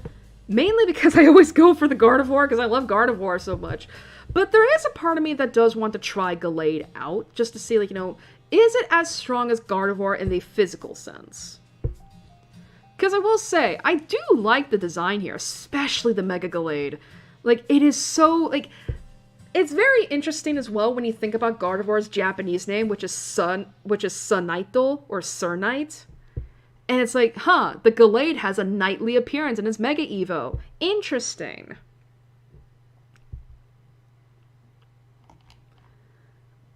But yeah, and I also really like the typing too. Psychic fighting. It's pretty much like Metacham. I just wish I knew what it was like. I mean, to be fair though, I guess if I wanted to, I could just play Oraz again, because in Omega Ruby and Alpha Sapphire, Wally has this as his ace. Because he initially had a Gardevoir in the original Ruby Sapphire Emerald. But I guess, like, in Oraz, because they already showed off Mega Gardevoir with Diantha, they were like, well, we gotta give Wally the Mega Gallade, because that's the only other Pokemon we haven't shown. Without changing too much. But to be fair, I think it fits. I honestly think Mega Gallade fits Wally more than Gardevoir. Again, because, if you know Wally's story, it's like, okay, yeah, that's cool. That's nice. But yeah, honestly, I think I would put Gallade in the high B tier. Honestly, again, if I just know what it was like to have one, I think it would probably be in the A tier, or hell, even S tier, who knows? Just depends, I guess.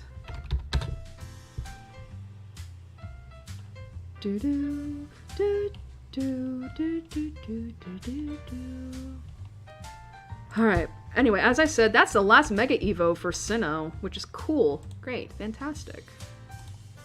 Alrighty. Oh no! One of my ensemble dark horses! Yay! Oh man, y'all thought I was weird for the nose pass before. Y'all, look at this honker. Probopass! Alright, Probopass / Dinozu is known as the Compass Pokemon. It is a dual rock-steel type that evolves from Nosepass when leveled up in a special magnetic field or when exposed to a Thunderstone. It can have either Sturdy or Magnet Pull as a regular ability, with Sand Force as a hidden ability, and the biology is as follows. Probopass is a mostly blue rock-like Pokemon. It has small round eyes, a red nose that is large in proportion to its body, and a bushy black mustache that consists of iron sand, which appears to be attracted by its magnetic nose. Probopass has 3 small objects on its sides and back called mini noses, or chibinozu, which it is able to control. It has a big red hat-like magnet on top of its head, and exudes strong magnetism from all over its body. Being able to command these mini noses, Probopass is able to catch prey and attack opponents from all 3 directions. On occasion, its mini noses can get lost and may never come back. Oh no! It emits strong magnetic fields that enable it to levitate and can damage nearby appliances. Probopass can use the iron sand to form rocks, which it uses to destroy its prey. It is rarely seen in the wild, but may be found in mountainous regions very occasionally. And as for the stats. So obviously, special defense is its highest at 150, with physical defense not far behind with 145. However, special attack is at 75, HP is at 60, physical attack is at 55, and speed is at 40. This thing is meant to tank shit. Again, it's the same reasoning I have for Nosepass, where it's like, I know it's goofy. Hell, I would argue it's even goofier than Nosepass because it has the fucking mustache. It has the mustache. It's like this, like, I do wonder what the Kijinkas of Probopass are like. Because the way that I'm picturing it, it is like this big, burly man with this thick beard on his face. Like a lumberjack, except it's steel.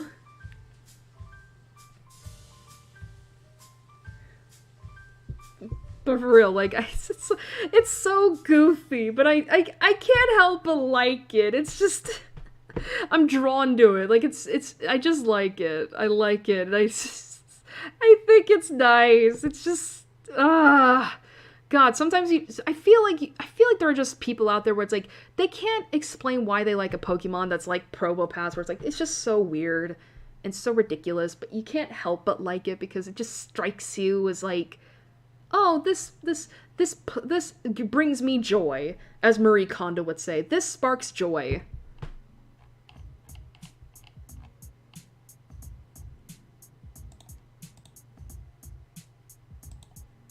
I guess the thing is, where would I put this?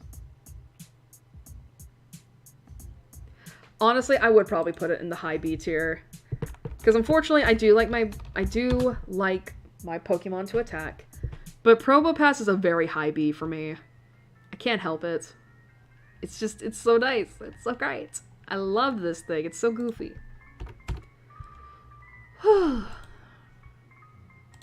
Okay. Ooh, this one I have a complicated with. Ooh. Alrighty, next up is Dusknoir.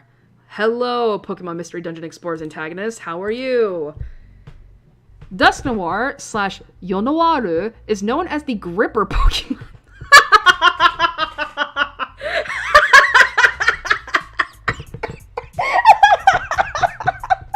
The Gripper, you say? Oh, the slang really fucks with you, huh? Gripper Pokemon. Okay.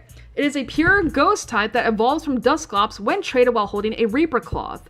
It has Pressure as a regular ability, and then from Generation 6 onwards it had Frisk as a hidden ability, and the biology is as follows. Dusknoir is a primarily black Pokemon that somewhat resembles a Cyclops. I never got that impression. Its cylindrical head is light gray with a single eye that has a yellow iris and a red pupil. Its eyelid resembles a smiling mouth, with its red eye being a tongue. I also never got that.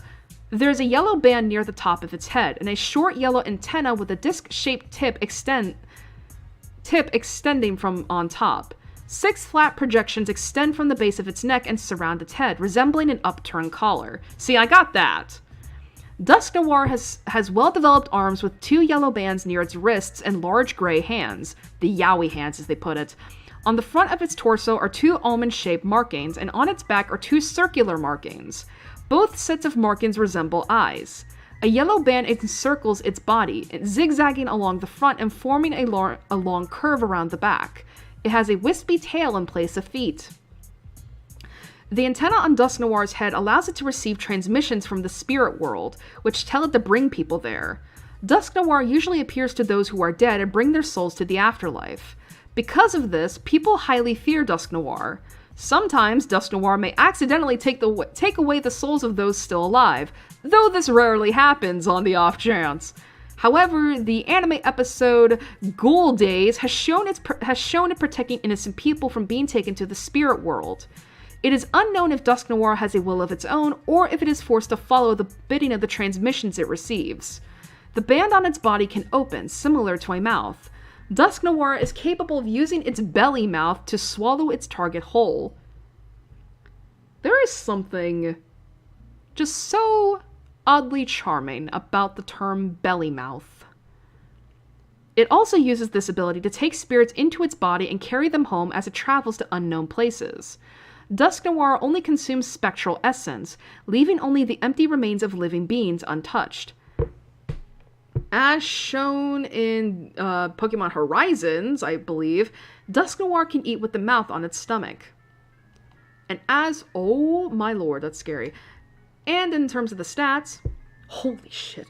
Physical defense and special defense are both tied at 135, with physical attack at 100, special attack at 65, and both HP and speed tied at 45 for the lowest. I will say, I think it's a pretty cool Pokemon. Like, I do like the design. Like, and it definitely conveys the scariness. But I can't help but think about, again, Pokemon Mystery Dungeon Explorers, because this was one of the main antagonists. You know, spoilers, by the way. Like, he posed as this just, like, this wise mentor figure. And then halfway through the game, he fucking betrays you. And it turns out, no, he's working for the true antagonist of the game, which is, you know, Primal Dialga. You know, and he turns out to be a pretty scary, like, antagonist. Like, I mean, it makes sense, because, I mean, he's a ghost type. He can just vanish in and out of will. You know? But then I hear, because I never got to this part of the game, unfortunately, that he undergoes a hell of a redemption arc in, like, one of the special episodes for Explorers of Sky. Like, I think it's the last episode, too. Like, he goes through a hell of a redemption arc with Grovyle. And from what many people say, like, that's one of the best pieces of Pokemon media ever. Which really makes me want to, like, play Explorers again. But come on, Nintendo, remake, please. That I can't afford and will probably never play. Like I told myself with Rescue Team, you're gonna buy DX, right? You're gonna buy DX, right? But, yeah, like, those defense stats, though. That is insane. Honestly, I think it deserves an A tier. Also, it did occur to me as well, like, the fact that it said that, like, these things resemble an upturned collar, and it's you know what, honestly, and maybe I'm reaching, but you know what? What if this is kind of like a noir detective? I mean, think about it. Dusk Noir? Noir? I'm just saying. The body, yeah, like the ghost of a noir detective. I'm just saying, like, maybe I'm reaching, who knows. But I think it could work. Ooh, one of my other favorites. Oh! Next Pokemon I think is going to be our last one before we start moving on to mythical legendaries. And it's not this one, by the way. Anyway, Frostlass!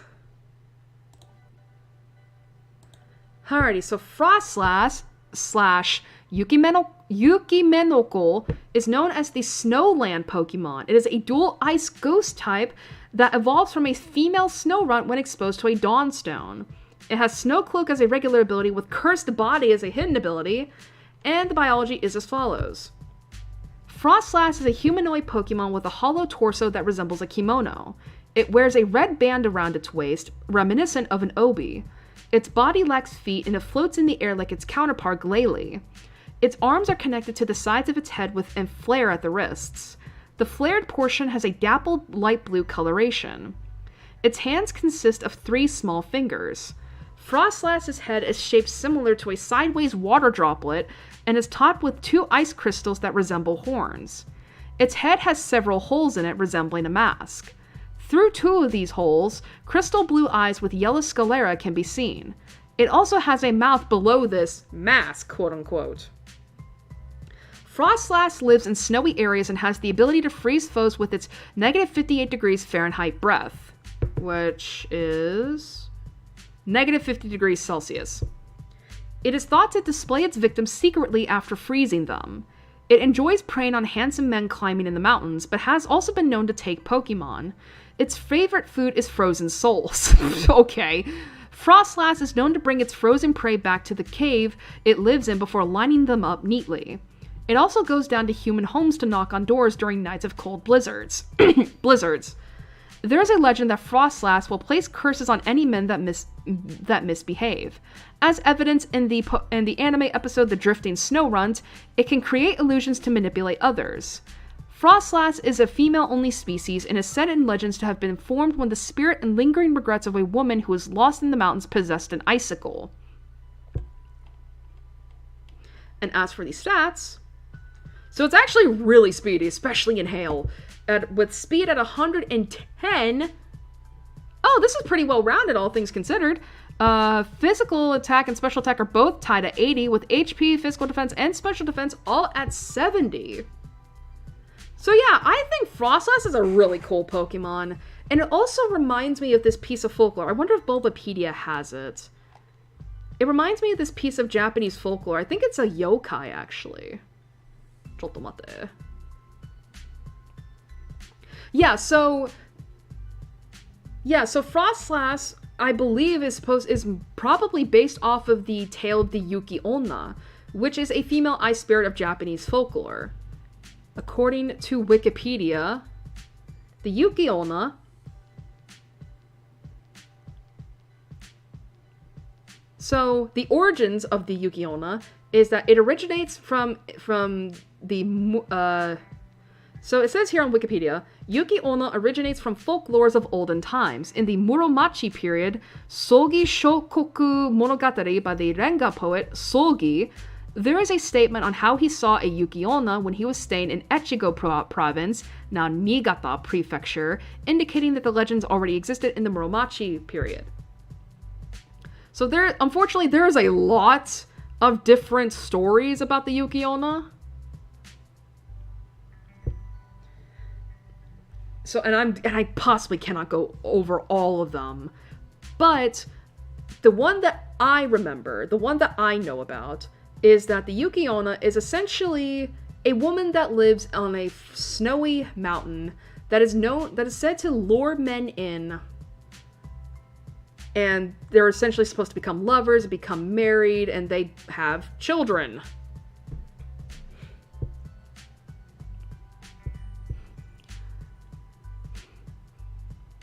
Let me see. Is there any... I just want to know.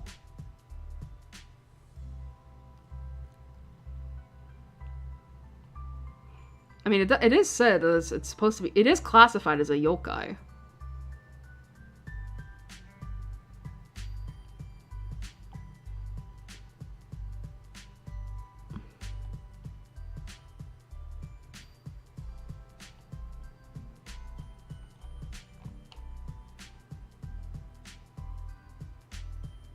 Wow, oh my god.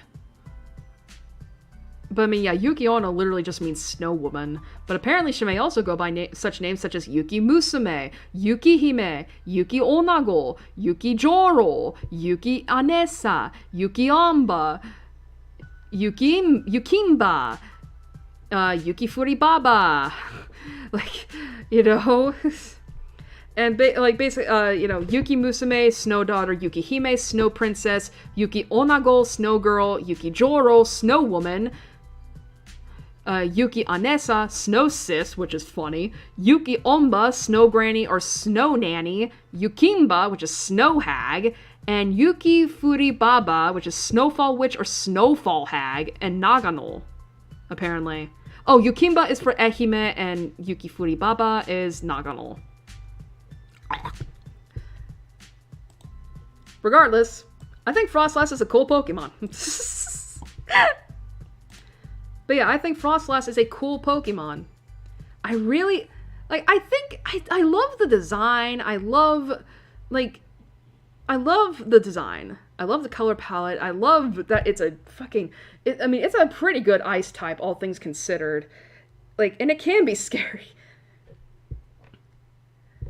I will say too, and again, I know I keep saying I love the design, but it's the fact that it's the fucking kimono. Kimonos I think can be very beautiful, very pretty, and it's just you have this whole thing. God, it's so difficult to try to get a Frostlass, honestly, but the few times I have gotten one, I've never regretted it, so...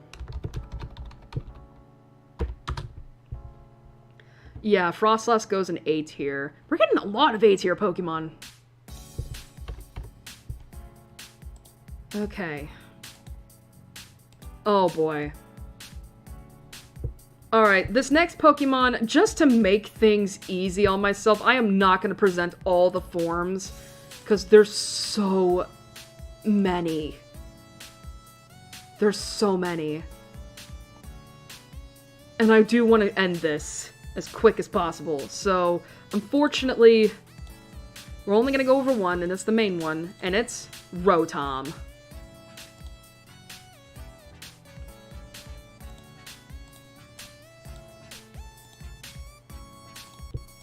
Alrighty, so Rotom, which is the same in Japanese, Rotomu, is known as the Plasma Pokemon. It is a dual electric ghost type that has the ability to possess the motors of certain appliances and change form. It also learns a new move depending on which appliance it possesses. So as you can see, when it's not possessing any appliance, or is possessing a light bulb apparently, it is just, it is just dual electric ghost, and it can learn Thundershock. When it possesses a microwave oven, it is Heat Rotom, electric fire, and learns Overheat. Washing machine, Wash Rotom. Electric water type, learns Hydro Pump. Refrigerator becomes Frost Rotom, becomes electric ice type, learns Blizzard. Electric fan, Fan Rotom. Electric flying type, learns Air Slash. Lawnmower, Mow Rotom. Electric grass, dual type, and learns Leaf Storm. However, it is in Generation 7 that we also get the Rotom Dex, but that is not considered a fighting thing. It also, and apparently in Generations 8 and 9, it can also possess a smartphone and become the Rotom phone. There's so much shit with Rotom. It only has one ability, which is Levitate, which makes sense. And the biology is as follows. Rotom is a small orange Pokemon that has a body of plasma. It is mostly spherical with a bulb below its body and a long pointed protrusion on top, making it shaped like a lightning rod. There is a whitish blue aura of electricity around it that forms lightning bolt-shaped appendages. When moving quickly, these appendages tend to disappear in favor of a long similar-looking trail of blue electricity. It has teeth, and its unique blue eyes have a dividing line across them. In its base form, Rotom cannot be touched by anyone without the latter being shocked in the process. According to the Rotom catalog, Rotom in its base form is possessing a light bulb. Rotom lack any sort of circulatory system or pulse. It's a ghost type. Rotom have the ability to enter and control appliances. They typically use their abilities to make mischief, often using the household items they possess to pull pranks on unsuspecting people, as seen in the anime episode Get Your Rotom Running. Despite this, some Rotom have taken to inhabiting electronics with the intent of helping others. The Rotom Pokedex, Rotom phones, Rotami, and Drone Rotom, whatever the fuck these are some examples. Additionally, in Galar, the Rotom phone is used to power the Rotom bike. Some of these forms allow Rotom to speak human languages and demonstrate that Rotom are highly intelligent. Rotom tend to reside in abandoned buildings. Research continues on Rotom and its ability to power unique motors. In the anime episode Rotom's Wish, a specific Rotom was shown to have the ability to time travel. Blech. We're not going to get into any of the forms because that's so much room. In terms of the stats, I'm only going to go over the base stat block for this thing. So, special attack is as high as 95 with speed at 91, both physical defense and special defense at 75, and both HP and physical attack at 50. So yeah, this thing blew the fuck up, I guess, over recent years. Like, it is very interesting that, like, in Generation 4, like, I don't know how many of the forms were available, right? Because, again, we have Heat Rotom, Wash Rotom, Frost Rotom, Fan Rotom, and Mo Rotom. I don't know how many of these are available back then. But it is very interesting to think about, like, how, again, like, it's from Generation 7 onward that we really saw, like, this explosion of Rotom-related things. I mean, it makes sense. You know, because, again, it is a ghost Pokemon that can possess appliances, as they say. And I do think it is creative in that regard. It is very creative in that regard. I will say, though, I've never used a Rotom. It's very interesting, because I remember when I initially played through Platinum for the first time, I thought, like, is this a legendary? Because, I mean, you don't encounter a Rotom in the wild. Like, you encounter it on a specific day in the old chateau in Eterna Forest. I almost said Eterna City. Eterna Forest. And I thought it was a legendary at first, but then it's like, oh wait, this is no legendary, it's just I mean, I don't think it's classified as a mythic. Yeah, it's not a mythical Pokemon at all. So, like, I don't know. Where would I rank this as?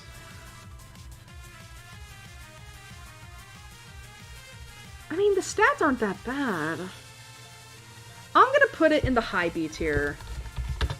I think, because I do like the creativity that is with this, and the fact that, like, again, like, there's so many different forms, and you can learn different moves because of these forms, etc. Like, it's interesting.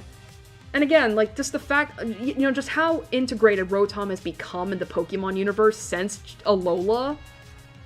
And that makes sense to me. That makes sense to me, and I think it's really neat, you know, the idea of, like, the idea of Pokemon becoming integrated in such a way in our society.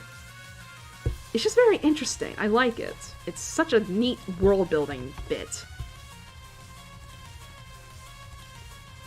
Alright, now we're getting into the mythical. Rotom was our last normal.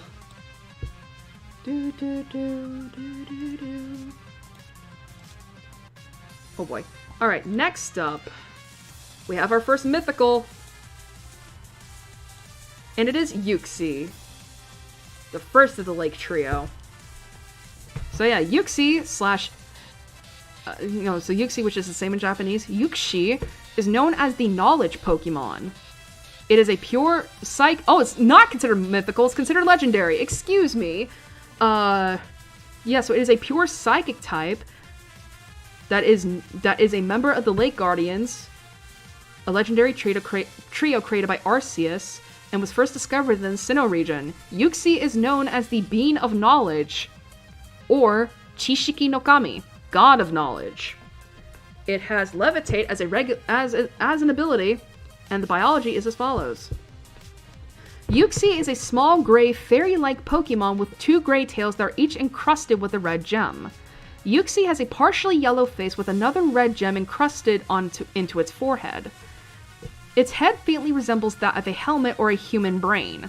Yuxi always has its eyes closed, and as it can wipe out the memory of those who see its eyes. Yuxi is both feared and respected for its ability to erase the memories of evil people. Yuxi's spirit can leave its body without dying and return at will. It created all knowledge in the Pokemon universe. Notably, when Yuxi first emerged, humans gained the knowledge needed to solve problems and improve their quality of life. In Pokemon Mystery Dungeon, it is shown that Yuxi can create an illusion. It was also shown in... Are these anime episodes? In the anime episodes, The Needs of the Three and the battle finale of Legend to teleport itself, as well as other Pokemon and humans. Though it is very shy, Yuxi will attack with force if it or its friends are threatened. In the past, it has been referred to as the Bean of Knowledge, due to its role in giving humans the ability to adapt and learn as life goes on. Alongside the other Lake Guardians, Yuxi is needed for the creation of a red chain, either through gems extracted from its body or through its claw. Why was that sentence just separated? Together, they're also capable of destroying a red chain. They even have the power to calm down Dialga and Palkia should the deities be enraged, but not both at once. Yuxi lives in Lake Aquity, specifically in the Aquity Cavern at the center of the lake, thus gaining the title Lake Guardian. That's spoiler. Yuxi and the other Lake Guardians are the only known Pokemon capable of learning the move Mystical Power. And in terms of the stats, so physical defense and special defense are both its highest at 130, with speed at 95, and HP, physical attack, and special attack all tied at 75. So the Bean of Knowledge. So we can kind of see this as Athena, right? The Greek goddess of wisdom. And so the Lake Guardian trio is a very interesting concept, because it's like Yuxi represents knowledge, Mesprit is emotion, and Azelf I think is self or spirit. I don't know. We'll get to Azelf eventually, but it is also very neat that Yuxi, the Bean of Knowledge, resides in Lake Aquity. Aquity is a term I believe is a synonym for knowledge. I could look that up actually real quick.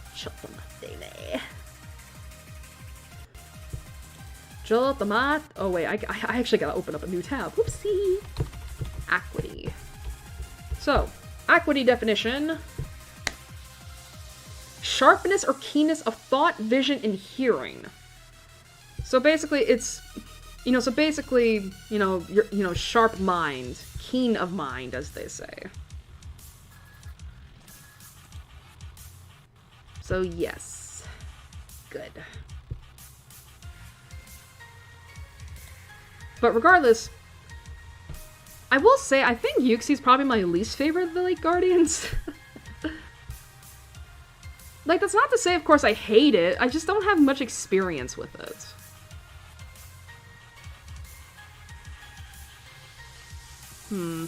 I just don't have much else to say. Honestly, as much as I hate to do this, I think it would probably belong in the lower B tier. Yuxi. Yuxi. How much? I will say we are closing in on the last 10 here. So next up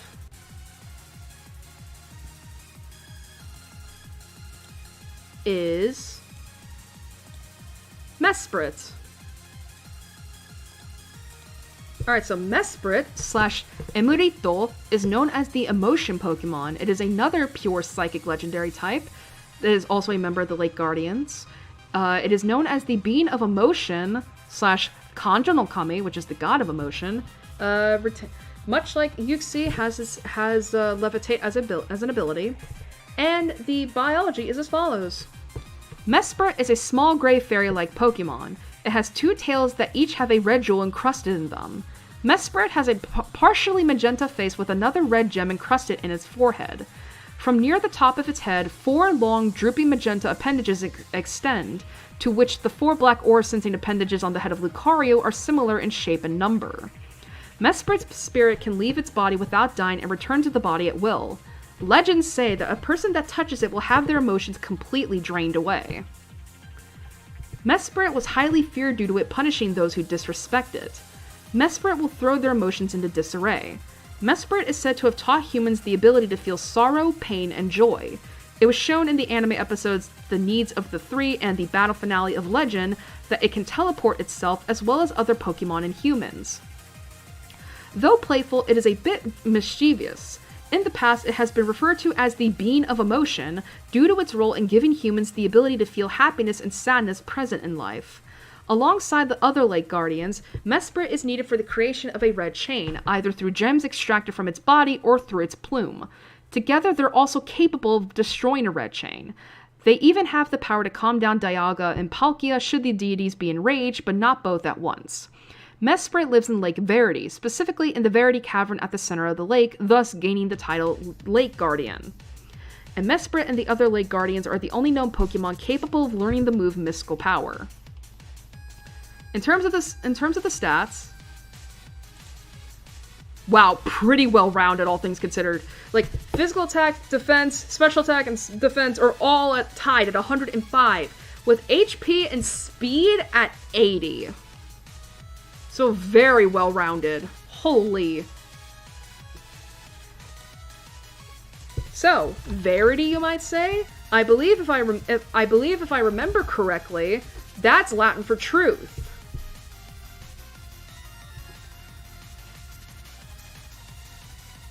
A true principle or belief, especially one of fundamental importance. Again, I think, yeah, like, it basically means truth in Latin.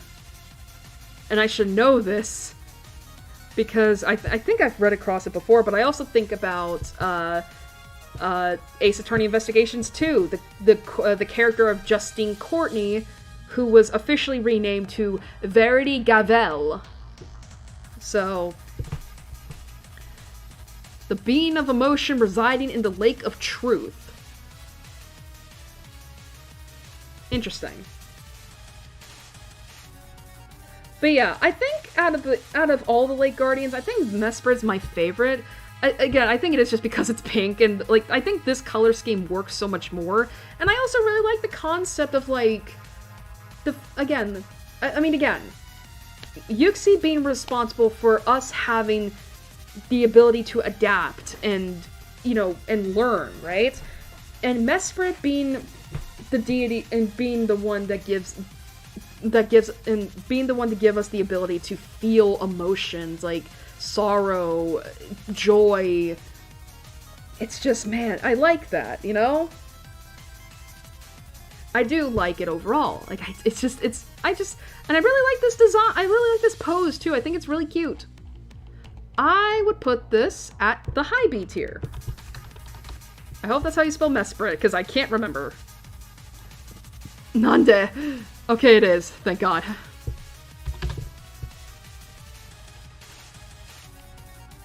Bum bum bum bum. Alrighty. Hold up. Okay, we still have one more to go. Good. Alright, the last of the Lake Guardian trio is Azelf.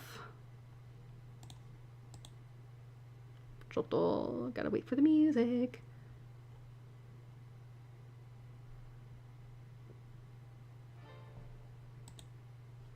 Alright, so Azelf slash Agonolme is known as the Willpower Pokemon.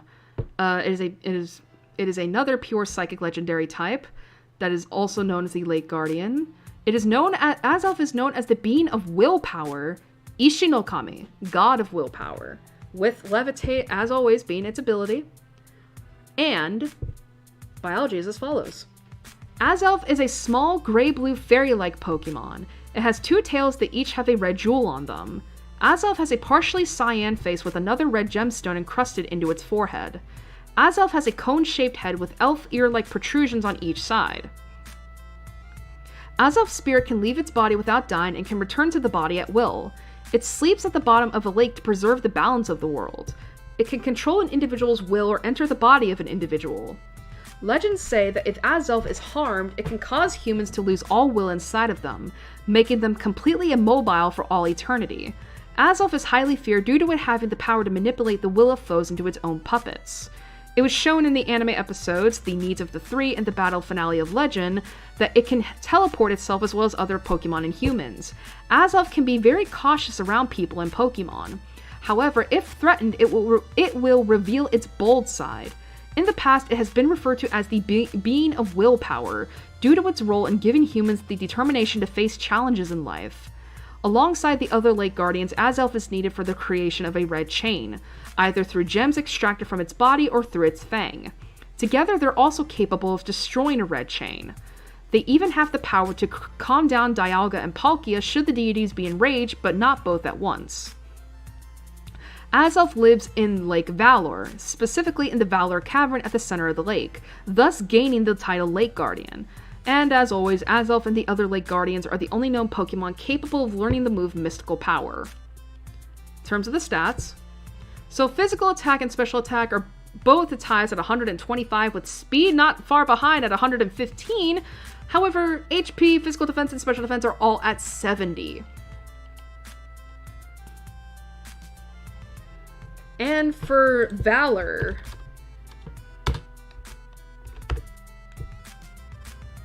great courage in the face of danger, especially in battle. So, knowledge, truth, and courage. Interesting, right?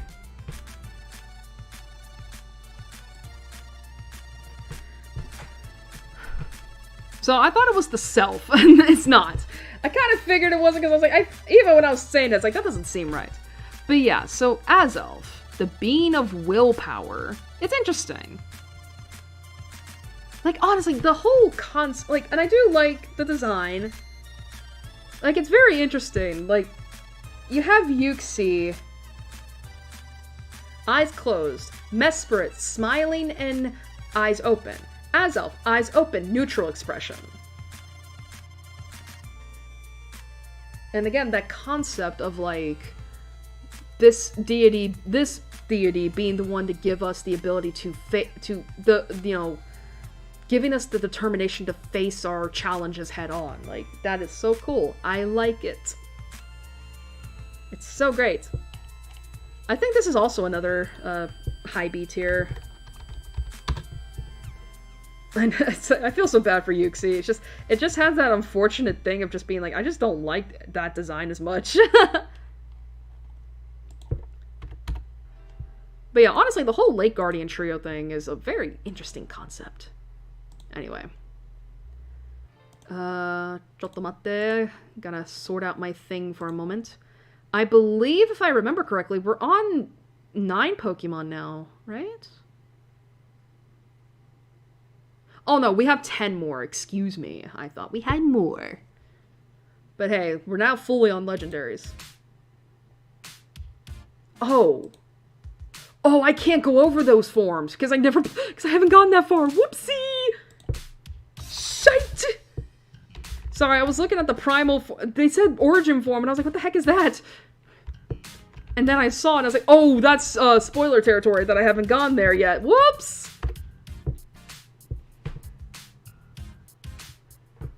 Man, I hate that they don't tell you primal Dialga. It's like, what the fuck? Anyway. So, next up is Dialga. Dialga, same in Japanese. Dialga is known as the temporal Pokemon. It is a dual steel dragon legendary. It is the mascot for Pokemon Diamond and Brilliant Diamond.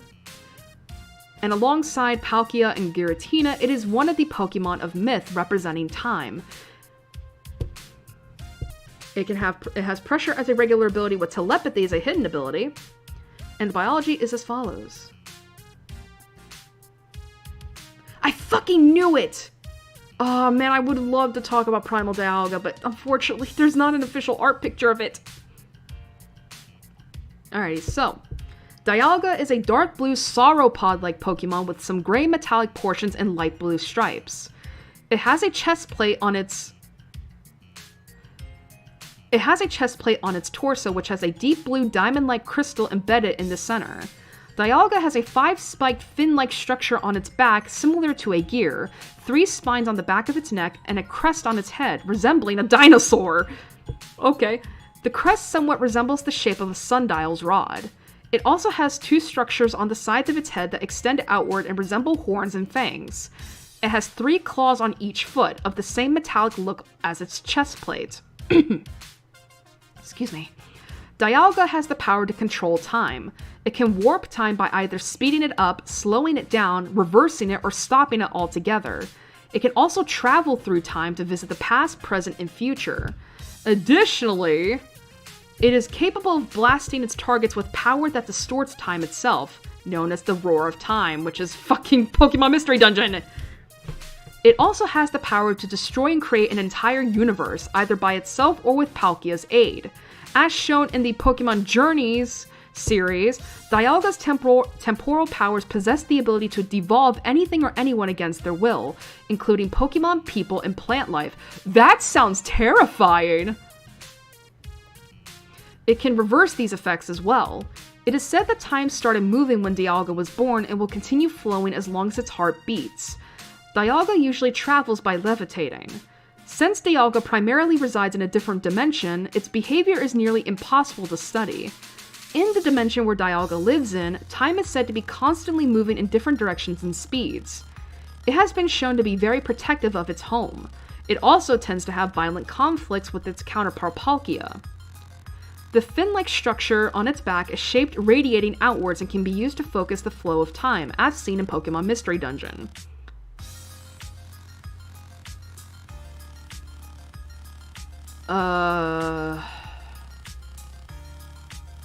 We're not going to talk about this next portion because, unfortunately, it is all Legends spoilers that I haven't gotten to yet!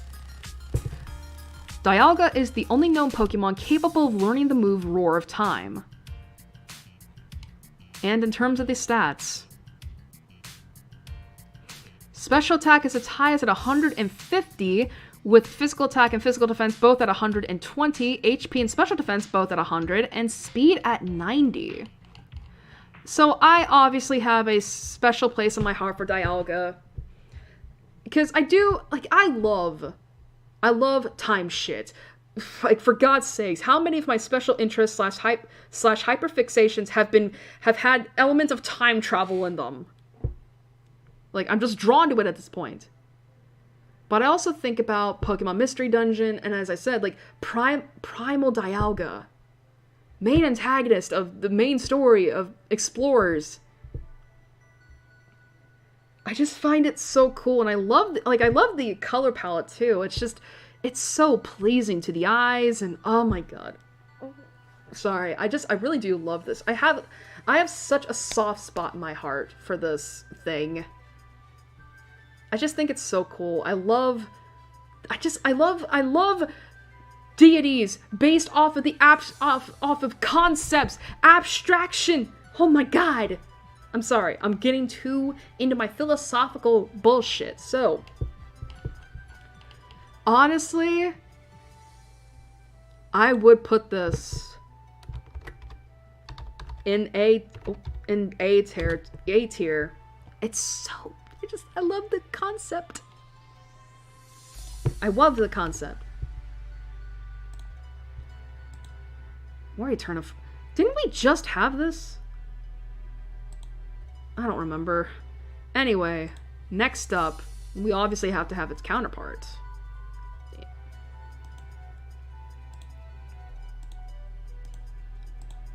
Palkia. Alrighty. So Palkia, which is the same in Japanese, Parukia, is known as the spatial Pokemon. It is a dual water dragon legendary that is the mascot of Pokemon Pearl and Shining Pearl. And alongside Dialga and Giratina, it is one of the Pokemon of myth representing space. It has Pressure as a regular ability, with Telepathy as a hidden ability. And the biology is as follows. Palkia is a light purple theropod-like Pokemon with stripes and markings of a darker shade and gray underarms, and waist. It has round purple striped plates on its shoulder area where 2 pink pearl-like crystals lie encrusted with a gray rim encircling them, and fin-like wings on its back. Palkia's arms have extended formations resembling gauntlets, and a purple band around each wrist. Palkia has a long neck that is normally bent, a pointed white crest on the top of its head that extends to its wings, 2 strong horn-like tusks on the sides of its jaw, and a powerful tail. It has faint cracks along its legs and tail. Palkia has power over space. It can warp space and travel to faraway places as well as alternate dimensions and parallel timelines. Additionally, it is capable of rending its targets along with the space around it. It even has the power to destroy and create an entire universe, either by itself or with Dialga's aid. As seen in the Pokemon Journeys series, Palkia can open and close dimensional portals to alternate universes. It is said that the birth of Palkia was what caused the walls of the world to disappear, creating a sky that spans for infinity. It is also said that space becomes more stable with its every breath. Palkia usually travels by levitating. Since Palkia primarily resides in a different dimension, its behavior is nearly impossible to study. The dimension Palkia lives in is said to be in shreds like ribbons. Palkia is known to be very protective of its home. It has been seen in violent conflicts with its counterpart Dialga. As seen in Pokemon Mystery Dungeon, Palkia is capable of traveling by creating a large yellow sphere from its 2 pearls, then using it to fly very fast. And Palkia is the only known Pokemon capable of learning the move Spatial Rend.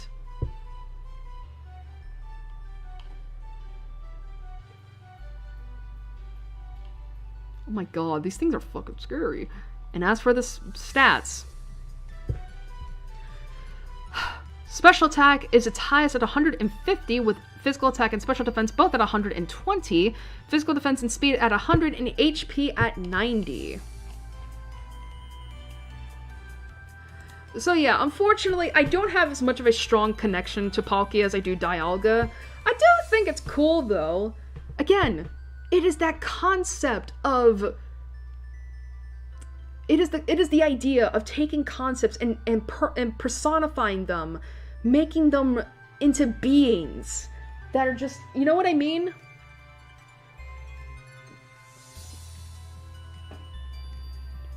It's just that. I do like the color scheme. I love the pearls. But yeah, and it is interesting. It's considered a water dragon. It's like, huh. Doesn't look like a dragon at all.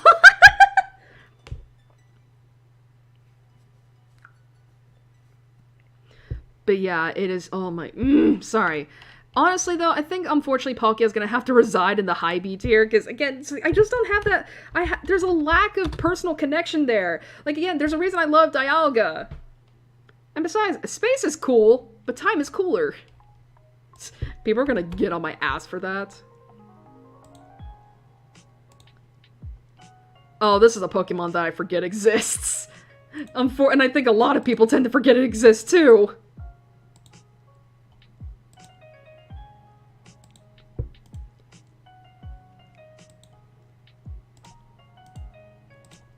Heatran. Alright, so Heatran, which is the same in Japanese, Hitoran, there we go, is known as the Lava Dome Pokemon. It is a dual fire steel legendary with Flash Fire as a regular ability and Flame Body as a hidden ability. The biology is as follows. Heatran is a reddish-brown quadrupedal Pokemon. It is dotted with orange and gray spots, and it has metal bangles locked on its legs. Excuse me. Its 4 claws on each of its feet are in a cross formation. Heatran has a gray underside, and its face is covered by an iron mask, with red-orange eyes uncovered. Its eyes seem to remain open even when it is asleep. Whenever it is seen with its mouth open, an orange glow emanates from inside it. Boiling magma-like blood circulates through its body. While its body is rugged steel, certain parts of it are partially melted due to Heatran's own intense body heat. Whoops. Heatran is a fierce guardian. Without the power of the Magma Stone, Heatran would rampage and cause the volcanic crater where it dwells to erupt. Heatran's claws allow it to dig deep into walls, and its feet allow it to stick to a surface, so it can hang and climb from walls and ceilings. According to legends, Heatran was said to have been created from the magma hidden beneath Mount Coronet. The body of Heatran is said to hold many unsolved mysteries. Heatran has the ability to form a shield around itself in order to protect itself from harm. And Heatran is the only known Pokemon capable of learning the move Magma Storm. That is a D&D move. Magma Storm? Ugh. Stats. Special attack is its highest at 130 with both physical defense and special defense at 106. HP 91. Physical attack 1 point below at 90. And speed at 77. So remember when I said that this is a Pokemon that I often forget exists? Yeah. I do often forget it exists. But yeah, like, I think part of the reason I just forget it exists is because, like, the design is not... It's not that it's not great, it's more so just, like, it's very forgettable. You know what I mean? And it is often... It's actually kind of hard for me to realize, like, oh yeah, this is a legendary, isn't it? Whoops! But yeah, and even then, it doesn't even seem like it has any lore attached to it. It's like, damn it! I like my lore! But yeah, I mean, the stats, the stats aren't that bad, honestly. The stats are not that bad. You know, it's just, I don't know what to do with this. I mean, Fire Steel, though, that's pretty good. That's canceling out one, weakness. But yeah, honestly, I'm putting it in C tier. Like, there's just nothing there for me to latch on to. Which, again... I think a lot of people would agree with me, though. It's like, this is so it feels like this motherfucker was sandwiched. Especially because it has no lore. I mean, yeah. Oh, yeah, it's supposed to be, like... I mean, what is even the Magma Stone, anyways? This probably had a movie, and I never watched it, because I stopped watching the movies after Giratina and Darkrai, I believe. Anyway. Oh, this is one of Gary's favorite Pokemon. Gary has a fucking... seems to like this thing for some reason.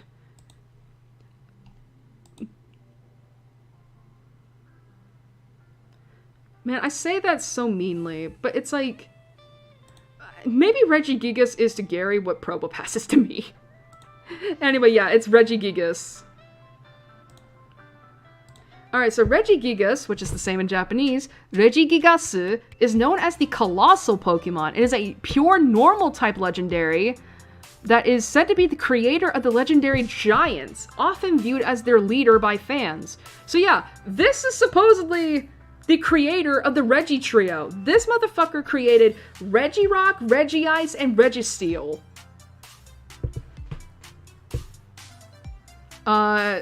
Its ability is Slow Start, and I remember that ability specifically because it's like, oh, this can be good after 5 turns. Biology, though. Regigigas is a large, white, golem-like Pokemon. It has large yellow bands on its shoulders and wrists, and a yellow sloping section on its chest that appears to be its head. This section contains 7 black circular eyes, quote-unquote, arranged in a specific pattern. The pattern is Regigigas' way of showing its anger. Its eyes glow red when it is provoked. It has 6 gems around its head, and the upper ones are red, the middle ones are cyan, and the bottom ones are gray. Regigigas has long arms with 3 fairly human-like white fingers and short legs. Its body is covered in black stripes, and it has large bushes of moss growing in its back and feet. Regigigas is an extremely skilled craftsman. Long ago, it created 5 golems in its image and brought them to life. It used ice, rocks, magma, a cluster of electric energy, and crystallized dragon energy to create these golems. Oh! Well, we're not going to mention those last 2. They'd be known as the legendary Pokemon Regice, Regirock, and Registeel. We're not going to mention the other 2 because we haven't gotten there yet. Regigigas is also capable of controlling these legendary giants, even if they already belong to a trainer. It can also survive extreme conditions as it is able to work with the boiling temperatures of magma as well as frigid ice, negative 328 degrees Fahrenheit to negative 200 degrees Celsius. When Regigigas is disturbed from its slumber, it goes on a rampage and shoots powerful beams of energy. When it is befriended, however, it'll become a calm and gentle giant. According to an enduring Sinnoh legend, after it created the legendary giants, Regigigas pulled land masses together and binded them with ropes to create the regions of the Pokemon world. At some point, Regigigas fell into a deep sleep inside the Snow Point Temple. Is that from Hisui? To reawaken it, one must unlock the door to the chamber where Regigigas is sealed in. Regigigas is the only known Pokemon capable of learning the move Crush Grip, and prior to Generation 9, Slow Start was its signature ability. As for the stats. So, physical attack is its highest at 160, with HP, physical defense, and special defense all at 110, speed at 100, and special attack at 80. Interesting that its speed is 100. When I believe if I remember right, because of Slow Start, this motherfucker is slow AF for the first 5 turns of a battle. But it can hit hard. But yeah. Oh, this music is... We need to get the Regigigas quick so we can get to the next Pokemon. But yeah, I do think Regigigas is a cool... Like, it is a cool Pokemon, you know? Unique ability. And I did not know all that about the lore. That's pretty interesting. The fact that, like I knew, here's the thing. I knew it was considered the leader of the Regis. I just didn't know it created the Regis. That's cool. You know what's interesting? I read that lore and I'm thinking, he's an alchemist, isn't he? It's an alchemist, isn't it? Like, it's you think about golems. Those are not homunculus, but, like, those are alchemy-based people! I say people. You know what I mean? Like, it's so alchemy. It's so alchemy. I love alchemy. But yeah, I can understand why Gary likes this thing. I really do. But still, that fucking ability, though.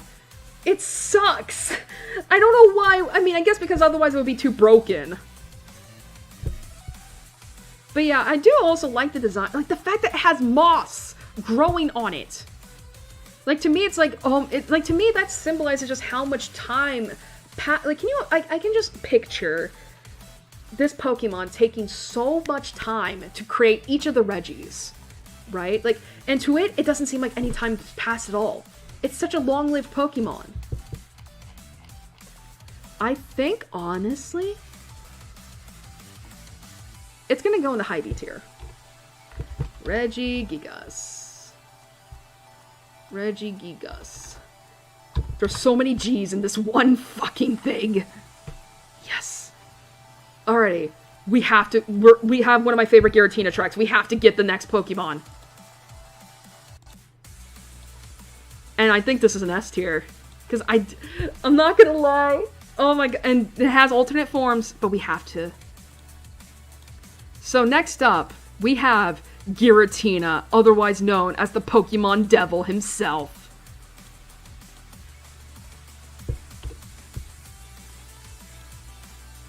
How fitting that we have one of my favorite remixes for Giratina's theme, honestly, playing for this.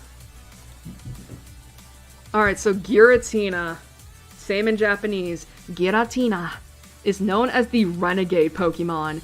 It is a dual ghost dragon legendary. It is known as it is the mascot for Pokemon Platinum, and it is one of the Pokemon of Myth alongside Dialga and Palkia, representing antimatter. That's interesting. It can have Pressure as an ability, as a regular ability, in its altered form, which is this thing, and Levitate in its origin form, which is the snake, but it has Telepathy as a hidden ability.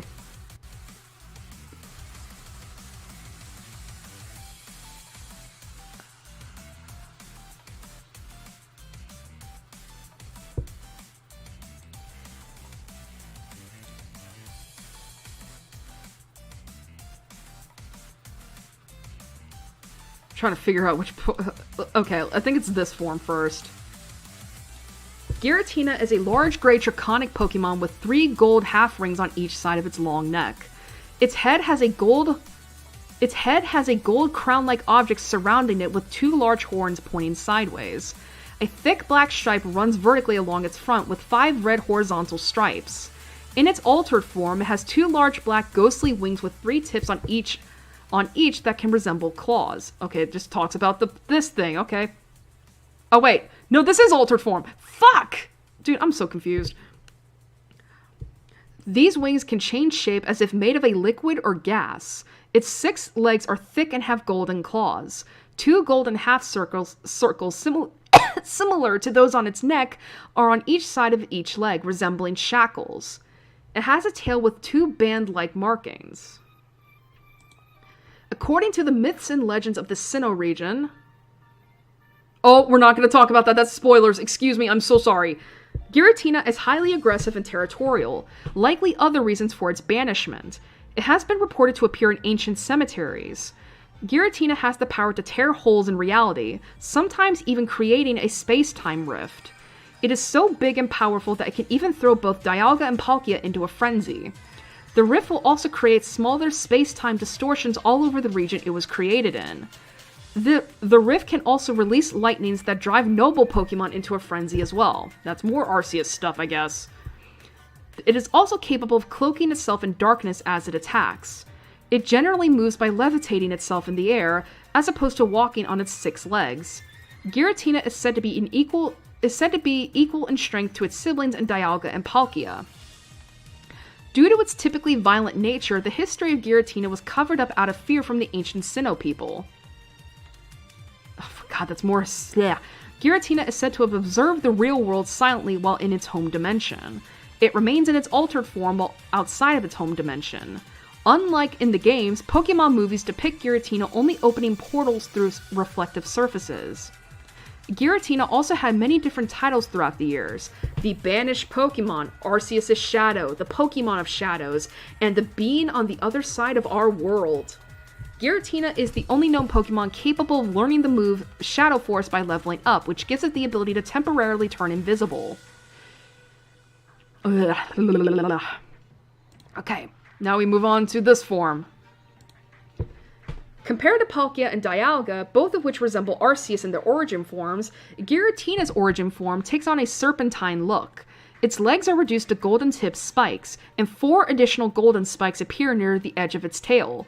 While in origin form, the 6 gold half-rings can grip objects. The back points of each half-ring have a black ghostly tendril with a red spike at its tip. The horns on its head are now facing the back. The sides of the golden crown cover its mouth and separate vertically like an insect's mandible when it opens its mouth. The black vertical stripe is broken into pieces and runs down its body. The origin form of Giratina is said to be Giratina's true form, capable of traveling through and controlling dimensions besides those of time and space. Giratina can only be in its origin form when in its home, the Distortion World, or when holding either a Greasius Orb or a Greasius Core. Giratina can also maintain its origin form in the real world without items should it get a sufficient amount of power, enough to potentially be equal to Arceus. Giratina is at its full power when in the origin form, and is always levitated in this state. When in its origin form, it can pass through dimensions at will, although it will turn back to its altered form due to the gravity change from the Distortion World. Giratina has the power to turn itself into a shadow and to merge the Distortion World with the Pokemon world, as seen during the events of Spear Pillar. What is that supposed to mean? However, this has the dangerous side effect of distorting it to the risk of being destroyed. And there's different stat blocks for both forms. So altered form, HP is its highest stat at 150, physical defense and special defense both at 120, physical attack and special attack both at 100, and speed at 90. As for origin, basically it's reversed, with the exception of HP and speed. Physical attack and special attack both get to 120, physical defense and special defense 100.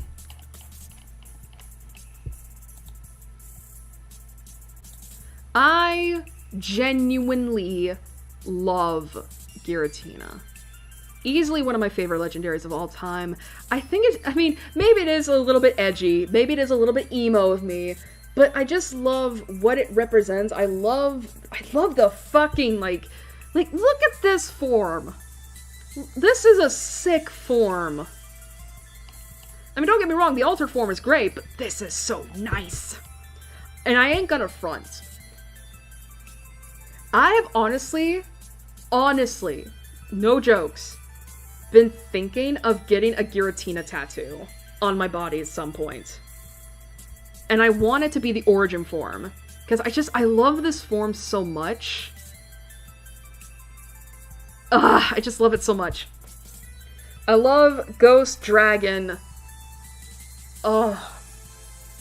Ghost Dragon is so great. I mean, and obviously I love the music it has its own theme music, which I fucking love to death. I love I love its cry. Like, that cry is so integrated in my brain. It's just, I love it so much. I love Giratina so much. And again, if I can figure out how to get this whole thing as like a personalized tattoo on my body, I will be happy. Honestly, this is an S tier for me. This is a S tier for me. Like, I can't get enough. I also love the lore behind it too. It is interesting how I think this Pokemon was also considered like the Grim Reaper for the longest time. I mean, and to be fair, with the way it looked, can you blame people? It is also known as the Pokemon Devil because of Arceus, which we'll get to eventually. Oh, this one's another one of my favorites because I do love the moon.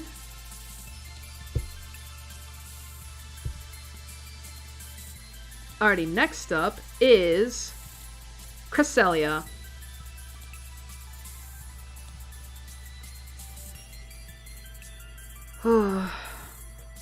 We've been going for 5.5 hours. We're almost done, I promise. Alright, so Cresselia, which is the same in Japanese. Cresselia is known as the Lunar Pokemon. It is yet another pure psychic legendary Pokemon. It is a member of the Lunar duo with Darkrai, and it has Levitate as an ability. The biology is as follows. Cresselia is a Pokemon that has a blue swan-like body with a yellow underside. It has pink eyes, a dark pink round tuft on its head, and a pointed beak-like snout. There are yellow crescent-shaped ornaments on the sides of its head that merge in the back. It has a pointed tail-like protrusion on its rear. Cresselia has glowing pink ring-like wings on its sides and back. The wings on its side are solid dark pink, while the wing on its back is larger and consists of 3 shades of pink. These wings, especially its back wing, release shining particles and undulate beautifully around the quarter moon. It has paw-like protrusions resting on its chest. Cresselia generally floats in the air, but may rest on the floor when it is injured. Due to its appearance, Cresselia is said to resemble a crescent moon and the woman who made the Milky Way. The woman who made the Milky Way? Huh? That's some myth I need to look up. Cresselia has the power to dispel nightmares, and holding one of its feathers is said to bring happy dreams. It is also great at recovery and healing techniques. Cresselia can unleash spores in the air to cause confusion or on opponents while forming a shield to defend itself at the same time. Its relationship to its counterpart, Darkrai, can vary between individuals and canons, with some being antagonistic as seen in the anime episodes Sleepless and Pre-Battle, and Pokemon Mystery Dungeon Explorers of Time, Darkness, and Sky, or cooperative as seen in the Journeys episodes Nightfall Nightmares and A Midsummer Night's Lights, excuse me. It tends to reside on an island or mountain that has a Darkrai nearby in order to keep an eye on it. Cresselia is a female-only species. As mentioned in sleep-style decks, Cresselia has been observed on very rare occasions, surrounded by light and praying in its sleep. There have been rumors that scientists felt a mysterious surge of power from this rare sight. Cresselia has 3 different sleep styles it sleeps in: flattened sleep, floaty nodding sleep, and lunar blessing. Cresselia can combine its powers with Snorlax's drowsy power to repel Darkrai's nightmares through the power of slumbering. And Cresselia is the only known Pokemon capable of learning the moves Lunar Dance and Lunar Blessing. As for these stats... Oh, there's 2 of them! One from Generation 4 to 8, and one from Generation 9. Oh, they nerfed her! Shit! Anyway, first stat block. Highest stat was its special defense at 130, with physical defense and HP both at 120. Speed at 85, special attack at 75, and physical attack at 70. And in terms of the second stat block, they had to nerf her a little bit. I'm just trying to figure out how. Oh, they nerfed her physical defense and special defense, taking them down 10 points each. So 110 and 120 respectively. That's fine. I will say, I love this design. It is so pleasing to the eye, and I do have a soft spot for lunar-based designs like this. And I also love the lore behind it, like the fact that it's said to repel Darkrai's nightmares. This is said to be the happy dream person, like the happy dream eater from Kingdom Hearts. But yeah, honestly, I do like it. This design is so great. I love the colors too. It's so pleasing to the eye. It's so good. And I also love the crescent hedges here. It's just so nice. I've never had a Cresselia before. God, it just sucks because I feel like if I had some of these legendaries before, I would put them in S tier.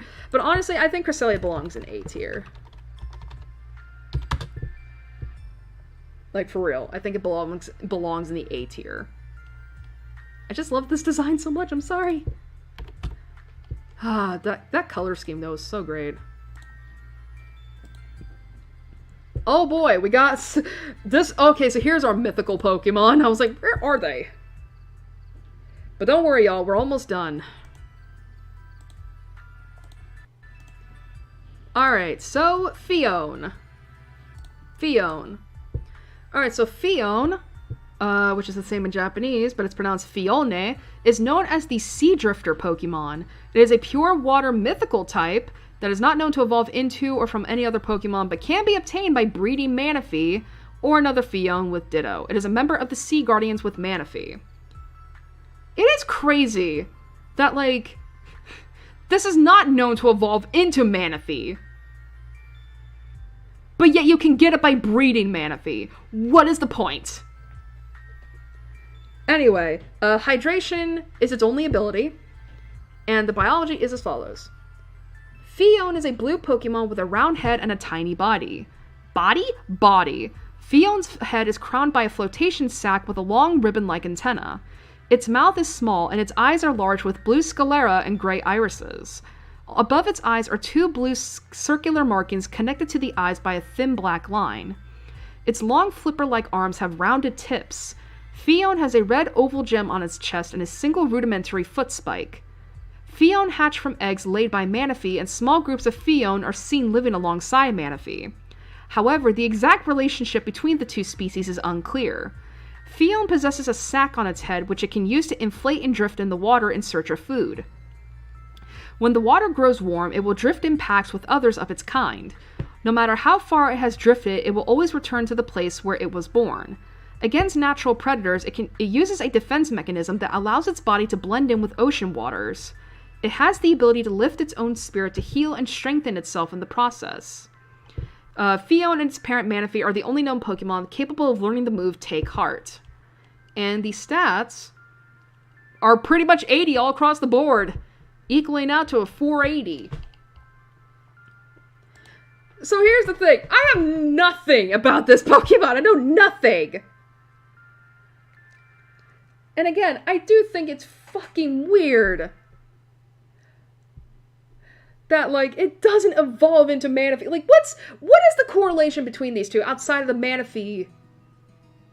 Outside of the Manaphy being, the parent to this thing. But still, I don't really have any special feelings towards this thing. For real, I don't know anything about this.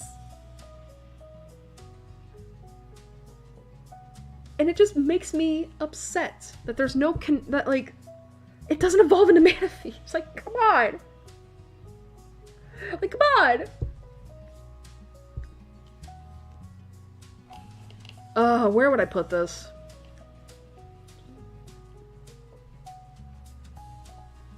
Honestly, C tier. This is so mean. Oh, Fiona. Alright, next up.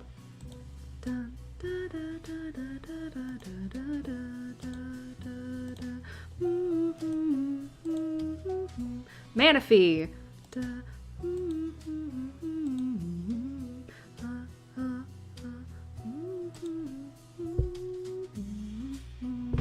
Alright, so Manaphy, which is the same in Japanese, Manaphy, is known as the seafaring Pokemon. It is another pure water-type mythical that apparently has the unusual ability to breed, although it can only be bred with Ditto. And they're also considered sea guardians. It also has hydration as its only ability. And the policy? And the biology is as follows. Manaphy is a small blue aquatic Pokemon with stubby feet and club-like arms that are longer than its body. It has a red gem on its chest and a yellow dot below the gem. Its onion-shaped head has a pair of long blue antennae, which have small spheres on the ends. Its irises are dark blue with yellow sclera, and there are 2 yellow dots of eyelash markings extending from its eyes. Unlike other Pokemon eggs, Manaphy hatches from a distinctive one that resembles its appearance, featuring a blue color with multiple glowing yellow dots and a red gem-like center, known as Manaphy egg. Just take the Manaphy egg, it's fine. Fion hatched from eggs laid by Manaphy. That is not capitalized, by the way, that Manaphy. Manaphy are also seen accompanied by small groups of Fion. However, the exact relationship between the two species is unclear. 80% of Manaphy's body is made of water. It is highly susceptible to its environment and swims long distances to return to its birthplace. It also prefers to live deep underwater, on the cold seafloor. It is born with a special power that allows it to bond with any Pokemon. Manaphy has the rare ability to switch the perspective of people and Pokemon with each other. As depicted in the movie Ranger in the Temple of the Sea, Manaphy is capable of learning and even speaking the human language. Manaphy is known as the Prince of the Sea. Manaphy and its child Fion are the only known Pokemon capable of learning the move Take Heart. And you also get this thing as a child! As your child! In Pokemon Mystery Dungeon Explorers, you know? And just like its child, stats of Manaphy are also all pretty much all 100s across the board.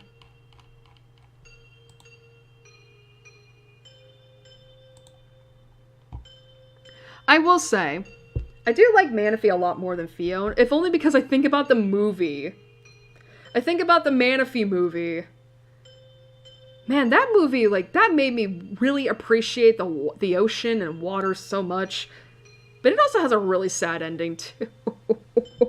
It's like, basically, like, that movie, I think, has come the closest to being like, this is what it's like to give up your child, to let it roam free.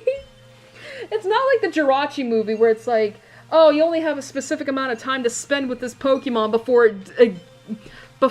it like, goes off to sleep forever for 1,000 years. This movie was sadder in the more realistic sense. But yeah, I don't know. I really like this thing. Again, I think the movie really did a lot. I mean, and I will say, however, that movie, I have a feeling a lot of people don't like it because Manaphy acts exactly like a child. And I've seen how people react on the internet to, you know, characters that act like children. You know, to characters that are children acting like children. It's not great. I think I'll put this in a high B tier. Because I do like it. I just find it funny that this becomes your child in Pokemon Mystery Dungeon. Alrighty. Ooh, next up is another fan favorite.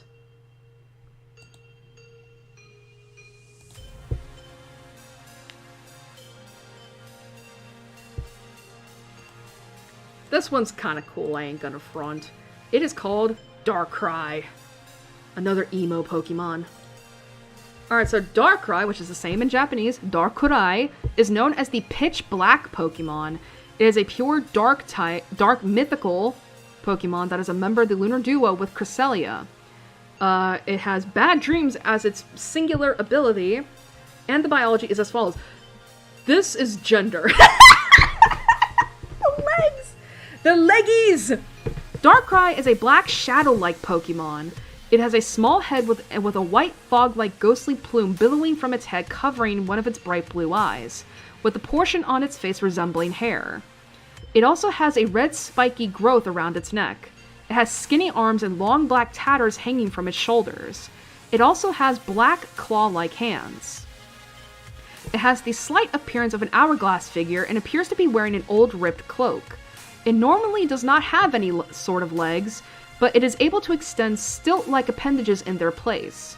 In self-defense, Darkrai can retract its head and white plume, quote-unquote, into the pit atop its torso fringed by the aforementioned red growth. Darkrai is known to inhabit dreams and causes the target to have unending nightmares, which can be stopped if exposed to a lunar feather from Cresselia. However, the unleashing of nightmares is actually a defense mechanism instead of an intentionally malicious act. Darkrai is capable of flying at high speeds, and it can become a shadow in order to escape danger or contact with humans. It is also capable of some human speech. In the movie The Rise of Darkrai, it was shown its power was weaker than that of Dialga and Palkia. Its relationship to its counterpart, Cresselia, can vary between individuals and canons, with some being antagonistic as seen in the anime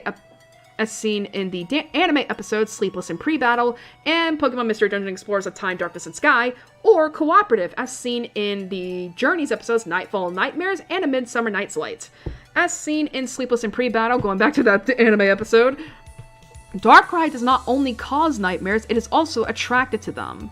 It can also go around objects it is attracted to several times, as seen in the mentioned episode and Pokemon Ranger Shadows of Almia. Shadows of Almia also revealed Darkrai can use an ability called Dark Power to either trap humans or Pokemon in a dark void dimension of total darkness or teleport them to another location. Darkrai is said to be active on nights of the new moon. Darkrai possibly feeds off dreams, characterized by its association with never-ending nightmares. As mentioned in the sleep-style decks, Darkrai has attempted to use Dark Void while it is asleep. It is theorized that Darkrai performs this move because it cannot contain its overflowing power. Darkrai has only one sleep style it sleeps in called the Floaty Arms Cross Sleep. What is this childish shit? Darkrai can be lured through a combination of Event Drowsy Power and Cresselia, whatever the fuck that is. Darkrai is the only known Pokemon capable of learning and using the move Dark Void. It is also the only known Pokemon that can have Bad Dreams as an ability. And in terms of these stats. So, special attack is at highest at 135, speed at 125, physical attack, physical defense, and special defense are all at 90 with HP at 70. What is with all these fucking Pokemon lately just having high special attack? Come on! Anyway, I do like Darkrai. I do. I love the design. The little, like seriously, the little tuft of whiteness here. Then you have the tattered black cloak thing here. And yeah, it does grow legs, and they look amazing.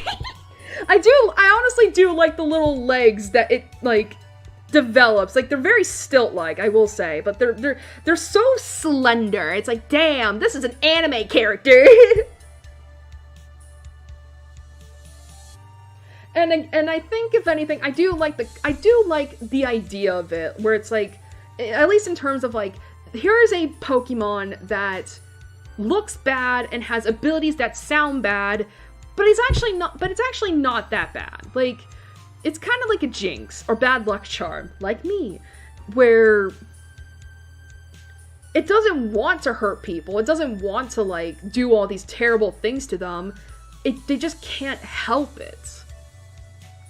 And maybe I just like that, because I remember the Darkrai movie. Darkrai was actually not that bad. Darkrai was actually a pretty good Pokemon, all things considered. It's just that a lot of people, like, viewed it as, like, basically, when the main conflict in that movie rises up, everybody blamed Darkrai for it. But I think if I remember correctly, it was the fault of a completely different Pokemon. And Darkrai was actually trying to help the conflict.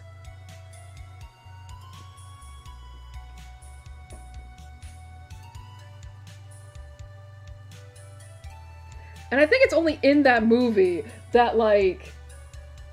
And I think it's only in that movie that you see the leggies. But yeah, I just really like this Pokemon. What can I say? I think it is another A-type. A-type? A-tier. But I wouldn't do to have this thing as a fucking Pokemon on my team. Alrighty. We're in the home stretch. We're in the home stretch. I think we have this and one more. Yup. Yup. We gotta get the Sonic style.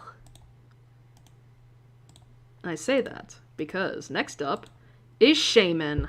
And it's got 2 forms.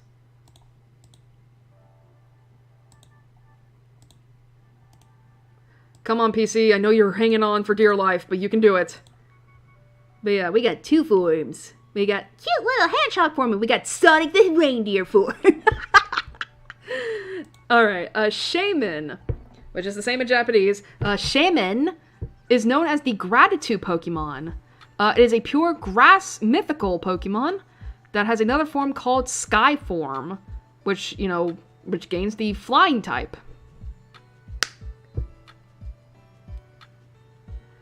Alright, so, in land form, which is the hedgehog, it has natural cure as its ability, and when in sky form, serene grace. And in terms of the biology, Shaman is a small white hedgehog-like Pokemon. In land form, it has green grass-like fur on its back and a pink flower with 2 leaves on each side of its head, which resembles the Gracidia flower. More flowers appear on its back whenever it feels comfortable, but when it senses danger, it rapidly hides them again. Its legs are short and its underside is plump. Shaman is one of the shortest grass-type Pokemon. Cute. Shaman can instantly purify any polluted area of all impurities in the air and transform it into a lush field of flowers. It takes in the polluted air, purifies it inside its body, breaks it down into water and light, and releases the purified substance in a violent explosive burst. Its power varies based on the type of pollution absorbed. Shaman can also communicate with telepathy and sense the gratitude of others. Each season, Shaman gathers with others in a flower field somewhere and migrates from there. This behavior is called flower carrying because a new field of flowers grow wherever it lands. Shaman is also attracted to areas where there is a lot of gratitude. Landform Shaman has a shy personality and is easily scared. It also exhibits the behavior of scratching itself with its hind leg. Shaman lives in fields of flowers. Since it camouflages by curling itself up, it can easily escape people's notice. It has been observed to like sweet food. And Shaman is the only known Pokemon capable of learning the move Seed Flare. Moving on to the reindeer form, Sky Form. In Sky Form, it has a slender canine-like appearance. The fur on its back becomes a mohawk, and it has a red flower petal on the left side of its neck, resembling a scarf or cape. It has flat white ears resembling wings, and a small tuft of fur on the front of its neck, and a stumpy tail. The blooming of Gracidia flowers confers the power of flight upon Shaman, transforming it into its sky form. It reverts to land form at night, or if it is frozen. Sky form Shaman has a courageous, energetic, and playful personality. It spreads feelings of gratitude when it takes flight. Sky form Shaman has a deeper voice than land form. What? Can it speak English in the anime? In the movies? Alright, stat blocks. Alright, so apparently for the hedgehog form, it is 100 all around again. However, the sky form, the Sonic the reindeer form, I call it the reindeer because of this shit, man. Highest stat is speed at 127 with special attack at 120, physical attack at 103, HP at 100, and both physical defense and special defense at 75.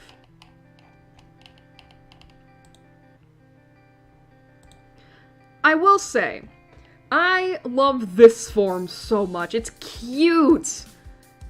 It is so cute, and I love it so much. There's a reason I make fun of this form, because it is very, like, here's, like, I don't hate it. I'm not saying I hate it. It's just very, like, it's just very funny, the fact that, like, it transforms from a hedgehog into a reindeer.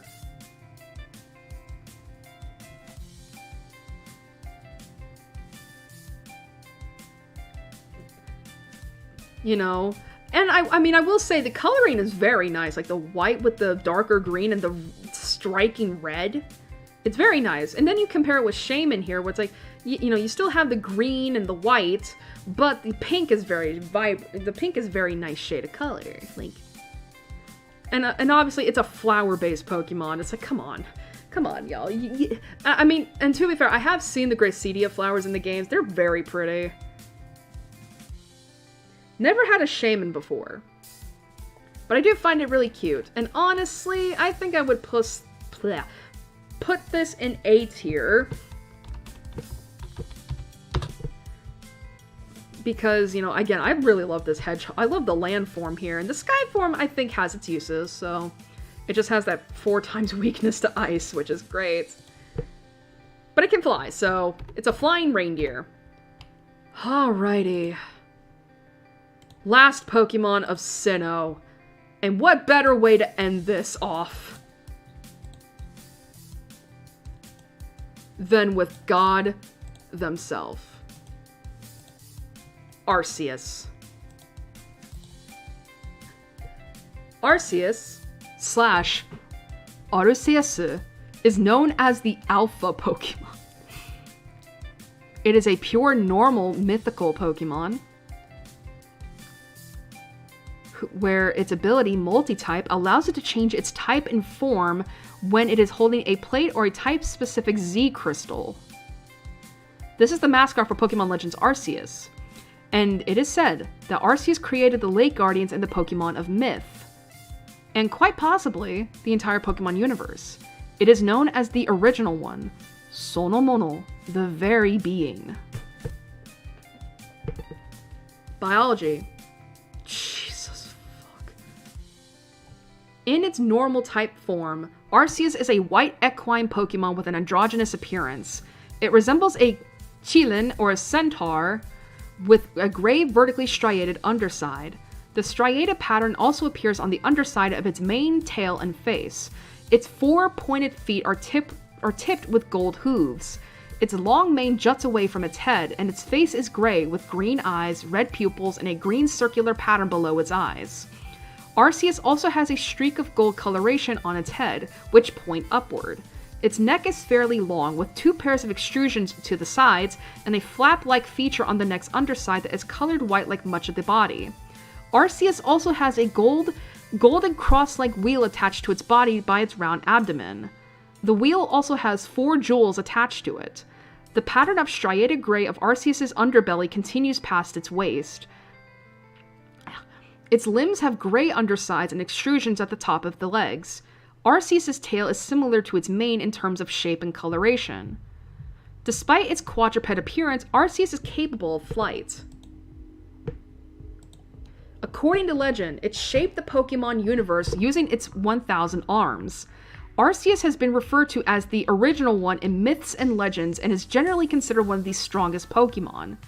Arceus is believed to be the creator of the Sinnoh region and possibly the entire Pokemon universe, along with the Lake Guardians Yuxi, Azelf, and Mesprit, as well as the Pokemon of Myth, Dialga, Palkia, and Giratina. Because of this, Arceus is thought to be one of the longest-lived Pokemon species. It has the power to recreate the Pokemon of Myth as well, presumably to guard the dimensions when a trainer has caught one of them. In the movie Arceus and the Jewel of Life, Arceus is portrayed as having powers such as bringing back things that it once destroyed, making certain things vanish into thin air, halting time, and overturning the very laws of nature. In the same movie, it is said to feed off the energy of its plates. Arceus does not suffer fools gladly and will attack in a violent rampage if betrayed or deceived. It also holds long grudges if betrayed by those it considered friends. In the movie Hoopa and the Clash of Ages, I'm assuming that's a movie, yeah, It was shown to be able to stop the destruction caused by a space-time void. As shown in the Pokemon Journeys series episode Showdown at the Gates of Warp, Arceus has the power to not only calm Dialga and Palkia, but also destroy the red chain controlling them. It can release countless shots of light that disintegrate the landscape around it, known as Judgment. God's judgment shall rain down from above! Arceus can change its type at will to adapt to a situation through the use of its plates or type-specific Z crystals. Arceus also has the power to split in two, creating a piece of itself to exist outside of its realm, which is implied to be its physical form, only a piece of its whole being, while its true form is unknown and incomprehensible. Ugh. Ugh, shice. Arceus was known to care for and safeguard the planet in ancient times, protecting the world from cataclysms such as meteors, and it would show gratitude and compassion to those who treated it with kindness.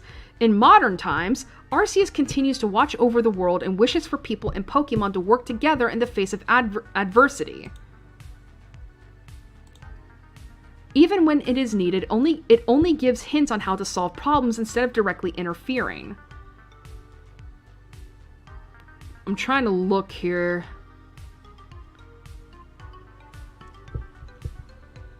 Bunch of stuff. Arceus is the only known Pokemon capable of learning the move Judgment. It is also able to use... Oh, we're not going to get into that. Additionally, Arceus is the only known Pokemon that can have multi-type as an ability.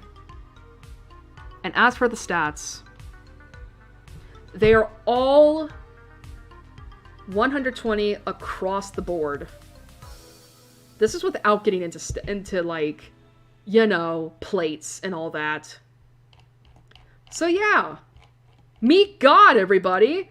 This is often... The Arceus is often theorized, and I think it's... I don't know if it's ever been confirmed, that to be the god of the Pokemon universe. Like, this is the Pokemon that is responsible for everything. Which is very interesting when you compare it to Mew's lore of, like, how that Pokemon was responsible for creating all Pokemon. But who knows? Who knows, right? Who knows?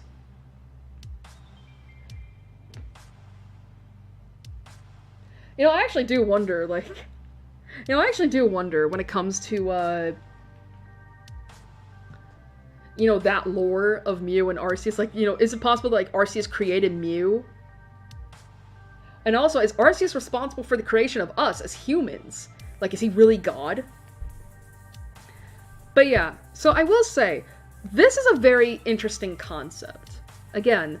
And now that I just learned that, like, this is not even its true form, this is just, like, a piece of itself, that is honestly really fucking cool and shit.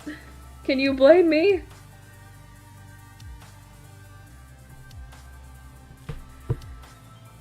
Like, but yeah, and I do think the design is very, it is funny that this is also a horse. It's a white golden horse.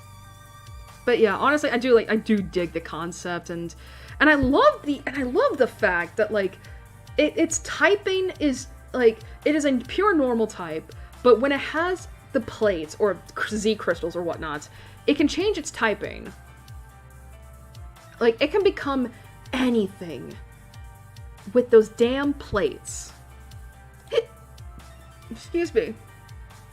And its form also changes, too. Granted, it overall stays the same, because there are pictures of all the forms on Bulbapedia, but unfortunately, the base form does not change, it's just the coloring.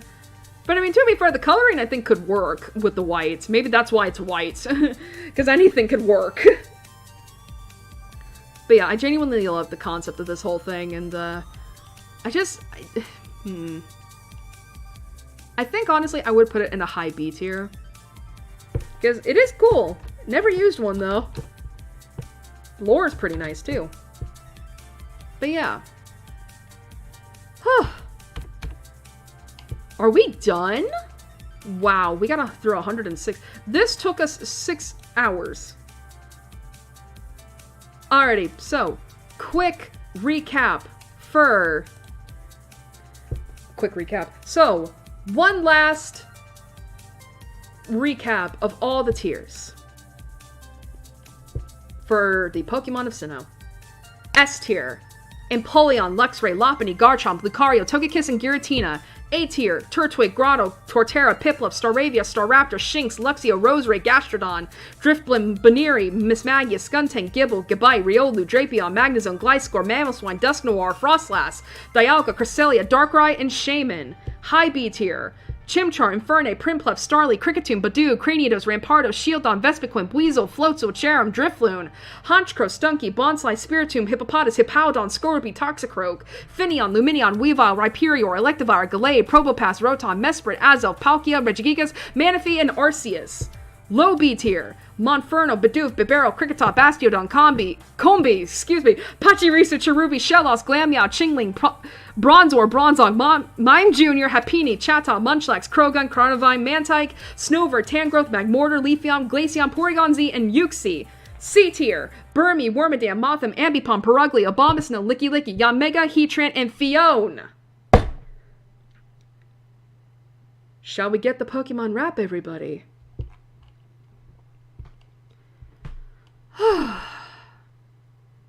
I will say, we did so fucking well on all of these tiers. We barely had any SC tier Pokemon. We barely had any C tier Pokemon. Like, only 2 rows? 2 rows! Everybody else, I mean, granted, the S tier had that, but S tier is a pretty hard tier to get into anyway. But really though, the A and B tier is amazing. Keep in mind, this had a smaller Pokedex to Hoenn and Kanto.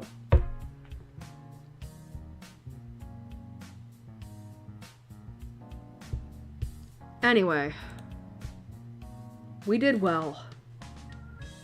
And with that, Sinnoh is complete, has been ranked by Irie standards. Took us 11 hours, but we did it. Alrighty. And now we move on to not only the post-stream, but also what I think about Sinnoh as a whole. So,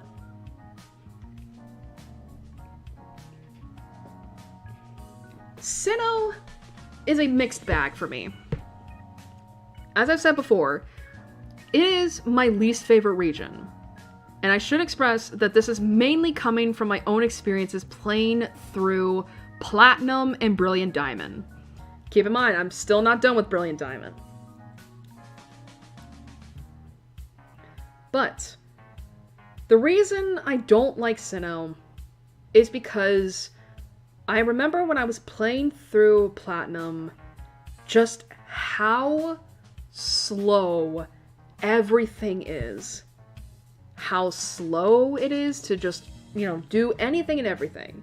Now, admittedly, I played Platinum several times on an emulator. On a crappy laptop. So, definitely, that may have played a part in how slow it was. But it's not just that. It is also the fact that I personally am not a fan of... How do I put this? I'm personally not a fan of... First of all, there's not a lot... Like, going through Brilliant Diamond, there are so many areas. Like, I'm up to Pastoria City. There is not many Pokemon you can catch. Like, there is a... I feel like there is a distinct lack of Sinnoh Pokemon I've been seeing.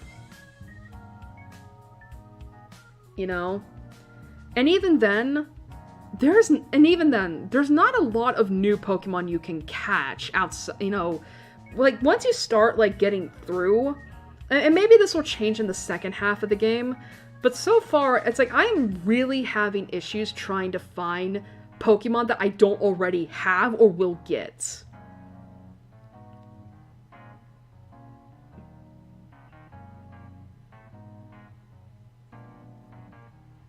So there's that. I'm also not really a fan of just, I mean, here's the thing. I do think, here's the thing. The concept of Mount Coronet splitting Sinnoh into two, I think that's fine. But again, maybe it's just because of my own experiences playing through Platinum. It's just like, because I found Mount Coronet to be so...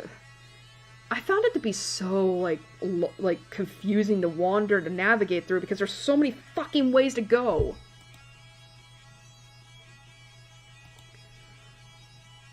You know, and... You know, and it's also the fact that, like... I honestly think that, like, you have to go to the underground to grind, because... Because it's so funny how there are so many trainers in between towns and cities, right, with gyms, right? But their Pokemon are so low-leveled, and it's like, why?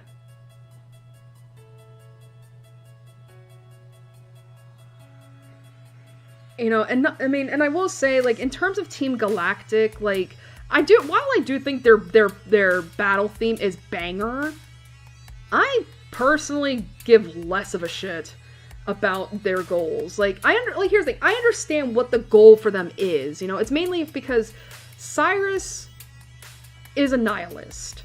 And he basically, like, he thinks that everything is meaningless. And thus he wants to ruin the world, I guess, you know, just to restart it anew. And obviously that's not a good thing. You know? I mean, now granted, he does get pretty close in Platinum with Giratina, but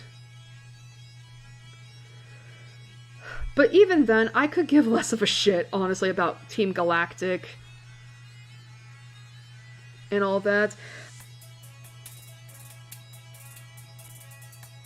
You know, it's not like Team Rocket, where it's like, I mean, yeah, their whole thing was like world domination in Kanto, and then with Johto, you know, Team Rocket trying to figure out how to, like, function without Giovanni there. And Team Magma and Aqua, I mean, hey, at least they had goals. At least they achieved their goals in one of the endings, at least. But I don't know, like, Team Galactic, it's just like... I feel like for Team Galactic, it's like, you don't really figure out, like, what their whole reason for doing what they do behind it is until, like, you get to that point in the games where, like, they blow up the lakes in a terrorist act. And you realize they want something to do with the Lake Guardians. And they're trying to use Dialga and Palkia, you know, to rend the world, right? Because, again, Cyrus is a nihilist. And even then, you don't really find out much about Cyrus's backstory. You know? You don't really find out much about Cyrus's backstory until, like, after you've already dealt with him from an NPC of all people in, I think, Sunnyshore City? Oh, God, I can't remember, honestly. But, you know, so there's that. There's also just, like... There's also just, like, there's just some confusing things that, like, I just don't, like, oh my god, it's just, sorry. I do get frustrated with Sinnoh, because as much as I don't like it from a gameplay perspective, from a, you know, and maybe just in terms of a surface story perspective, the lore goes fucking crazy in Sinnoh. Like, this is easy, like, y'all have heard me talk about Dialga, Palkia, Giratina, Arceus. Like, y'all heard me talk about, in the Lake Guardians, y'all heard me talk about, like, you know, their lore. Like, that shit is so fascinating to me. Like, now correct me if I'm wrong, I believe Sinnoh is, like, the first region to really just go all out in regards to the world building and the lore behind Pokemon as a universe. And that's so fucking cool! I love that shit! And believe me when I say, I love the crap out of it when it's... I love exploring that shit in Pokemon Legends Arceus. Eventually, I'll get back to this. Eventually. Especially now that I know Legends ZA has a release date. And it's like, oh, fuck.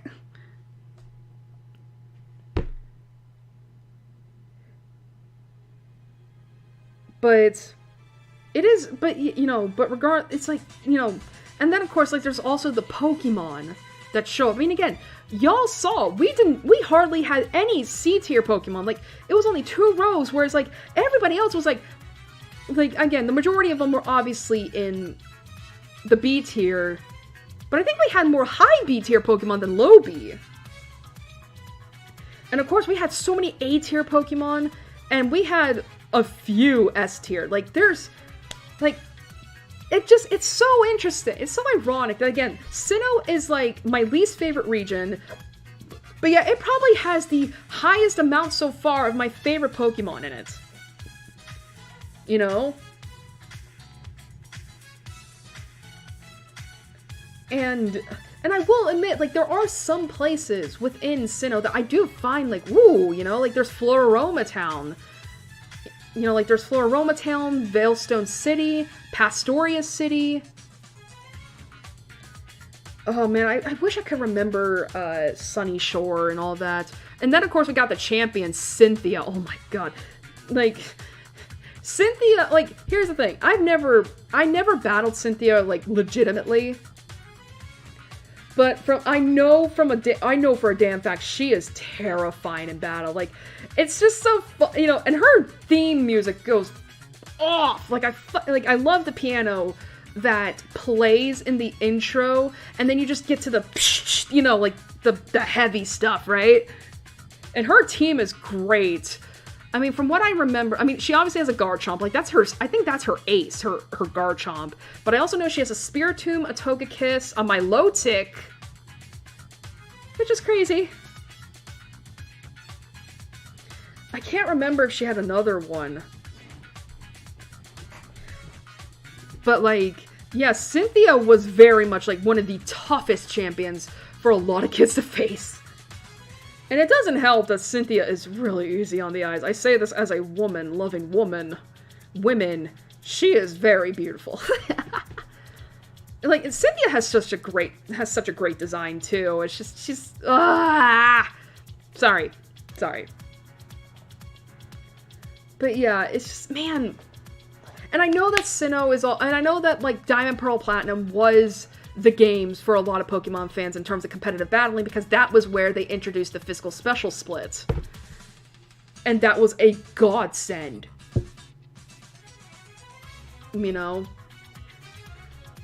It's just, man, I just wish it was better from a game perspective and a shallow story perspective, because I think about the lore and how, like, it's just, oh my god. I just wish it was better. I wish it was better. Like, here's the thing. I don't hate anybody that loves Sinnoh or sees it as their favorite regions. Like, I don't, That's a you thing, that's fine. But I just wish it was better. I wish it was better.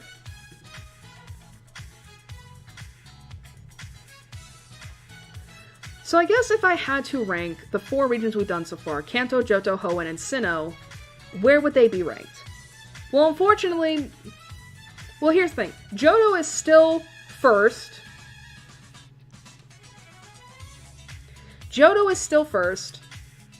Because, of course. I think when we did Hoenn, it was... I think when we were talking about Hoenn, it was Johto, Hoenn, and then Kanto.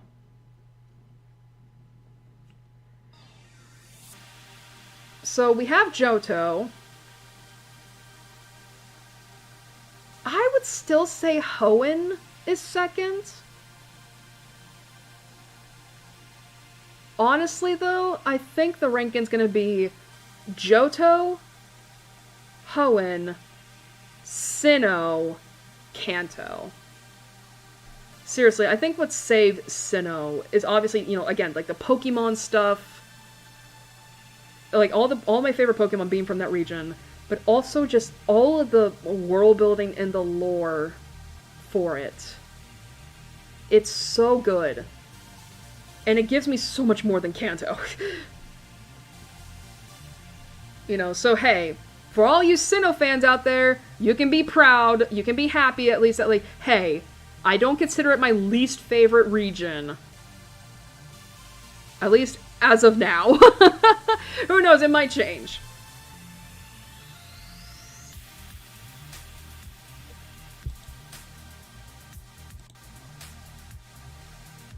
But yeah, so good on you, Sinnoh fans. But yeah. 106 Pokemon. We covered 100 and, like, what? Okay, 136 plus 106. How much is that? 242 Pokemon. Holy shit.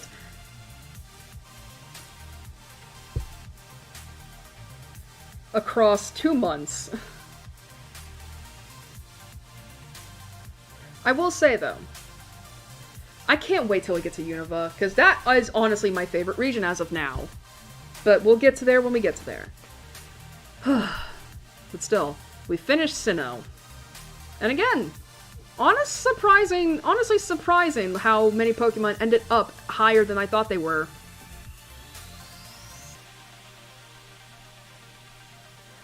Alrighty, so, obviously that's going to lead us to question, well, when's the next stream, Irie? Well, as I said, I'm going to be taking a few months to just relax and all that. So, yeah, the next stream is going to be on the 29th of June, so unfortunately, towards the end of Pride Month. However, hopefully, if things work out, we'll finally be able to play Ghost Trick Phantom Detective Remaster, if there's a new subtitle, I don't know. But yeah, we're gonna finally be playing that game because I have it. And again, I'm hoping to God I can play it. I hope I can play it on stream. Like, listen, I know my computer is not doing, like, I know my computer is, like, getting really stuck in the ages right now. But I really needed to work for this because I've been looking forward to playing this game for years. It's been a couple years now. And I honestly can't wait to share it with you all because it is such a good fucking game. And because again, like, it comes from the mind of, shoot, Takumi. You know, the original writer for Phoenix Wright Ace Attorney trilogy. And Apollo Justice. And the Investigations. No, wait, not the Investigations game. And the Great Ace Attorney Chronicles. I'm sorry. But yeah, it is so good. I just hope I can play it. I just need to do my test stream for it to see, like, how it works. But if it works, we're in for a show. We're in for a ride, y'all. But yeah, so June 29th.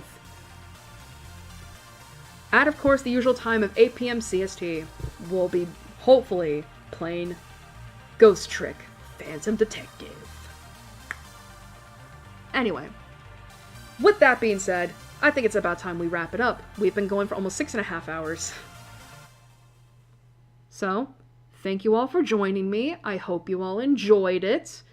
I mean, I will say, I feel great knowing that I wasn't tired at all. I mean, I was yawning, but, like, that's your typical, like, yeah, I'm getting a little fatigued because I've been streaming for so long, but that's normal. But yeah, Oh, and as a preemptive, because I'm not going to be here for the entirety of next month, happy early Pride, everybody. Be proud of who you are. Please stay safe. Do not feel pressure to come out of the closet if you do not feel safe. And just have a great Pride. Find joy in being yourself, finding others that are like you, and just be loud and proud of who you are. Until then, have a good night, a good few weeks, a good Pride Month, and I'll see you all next time. Good night, everybody.